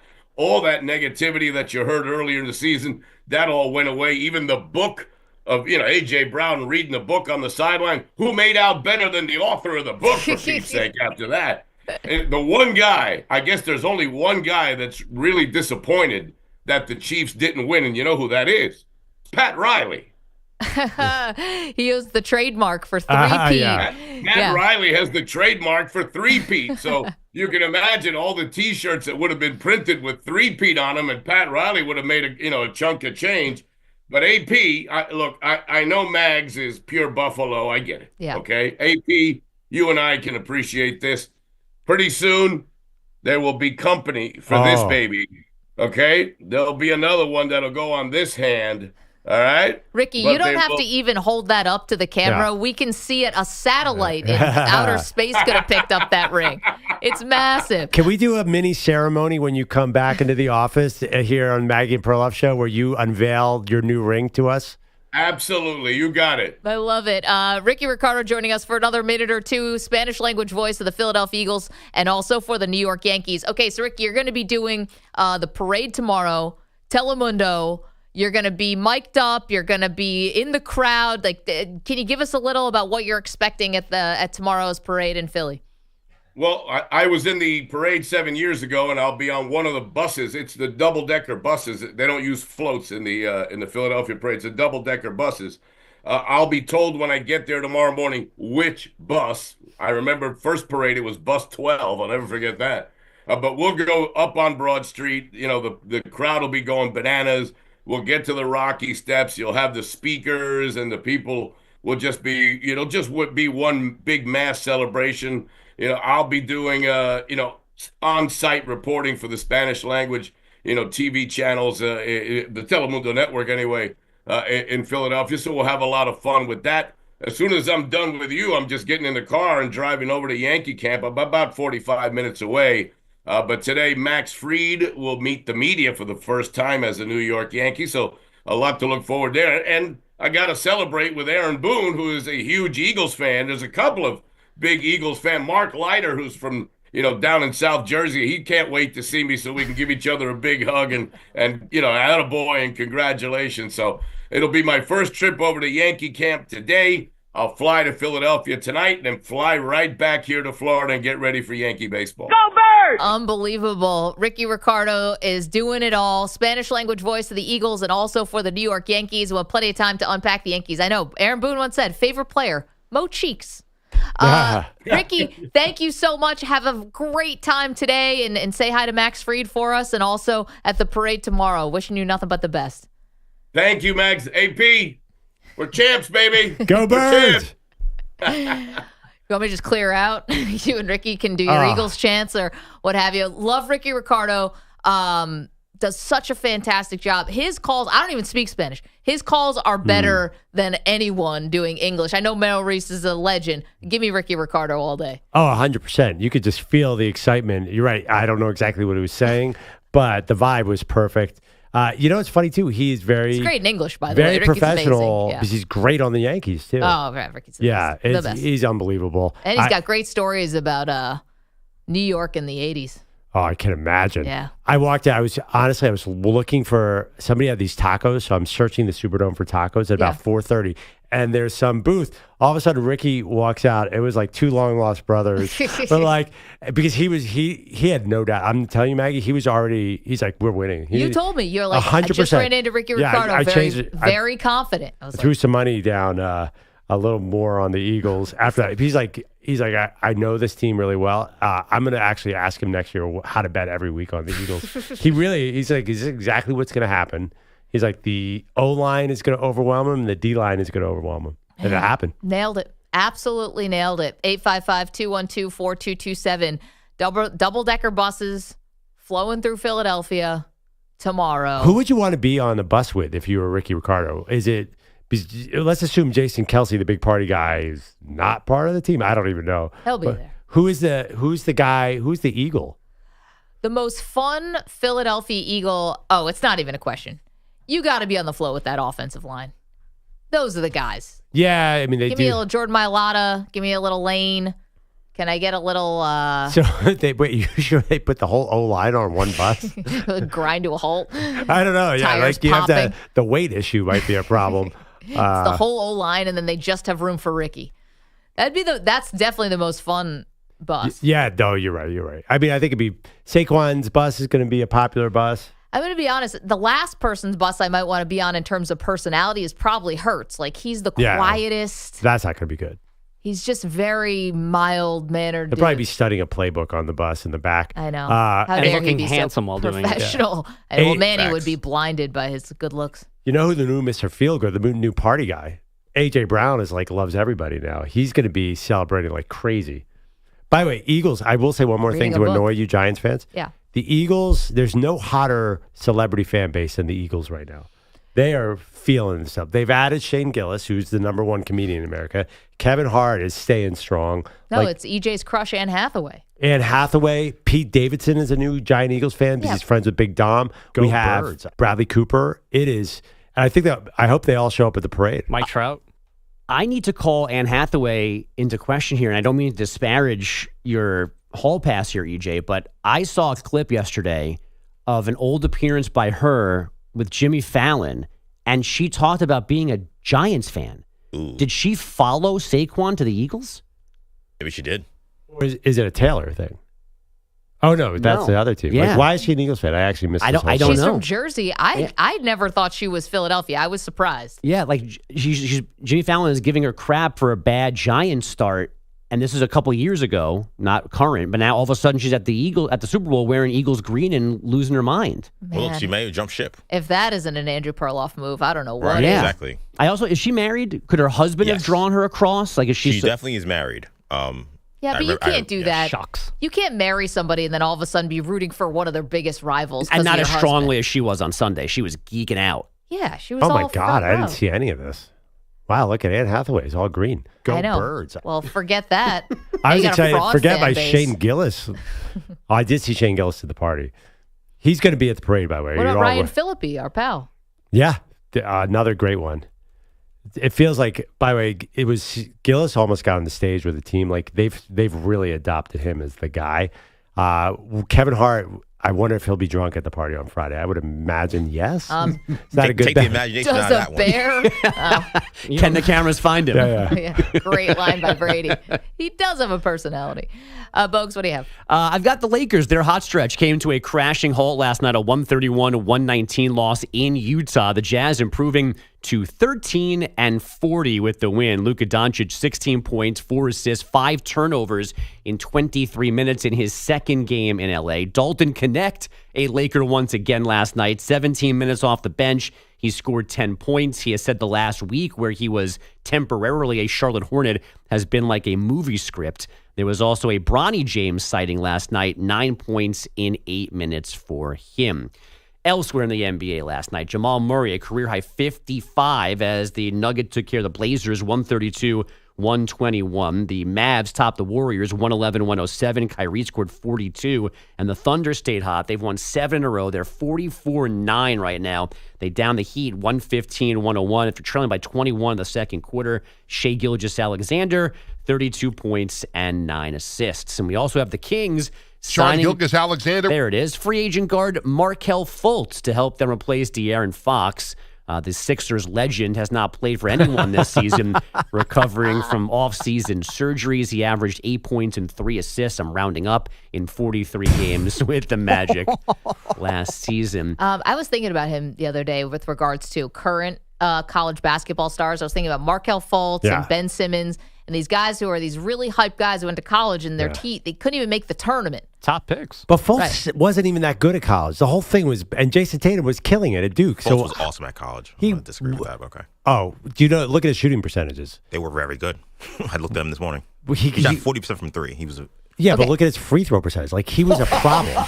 That was the thing about Fultz. But okay, Fultz couldn't shoot. Wait, you guys are getting off my point here. Hold on. I'm actually trying to say something interesting. So Markelle Fultz and Ben Simmons were two guys that just recently, really highly touted prospects, go to college, can't even make the tournament. Have you seen what's happened to the two guys at Rutgers? Yeah. Dylan Harper and Ace yeah. Bailey, they lost last night to Iowa. Like, they're not making the tournament, and yet somehow these two guys are going to be the two top 5 picks in the NBA draft. They better be. But isn't it going to go the way of, like, don't we have a little bit of precedent for this? Markelle Fultz had a weird shoulder thing, and Ben Simmons was once good and then became terrible. I think I think they're different. I know, but think about it. Like, their they couldn't even will their teams to make a 68-team field. They're 18 years old. Right. The honestly guys are playing are 23. I'd argue it's an older game now than even it was when Ben and Markelle were playing. I think it's harder to make the tournament now. Yeah, they also, I guess in their defense, they have not played a full season together. They both, I think Dylan more so than Ace, have been out of the lineup, and the rest of the roster apparently sucks. There's two of them playing with the 5 of us. They're not going to win a lot of games. Dude, I'll take Dylan Harper tomorrow. Oh, God, that guy looks like he's 33 Ace years is old. nice, too. They're both awesome. I know, but guys, think about what you're saying. All right, I get it. College basketball, it's a little tougher now. Okay, fine. It's a little older guys' game. It's 5 guys on the court. Yes. 2 of them are going to be top 5 picks in the NBA, and they can't make the tournament. That doesn't make any sense.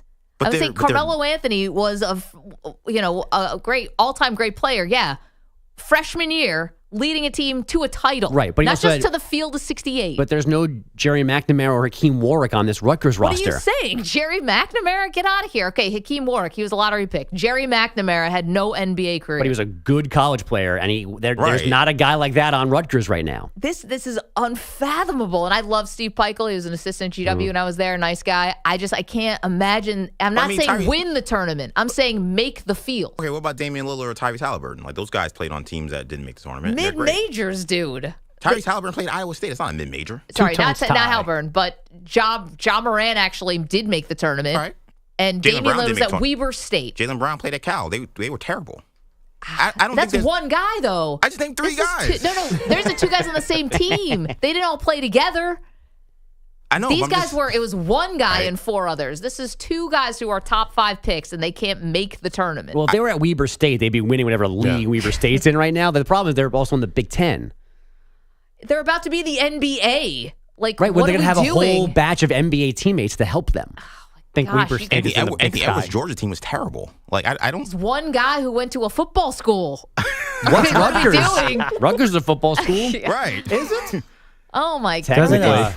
Excuse making. Actually, I don't know anything, but is Colorado basketball good? They have like all the pros. They literally, I don't think, have won a conference game.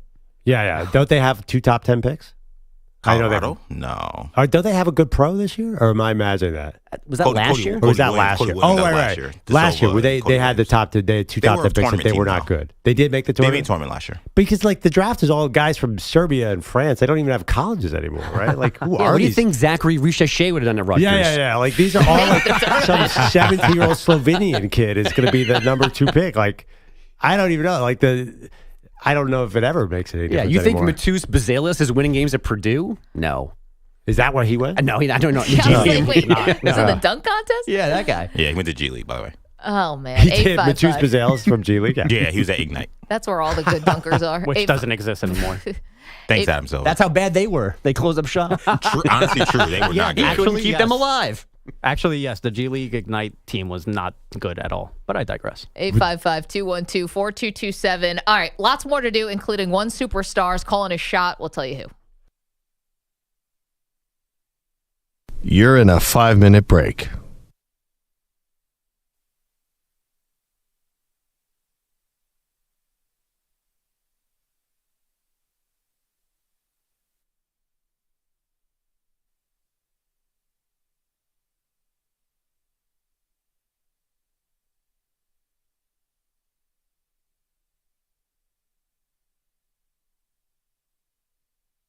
Four minutes, 30 seconds remaining.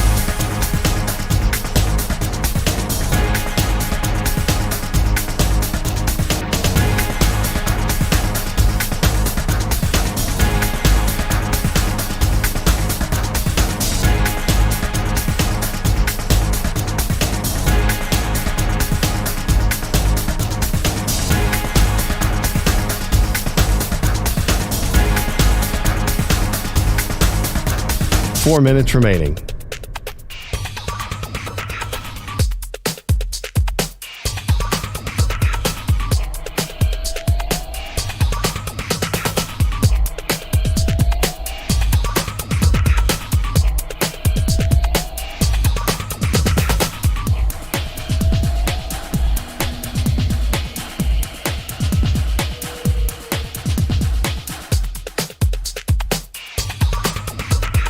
3 minutes, 30 seconds remaining.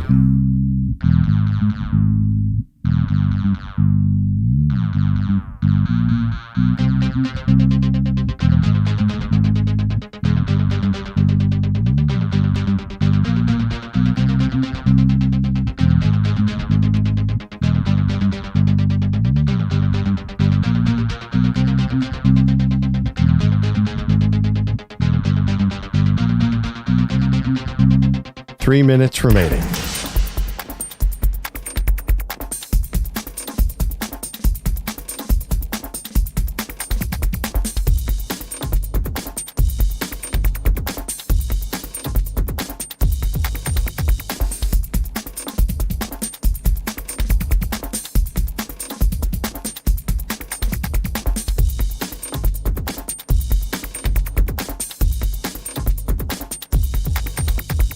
Two minutes, 30 seconds remaining.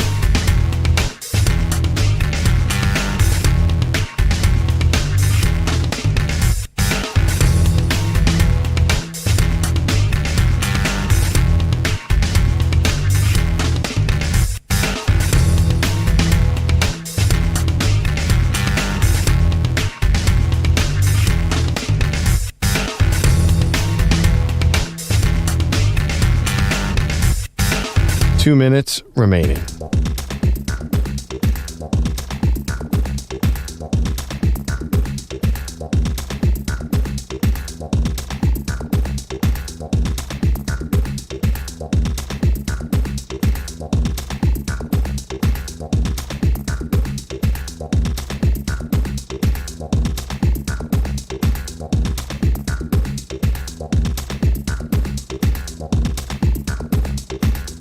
One minute, 30 seconds remaining.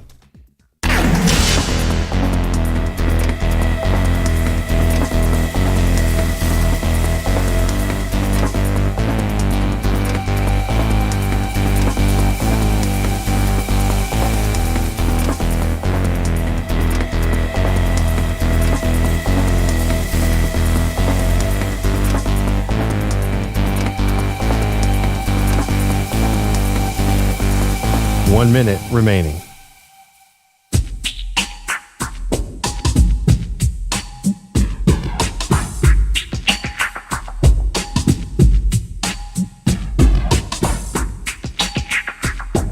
$45 seconds remaining.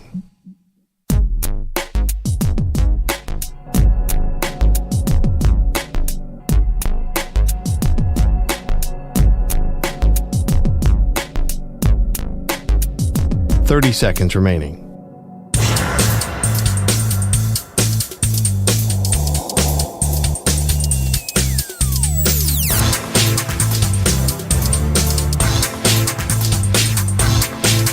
$15 seconds.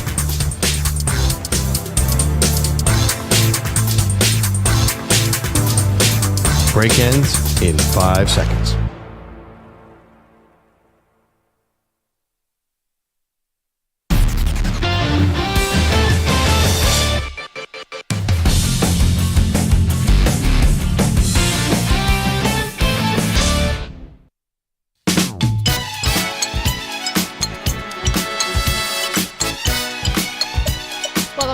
Maggie Gray, Andrew Perloff.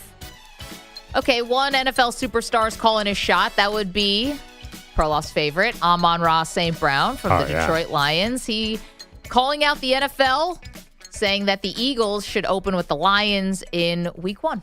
Can I read you the list of teams that could potentially be in that first game? Read them. Commanders. Okay. Cowboys, Giants, Bears, Lions, Raiders, Rams, Broncos. Out of all those teams, if you're the NFL, who are you putting in there? Lions or Commanders. That's what I'm saying. Easy. So we might be playing Week 1.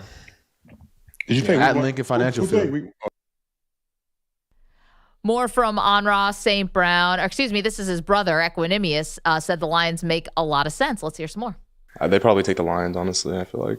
They have to. If they don't, or Commanders. But really Lions, and then you could really see what would happen in the NFC Championship. Not really, but with a healthy defense. Yeah. Their team's not going to change much. It might change a little, but your team wasn't healthy. That's the thing. That's part of the game. You need. But I'm saying, you would see what our healthy defense, how that. How many? Honestly, I'm all in favor of this. I know you don't like it, Pearl. You don't want the Eagles to open up with the Lions because you think this is too big of a game. No, if I'm the networks, if I'm the NFL, I don't do it. Not from an Eagles fan. Like, you're going to you're guaranteed a rating in this opening game. Why waste the game of the year? You just put that in week 9 and get a gigantic rating then. Well, I think they're going to get a gigantic rating every time. Isn't that what the NFL always does? Right, but then ratings are always great. Well, I think Fox is going to have a lot to say about this. I think they're going to fight to keep that game off the opener. And no, but I think like you kind of waste the game because everyone's going to tune in. They're going to be so football hungry. Put the Bears in there, get the gigantic rating, and then get another 30 million rating later on. I think it's smart business. Spread it out. I mean, I'm actually looking at some of the matchups. Last year was the Ravens-Chiefs, which would be similar, two best teams in the AFC. The Lions were not a playoff team and played the Chiefs, so that's where you could argue where the Bears come in. The Bills played the Rams. You remember that one? I don't even remember that after their title. And then the Cowboys-Bucks. Don't waste the Cowboys. And then in 2020, they did the Texans-Chiefs, so they just threw I think there's a lot of, you know how it works, right? Like all the networks try and protect their best assets. And that Lions-Eagles game is game of the year on paper. You know, we were just talking to Ricardo early, in the last segment. He's a Spanish language voice of the Philadelphia Eagles, and he's talking about he's going to be on the double-decker bus tomorrow, Eagles parade. He's flying up from Florida, where he is right now, because Yankees spring training, the pitchers and catchers have reported, so he's pulling double duty. We are currently like 99 miles to Philadelphia, bro. You go to Philly all the time. You are an Eagles fan. Your team just won the Super Bowl, dominant fashion. Beat the Chiefs, stop the three-peat. You sure you don't want to go to the parade? I can't, but I kind of want to go to it. Ricky made it sound really fun, but I definitely can't go to this parade. And besides, the traffic is crazy. But we get off the air at 10 a.m. Like, this is with this particular show that we're doing. The last time when the Eagles were in the Super Bowl, the last time we were doing the show, they lost. But, you know, we were doing afternoons. It would have been impossible. It would have been a complete and utter time debacle. This one, we could be off the air at 10 a.m. and you could be in Philadelphia by noon. Yeah, no, I don't know if this is a bit, but I can't. I'm going to Costa Rica the following morning at 5 a.m. Really? Your flight's at 5 a.m. the next day? I think you can still do the parade, dude. Oh, dude, I would have to pack. Like, there's nothing I can't do any of this. You could pack today. Yeah, no, I definitely can't because it'll take so much time to get in there because the parade's knocking off all the roads. I think I would miss the whole thing. I could take a train. And what do you need to pack for Costa Rica? Bathing suit. No, I have a bunch of other things going on. I got to do this thing with my car. I still have my expense report to file. It's the parade, dude. The expense reports can wait. Have you ever been to a parade? Yeah. They're okay. Dude, it's a chance to celebrate your team. And you're right here. I think you should reconsider. I think your family could help you pack. You're basically going to the beach, which is going to be fun and awesome. Oh, God. You have no sunscreen, couple linen shirts. You're good, dude. No, I also have an appointment on Friday afternoon. No, there's way too much going on. I have a dentist appointment. Can't get rescheduled. I mean, the dentist. No, I can't. I actually had to reschedule 3 times if we have to get logistically there. No, I mean, honestly, like, I was at the game. I don't need the parade. All right. I was at the party. I was actually 2 feet from Dallas Goedert rapping and Nick Sirianni getting drunk while holding Lombardi Trophy.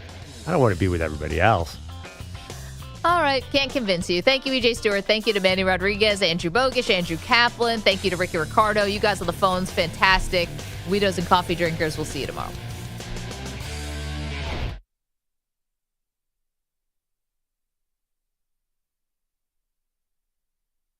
You're in a 5-minute break.